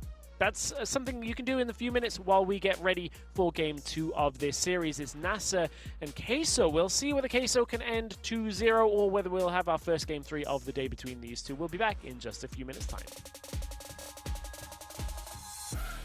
The Snapdragon Pro Series is brought to you by Snapdragon Elite Gaming, Samsung Galaxy, Monster Energy, and DHL.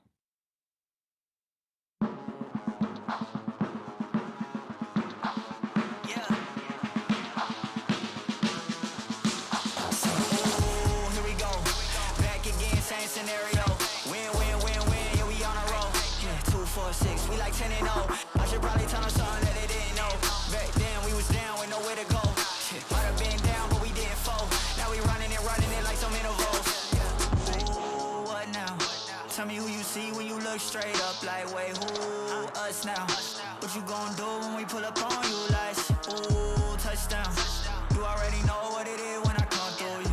Ooh, shut down. Shut down. Say, oh, what now? Tell me who you see when you look straight up. Like, wait, who? Us now. What you gon' do when we pull up on you? Like, ooh, touchdown. You already know what it is when we come through you. Ooh, shut down. Ooh, shut down.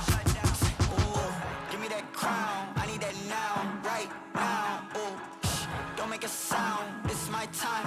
You hear the crowd. Hey, we need that rain. Me and my team. Deja vu, this here a dream. We done all seen 100 times over back when we was just teens. Now we going dumb, told them we the one. They would count us out, now we counting up the funds. Now without a doubt, they be throwing up the one.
Welcome back to the Snapdragon Pro Series. It's Wild Rift Season 2. At this point, I forgot what season we were in for a moment. Where am I? Yeah, it's been a long day at this point, which is a surprisingly long day for 2-2-0s so far. It's a big, massive. He won in 4 games, didn't he? They had to delay us somehow. Yeah, they had to keep us longer somehow. Hang us on the stream for a little bit longer. But yeah, so we're in Series 3 today. Game 1 has already taken place between NASA and Team Queso. If you are just joining us, Team Queso are 1-0 up after a bit of a different team composition. We had some changes to what we would normally expect from the draft. But NASA, I think, are the team that maybe...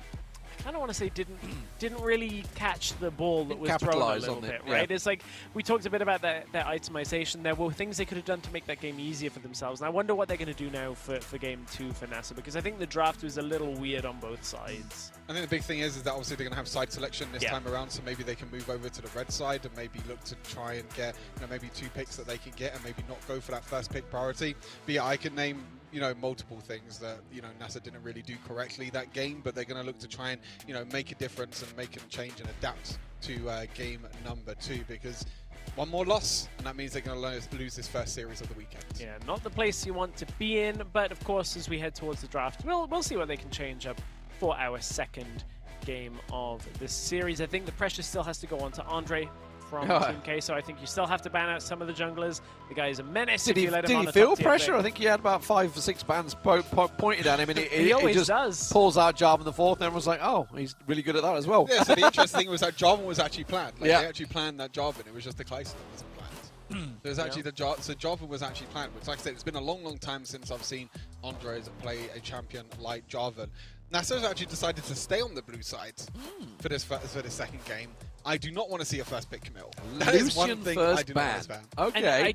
I mean, Veos did the most damage. But there was flex there. It was picked in the first rotation, so I can understand why they want to take that away. But I want to see them go away from the Camille. I'm no. Sorry, I don't think Lucian as a first ban is something they should have gone for. Well, blue side always gives you the flexibility to if they've gone for that, what are they aiming to get? Because obviously Gragas on the table still, obviously if you're etc. There's loads on the table, obviously, because there's only 3 bans. There is the Gragas ban.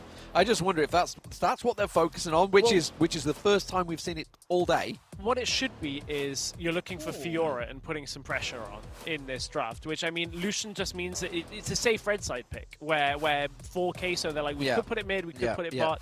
So it's about like reducing your matchups to a more easily pickable spot for Team Queso. I think you basically took words out of my mouth. With that, with the blue side, you're able to ban out champions that are maybe not as power picks as before. Yes. Interesting enough, they actually ban out Zed themselves though. Yeah. Which means that Team Queso have the chance to ban out that Riven, which, as I said, is a very high priority pick.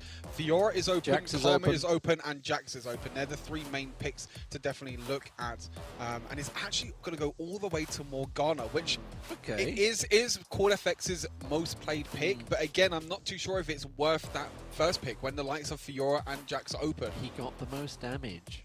Yeah. But that's just typical for Morgana. I mean, all you have to do is use your second ability, and that's it. What I would say is, like, Morgana doesn't really give you much agency. You don't have too much impact of like, okay, we're going to go here and we're going to do something. It's like Morgana stays around the back of a fight, gives somebody a black shield, and then goes, I'm going to put a pull down, and if somebody jumps on me, I'm going to use my ult. That's basically it. So that's why I'm like, as a first pick, it doesn't show very much. It doesn't really give too much information away, but I also don't like it because you give over Karma and you give over Fiora. I think these are picks that are much more active, especially this Fiora. So the only other reason I can think of this is that you're going to get Jax anyway because that's not banned, so maybe you don't want to first pick the Jax, and you can go into that Jax versus Fiora matchup, which is not too bad for Jax. Both of them scale very, very well into the late game, but that just leaves a question, do you first pick that Karma instead, or do you even first pick the Fiora? That is a big question. We've got 1 second. Can it be Camille again? I mean, it works well in jungle. I would say it was okay. Maybe they're thinking, okay, we don't need to lock Jackson yet. We're going to go for our jungle pick. You have to now, though, because if you don't, it's going to get banned. If you don't, if Yeah, you show a yeah, Baron absolutely, later, then yeah. of course it won't. But yeah, this is just an odd pacing on the draft from NASA. I don't necessarily hate it, but I just feel like there are better picks from here. Because one of the other things I wanted to touch on a little bit, and it wasn't so much for NASA, is Morgana first pick does give you the opportunity to flex it to jungle, but we don't expect it to be that for Jace, NASA. of It's course. going to cool FX. Banned most of the day. We didn't even think about him, Jace.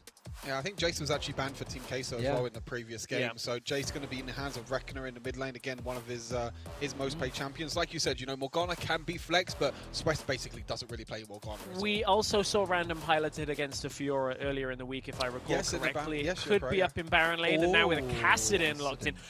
This scaling is already wildly out of control for Team Queso. Like, this is late game monster status. I think you remember as well the late game scaling that Team Queso had against Zero Zone during the week. And they lost the early game. They got stomped early game. They won one team fight because they had the late game scaling of Fiora, Kassadin. I think it was a Shyvana at the time as well. Yeah, they just went for all scaling. They won one team fight and they were able to win the game. So it looks like I think that's the name of the game for not only Team Queso, but I think most of the meta at the moment is all about these late game scaling champions. Like, you don't really feel like the early game is maybe not too effective at the moment. As we look at bans, more jungle bans going over to Andres as Galio seems to be banned. So I think this possibly could be a Karma support again for Floor. You know, worked pretty well in game number 1, a lot of poke damage, and it did pretty well. Nautilus being banned away though. Again, they're banning the same two supports of what they did in the previous game, which can lock down Karma into place. They're not going to be able to take that away. No, Lee Sin available. Oh. Lee Sin available. Wow. Why would you ban? But the Karma's already there with the Kassadin. Like, there's no... Unless it's duo lane Karma, but... Yeah, I mean, it might be, but I don't even think that you need it so much. I think that we still have... opportunities to flex around. Like, Rakan is not on its own that strong, so it's going to be a Vi. Similar principle to the Lee Sin, although I hate drafting Vi into Morgana, because Morgana's Black Shield, if it's quick enough, will always stop Vi. Stops you in your ulti, you can't get the... it's more that you can't get the target, right? It's like, you'll arrive and never do the crowd control, so... And it means you're basically going to be by yourself. Yeah. You know, again, probably surrounded by multiple champions on the side of NASA. NASA have to round out their comp now. We're looking for a support. NASA's, okay. NASA's Morgana? Yeah, we've seen it happen this week. Yeah, yeah. But I don't like it. This is interesting. I think this is more NASA's support though, which, you know, I mentioned, during the week as well when me and Stress were casting, is that, you know, NASA's as a champion with this AP NASA's build needs money. He needs gold because he needs to get 3 items before he becomes powerful. But the problem is with support, you're not going to be able to take that farm unless this is potentially Morgana jungle. Graves, wow, that's a champion that we have not seen for a very, very long time. So that rounds it out.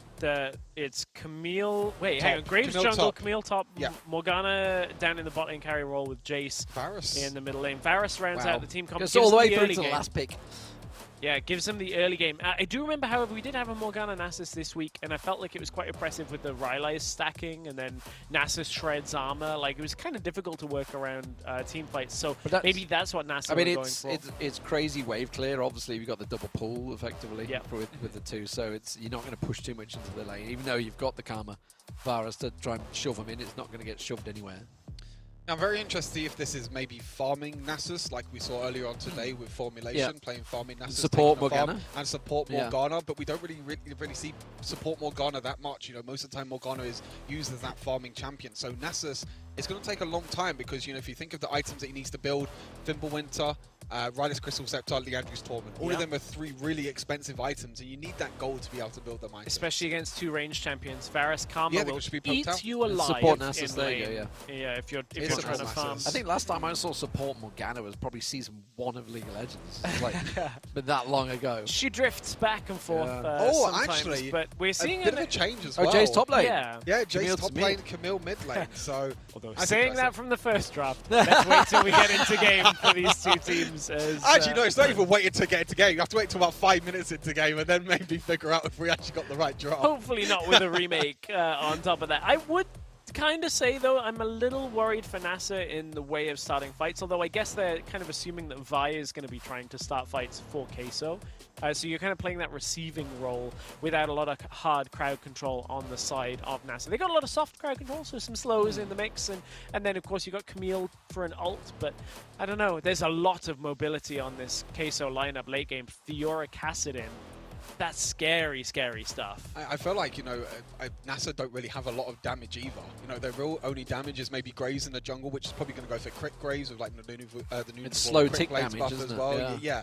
And then you got, Nasus and Morgana, which doesn't really deal that Can much you stand damage still as for us, well, please? We're just going to put the ball on you. Yeah, exactly. It's kind of a hit and hope sort of thing for NASA at the moment. For Team Queso, on the other hand, all they need is a few kills, and all they need to do is get past 10 minutes. Kassadin Fiora, as you mentioned, is going to be able to do it. Well, we'll see if they can do it. Team Queso looking to close this out 2-0. NASA looking to bounce back, make this a 1-on-1 and take us to our first game 3 on the cast. D-Man and Stuart. So here we go. Will it be a turnaround for NASA? They need to get themselves a point on the board here. Or will Team Queso lock it out, as it has been all day long with 2-0s? I think we all had this down as a 2-1 in varying ways, so we're all expecting a third game from this one. We'll see whether the teams can point that way. Obviously, we were talking about the Camille ultis. It is on Rekna this time around, so we're not expecting it to be completely solo onto Andre, which was happening in the last game. It's very interesting. Camille mid is a champion, and sometimes Camille used to get played mid lane before in WREC Season 1. You can already kind of see the struggles of what this bot lane has to offer as well, with this double poke bot lane with Mumu and Floor. Camille mid lane could maybe put a bit of pressure under Kassadin, but what I mentioned earlier when Don played Kassadin is that Kassadin is very, very safe during the laning phase. You don't even need to do that much as a Kassadin. Just you just need to wait for it. Wait for this to push in, and as soon as it pushes in, boom, you just farm away. But it looks like a bit aggressive. Demolish. Yeah, didn't take a tower hit, so was quite clever to not hit there and just gets the slice on him at the end. Veils will just take the honey fruits and get himself top back off. In terms of the Baron laners, they're going to be pretty safe, I would say. Decent binding coming out immediately, and that's going to be actually a key. Obviously, a dark binding catching later on. But for now, I'm going to go out on a limb and say this is going to be a safe lane phase for all of these lanes. I don't see anything other than maybe like the odd jungle interference. This is pretty much passive farm time. The problem is I have with Graves jungle is you don't really have any crowd control, so you don't really have any setup when you go towards the lanes or anything like that. I think the big thing is maybe they might look level 5 mid lane towards the Kassadin, maybe lock him down with the Hextech ultimatum from the Camille, and maybe look for the follow-up with Graves straight afterwards. But in terms of the lanes as well, the only real crowd control you have is, bot lane with the slows and maybe a dark binding. Other than that, you don't really have too much, and Graves is a jungler that needs a lot of gold and needs to farm and get enough gold to get, some of these crit items. As you can see, the Babane is also roaming as well.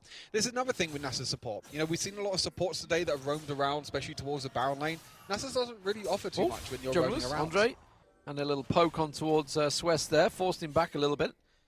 Just a little scuttle crab poke. It may turn into an aggression onto Katana there, forces him away.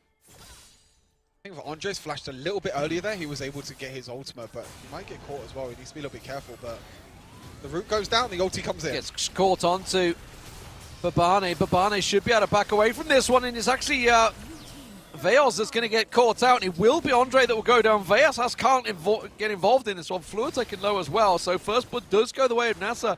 The fight that, was actually engaged upon. They got the re-engage and worked out well.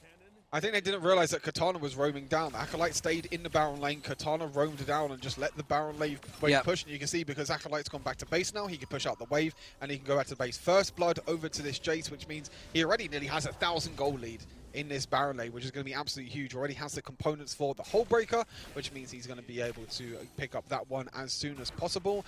I'm very, very interested. I'd like to keep track of this Graves build throughout the game because I'm interested to see if he goes for like a more Bruiser type build with Black Cleaver, maybe Death Stance, or if he goes for this crit because items like Navori Quick Blades and also Solari Charge Blade has been buffed, which means that them two items are going to be very, very strong for Graves, and he could look to scale up and do a lot of damage. Well, we did say it might be quiet, and other than that one little play which was almost forced upon them, it is, as expected, a quiet opening 4 minutes, but of course, We are going to get the Dragon and Rift Heralds coming up in just a few moments, which may liven up the proceedings. Acolyte, well, we know what he can do on Fiora, don't we? And speaking of buys, Andre has just backed away. Here we go. Everybody going back. Everybody stocking up. They know what's coming. So, what are they going to focus? Last time out, they pretty much went, okay, we'll have a peace deal, and you can take that, Rift Herald. We'll take the Dragon.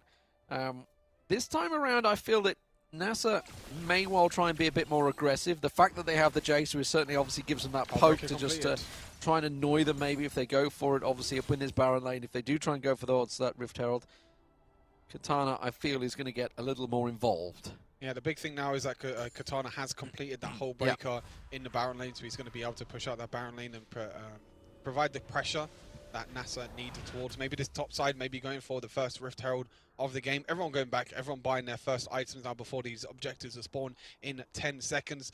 On Team Queso's side, they do have a lot of early game pressure in terms of team fighting, in terms of ultimates with Chain of Corruption, Karma's ulti, also the lockdown of Andres. But on the other side, they can also team fight. I feel like even Team Queso have the edge in terms of team fights, even though they do have a casting, and that's just going to get better and better as the game goes on. Looks like at the moment both mid laners are going to be pressing down in the duo lane, but it looks like for now both teams were looking to pressure towards the Rift Herald, but now they're looking to just go mid lane instead. In terms of junglers, Andres is just starting the Dragon. He's going to go back for now, so no objectives started on either side yet. No. As I say, it's going to be a more passive game. I felt, not a passive game, passive start, based on the champion choices. Back to the point, is he even going to back? No, he's not. Okay, so that's a risky back at this time. Yeah, there's a lot of scaling on both sides, so I don't think both teams feel very, very confident with trying to go for an early game team fight. Both teams are just trying to get that mid lane priority, maybe trying to catch Katana's going for it. Katana? No. Just a slam onto Acolyte. He's just going to walk away from that one.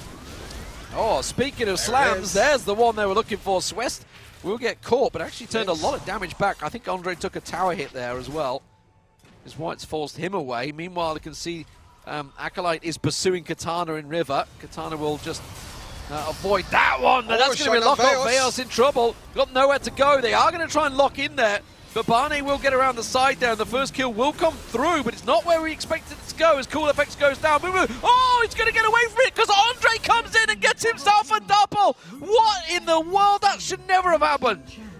That was such a clutch play from Andres. He was low on health, but he keeps his AD carry alive.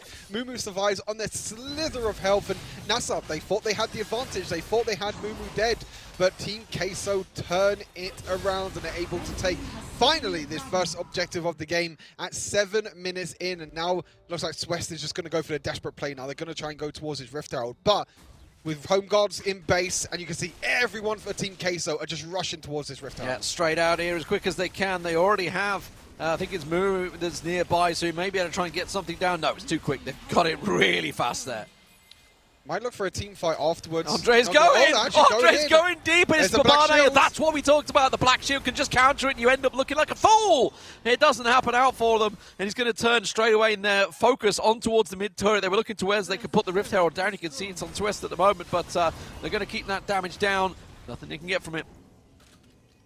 Nothing just yet. They're looking to maybe use it. I think they're going to use this towards the mid lane now because that mid lane tower is so low. But Swest needs to be in trouble as well. He could get caught as he put the Rift Herald down. He's not going to. Oh, deleted by Cool FX. Just gets absolutely stomped in the mid. There's the Rift Herald coming down. It does manage to get the tower down, so it does its job. A kill for a tower. We'll take that any day. Yeah, they will. It's Acolyte in the picture in the bottom left. Actually gets a solo kill onto Katana in the Baron lane. So that early advantage that Katana got in the Baron lane, turn around. Oh! That comes straight in. That's going to be a pickup. That's going to be the one down. That's Floor picked off. Muru not going to be able to finish this one off. Wanted to get the long-range snipe in, but Acolyte may actually get this top turret. Should do the cannon minions there, so it should be enough. Pop turret also being taken very low there. Andre's working away on that one as he gets joined by Veos. They should be able to get 2 turrets off the back of that fight. Yeah, and even though NASA got the advantage in mid lane, they got the mid lane tower. They did get caught out, though. They did get caught out, and, they were kind of caught completely there from the engage. And that means that Team Queso, they're able to take top lane tower. They're able to take bot lane tower. Now this means that they have their gold lead. 1,000 gold lead at the moment. I think Swiss went for Bloodthirst at first item, so yeah, probably looking for the crit build, which is going to take a long time to come online. Rekna's come in looking, may actually find Acolyte if he's not careful. Goes looking a little too deep into the jungle.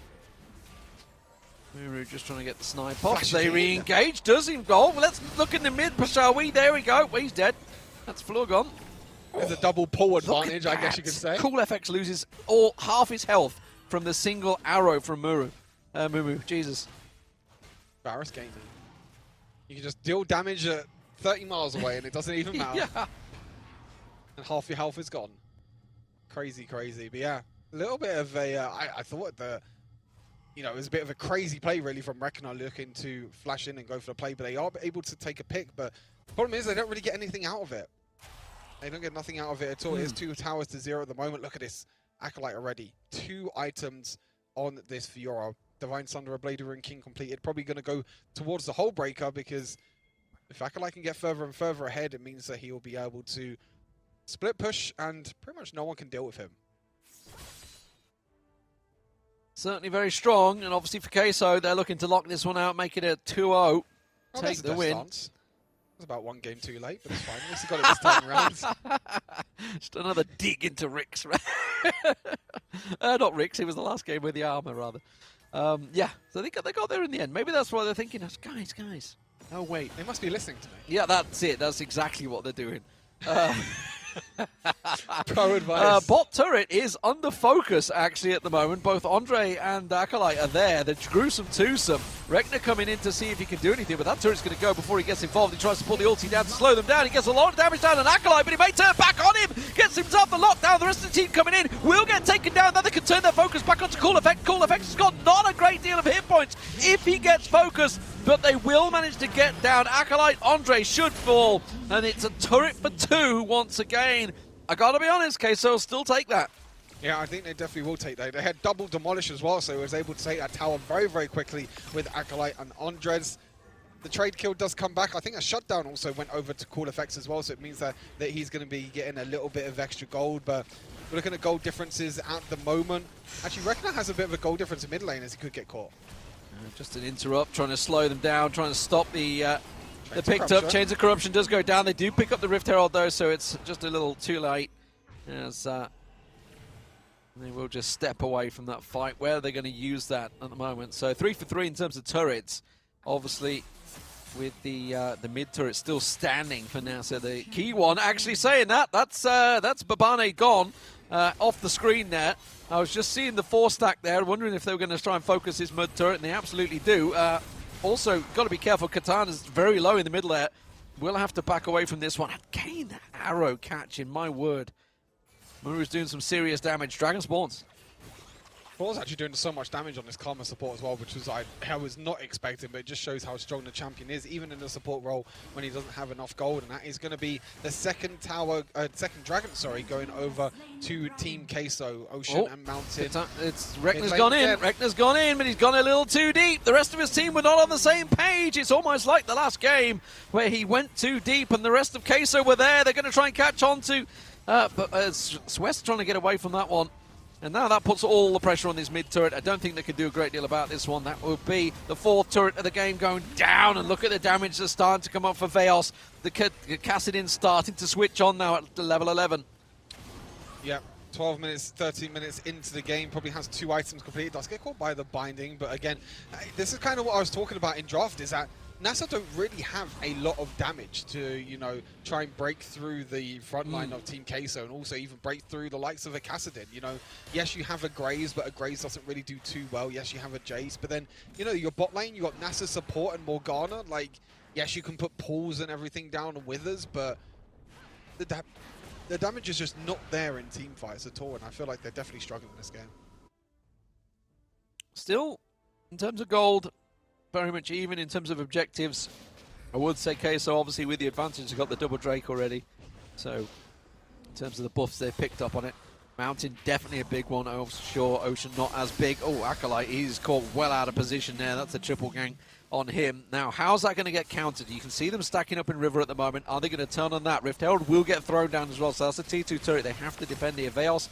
is nearby. Here comes the rest of the support from Muru and Fleur. They're going to try and get caught out. Will they get focused in the jungle? Rekna is in all sorts of trouble here. Just a simple solo. And now, as talked about Veos, Veos can get the damage down. He's going to be able to rift walk away from this one. No, gets caught in the binding at the last second. Great timing there on the binding. As soon as the stasis pops, as soon as the stasis goes out, he is God. Shutdown actually goes over to Swest as well on this Graves jungle. And meanwhile, while that was all happening, Andres was actually pushing in the Baron lane, trying to put pressure on that Baron lane. But Rift Herald did break that tier 2 tower in the bot side, so we're currently 4 towers to 4 at the moment. And we're pretty much dead even on towers. You know, both mid lane and top lane tier 1 towers, and both the tier 2 towers have gone down in this bot lane. You can see that that's where the pressure of Acolyte is going to be. He's going to look to try and push down this bot lane tower and maybe even look for inhibitors. There you go, a bit of a mix actually from what I was thinking.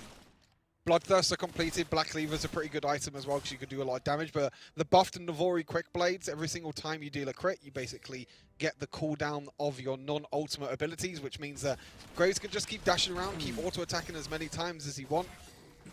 As we switch over to Katana's build again, pretty standard with Hullbreaker, Black Cleaver, and Grudge completed. 4 stack in the mid at the moment for Queso. They are on the hunt. Are they going to try and cut off this top lane? They are. So top needs to be worried. Yeah, they are in trouble. There is a Rift Walk in Veos coming their way. Manages to get the force pulse down, takes all the damage, but here comes the support that they needed. That's going to be one. And you can see Swest, he's got to try and run for his life. The support going to come around the side there. Veos will happily slow himself down. The rest of the team are going to run. Where's he going to go? Straight into Acolyte's waiting arms. And he will collect himself a second kill. No! He gets away. Swest will take it down finally. And now, well, Wegner might have come in to try and help out here. Rekna is in all sorts of trouble. Riftwalk should be back up at Veos. He should be able to get in and get the force pulse down. Yes, he will. One more hit will come through. Andre manages to close it out. And now they're looking at maybe turning for Baron. Yeah, 3 kills to 0. They're able to catch out the Baron lane and the jungler on NASA in the top side of the map. Baron is slowly going down. The poke's coming through as well, but they do have a lot of poke damage on the side of NASA. They can turn. Oh, the Black Shield once again stopping it. Andre, though, should be able to get the Vault Breaker down. Will do the damage. That's going to be enough to slow him down. It's going to stop the Baron, I feel, here. That's going to try and slow them off. Yeah, cool effects. They've done the job. They've done absolutely a brilliant job there of pulling them off the Baron. Yep.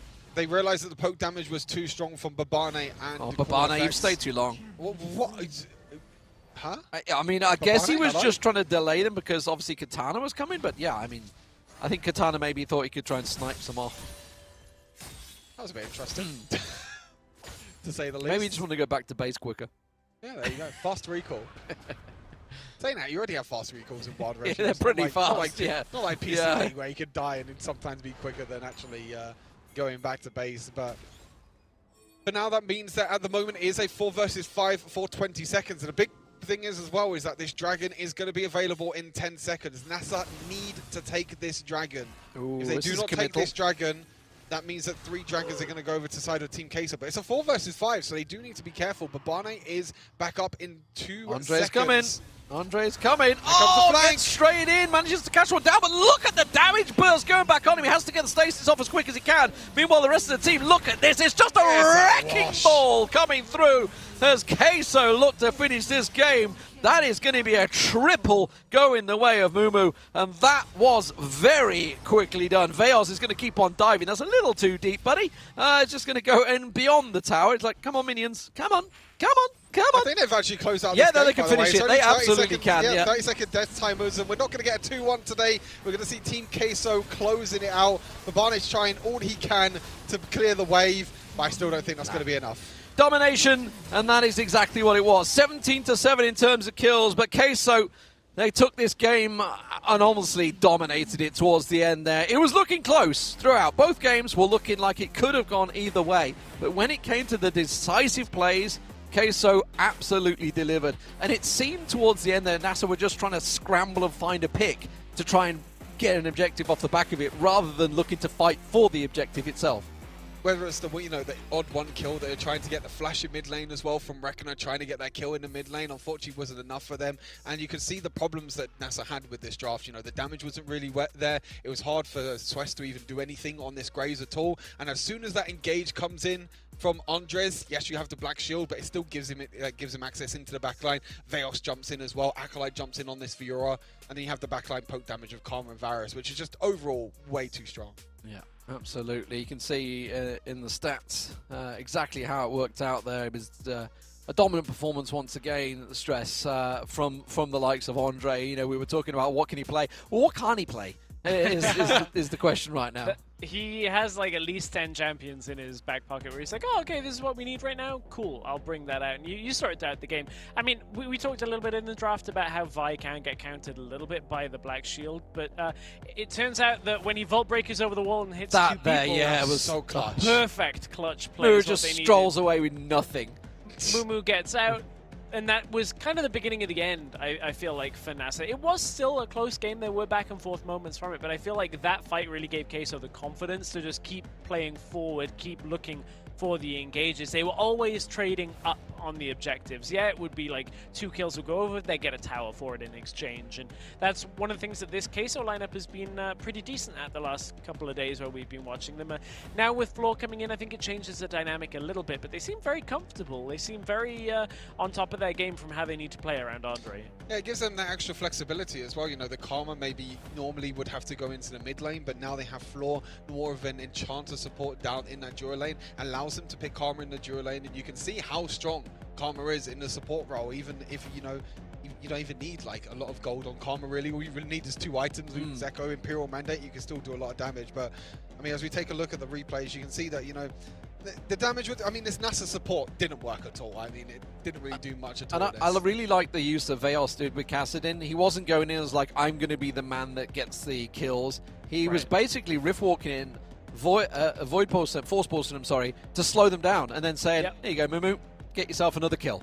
Exactly, and setting up Mumu. I mean, that's the thing, is like Kassadin, Varus bridges the gap of the teamfight's early game into giving Kassadin the cleanup in the late game, right? It's like you kind of reverse roles the later the fights go on, where Veos ends up picking up a bunch of kills. And I feel like it's just very difficult for NASA to do anything against this comp. I don't know how much I like the Graves pickup as well. Like the NASA support you've already talked about. I feel like Graves jungle relies on having winning lanes, and if you never get that, then it's so difficult to have any impact on the game. I mean, yeah, it was different from NASA from what we saw during the week with them. NASA were the team that actually took down Team Queso 2-1 during the week, and now it's just completely swapped around, and Queso most of the time looked pretty comfortable in this 2-0 victory. And I feel like, for NASA, their drafts were just really weird. Like, both drafts were just very, very unorthodox, very, very interesting priority picks in both games. And you can see by the damage numbers as well. Veos does pretty much nearly double the damage on every one of NASA. And that's with a Varus on his team. Normally you see the Varus with like 40% damage at Varus. You're like, yay, that's what Varus does. He pokes everybody down. No, Veos actually coming in with a super strong performance on this Kassadin on the cleanup duty later on. But I mean, it's a good look for Queso. I never really know where to place Queso is the problem, because they seem to ramp up a little bit more the closer they get to playoffs. There's always a few questions about where they are in the middle of a group stage, but this is a good first win, an important one, because I feel like this is one of the middle of the pack teams they need to get this win against. I wonder if Swest watched Worlds last night and saw Canyon playing Graves and was like, yeah, that's a good idea. That was fun. I mean, obviously, certainly from the PC side, the whole idea of Graves is to facilitate your lanes, put the pressure down, and then your lanes get going. Well, he tried. I think is probably the best way I can put it there. And it was working for a time, as you can see. I mean, the fact that it swings back and forward shows that obviously this wasn't a one-sided game in any way, shape, or form for Queso. But in terms of what they were fighting over, I always felt that Queso were always, okay, we're going to defend. Now there's an objective, we will look for the fight. Whereas NASA were always looking for that pick early on, looking for that pick late on. And then sort of looking after the objective afterwards. They were trying to force the fights, if anything, which is always tricky when you're chasing the likes of a Kassadin in mid that's just running around the map. Yeah, super. So the Queso members have that moment. We'll find out. Do one of us get MVP? Is it just Andre again? It's Veos! There you Somebody go. else Which checked actually it is for fair. once. Which is fair, I would say, for this time, obviously. He did a lot this game. Yeah. He definitely did a lot this game. You know, damage per minute 1,650, which is absolutely crazy. 65% kill participation, 11 KDA as well. You can see that, you know, most of the time he was kind of at the front line as well. Yeah. He was kind of like just ulting in, doing whatever the hell he wants and just surviving all the time. And that's kind of where I mentioned that really the damage and the lockdown of, you know, where NASA didn't really have anything. You know, yes, you have a Morgana, yes, you have a Nasus in the bot lane, but again, you know, what you were talking about, it's more damage over time. You don't really have that burst damage that you need to try and get against Kassadin to try and kill him before he starts stacking up the Rift Wall, before he starts, you know, being super mobile. Yeah. And that's definitely where Nasus The bonus he had is he had a dive buddy, right? He obviously had Andre going in there as well, locking on with the ult and just sort of steaming in, so Veos was able to come in, slow everybody, and then they had to focus on, like, do we Dark Shield onto whoever Andre is focused, get that in there, Black Shield I should say, and try and turn it around. And then meanwhile you got Mumu, who's just free damage from behind. So I mean, you could have picked anyone, you could have picked Andre, you could have picked Mumu, who played a brilliant Varus there, but I think anyone that plays Varus would be happy to have a Vi and a Kassadin setting it up for you. Like, all right, I'll just walk forward and press auto attack. That's the thing, it gives them space as well. You know, Yeah. it gives the likes of Mumu and Floor, you know, the double poke bot lane, it gives them space. When the likes of Vi are going in, when the likes of Fiora and Kassadin are jumping in, it means that you can follow up afterwards with the likes of the Varus and the Karma to deal that. And you think of like what they'd have. They had a Camille. They did we forget they had a Camille that could have jumped on the Varus? But at no point was he able to, because every time he was having to be defensive. Yeah. There was always that play in front that they have to take care of. A lot of that coming from Andre as well. So congratulations to Queso for the 2-0 win on that series. I think we've learned a lot from today's games, and we'll take a look at the standings just before we close out the show a little bit later. But for now, we of course need to give one more thank you to our sponsors for the day, starting with Snapdragon. Of course, it is a Snapdragon Pro Series, so Snapdragon Elite Gaming, thank you for powering some of the best gaming phones out there on the market. As we said, you'd be surprised how many phones have a Snapdragon processor. You want to check yours and see whether you are playing on Snapdragon. And one phone that I'll know you'll be playing with a Snapdragon processor on is if you have the Samsung Galaxy Z Fold 3. Of course, you've all seen the adverts with the big screen real estate. You've got everything you need there on that folding device. So thank you to Samsung for powering. Some of the players at home, I'm sure, are playing on that. As we take a step forward into Monsters, a thank you for our power. Our power for keeping us going through some hectic games. Again, I'll be trying more Monsters throughout the weekend, and we'll do another segment, and I'm sure I can update you on our interests for which of the Monster flavors are our favorites. DHL, big thank you to them as well for powering the quiz that's at esl.gg/DHL quiz. Get your entries in. Maybe you'll win a €100 shop voucher for the ESL shop. Get some merchandise for your favorite teams, your favorite organizations in esports. And finally, join us over on the ESL Snapdragon Pro Series Discord, where we want to hear your thoughts about the games, hear your thoughts about the teams, and your Wild Rift predictions as well. What champions are coming to Wild Rift next? I know we've had a few still that are coming in the next few weeks that we've had discussions on, but we want to hear a little bit more about what you think about the game. And of course, you know, everything to do with the Snapdragon Pro Series. But our first day of games is in the books. It's been an interesting one, that's for sure. One. It's obviously setting the scores up. We've had some very interesting games. Obviously, the big surprise of the day had to be obviously Ice Cream taking down Rich GG, is setting them on that 1-0. But something that isn't shown on here is obviously going to be the important part, which would be the scores. You know, it's been 2-0s all day long as for everyone in there, and that's why we're saying is that big, because the top four will be moving on to the finals, and those score differences, effectively goal differences, what we normally call it, score differences, could be huge. The fact that Queso just 2-0'd NASA, that could be the difference between 4th and 5th come the end of the series. Yeah, and similar thing for Rix, in the fact that it was Ice Cream 2-0 over Rix could very well be significant, especially if we're still anticipating them to be in the mix for the top 3. Yep. Formulation aren't going to drop too many games in estimation, and we didn't even see Viv today on stream. And we should point out, while Formulation were fantastic today, Parla were pretty damn good. Let's not write them off, because they are going to be a real threat to, I would say, everyone in that top 4.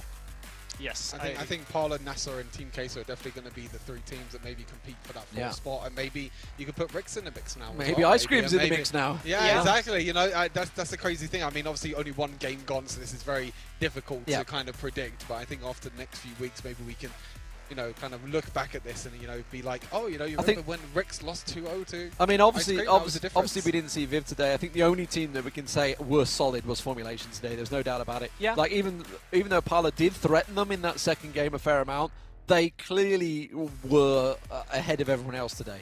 And despite the fact that Viv Esports did 2-0 Momdi, I know Momdi have a lot of supporters in chat, and I know that Momdi have pulled out some impressive results over the last couple of weeks as well. So certainly not a team that we shall overlook as we go towards further days of the Snapdragon Pro Series.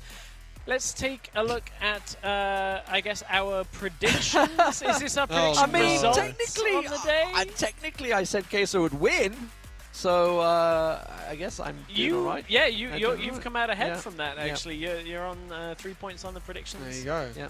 Whoops. Well, whoops indeed, Stress. Yeah, whoops for us. We're behind. As tomorrow's a new day. Tomorrow's a new day indeed. So as we said, Ice Cream with the shock upset win over Ricks GG today. The rest of the results, I think, kind of went in a lot of the expected way. The last one could have gone either way, I think.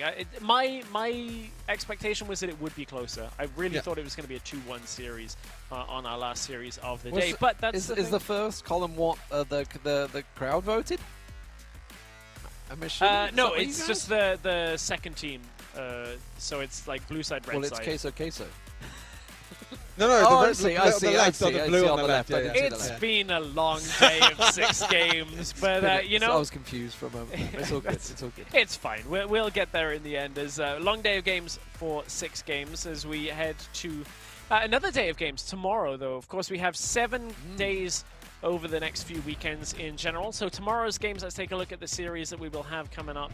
It's going to be, first of all, Momdi versus Ricks in a big matchup in the round 1 of the day. Formulation taking on Queso in another interesting one. Viv taking to the stream for the first time. Of course, the first time we'll see Momdi and Viv in tomorrow's matchups as Viv go up against Parla. Off stream, it'll be Ice Cream versus NASA, which now I don't know where to predict that matchup. That could very well, I would have predicted NASA coming out of, you know, going into today. And now I'm like, ooh, maybe Ice Cream.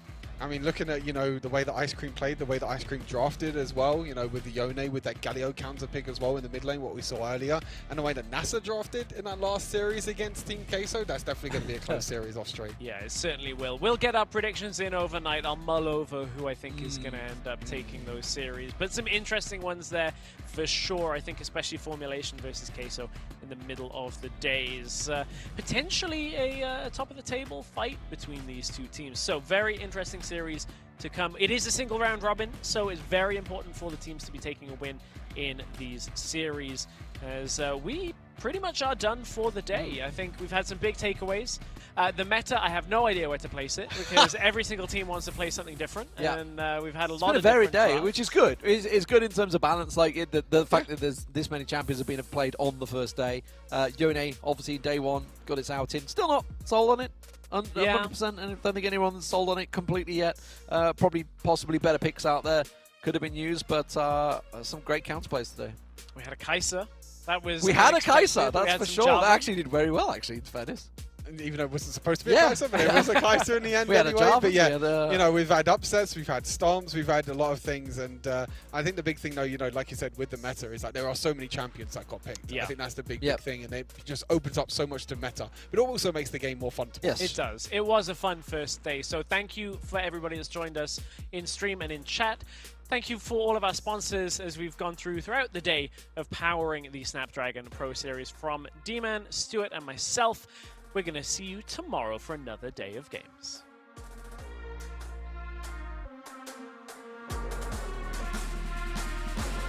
The Snapdragon Pro Series is brought to you by Snapdragon Elite Gaming, Samsung Galaxy, Monster Energy, and DHL.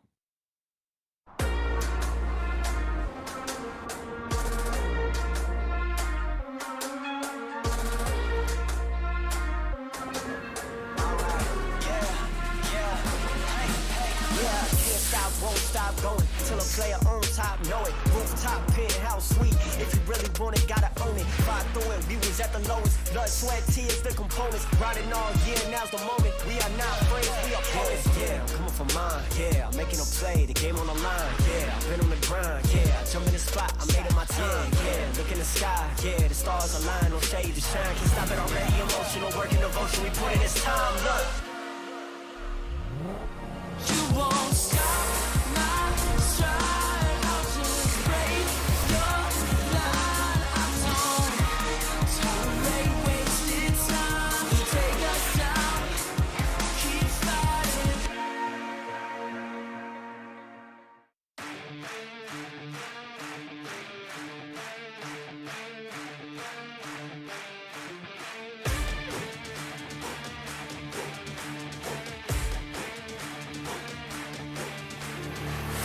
Look at my shine with the glow. This is my time with it though. This is my time to be way at the top. Me and my guys gon' pay out the block. I don't look like boss. Time's right, and I know they see us walking in a limelight. Promise you gon' wanna watch like a sci-fi. My guys are high risers, high tide. My crown if you come to my side. I pledge allegiance for lifetime. My squad connected like Wi-Fi. We grind and you see the highlights. This my life. It ain't a game now. Me and you, we ain't the same now. Lions coming out to play now. Opposition out the way now. Out of the way. You wasn't invited. Say you come to play. I dare you to try it. You don't wanna try me. Then step up to my team. Yeah, out of the way. Yeah, yeah. Out of the way. Yeah, yeah. Out of the way.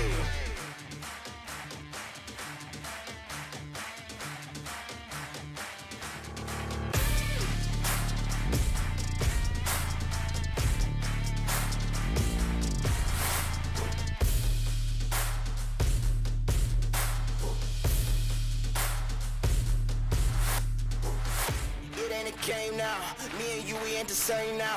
Lions coming out to play now. Opposition out the way now. Out of the way, you wasn't invited. Say you come to play, I dare you to try it. You don't wanna try me, then step up to my team. Yeah, out of the way, yeah, yeah. Out of the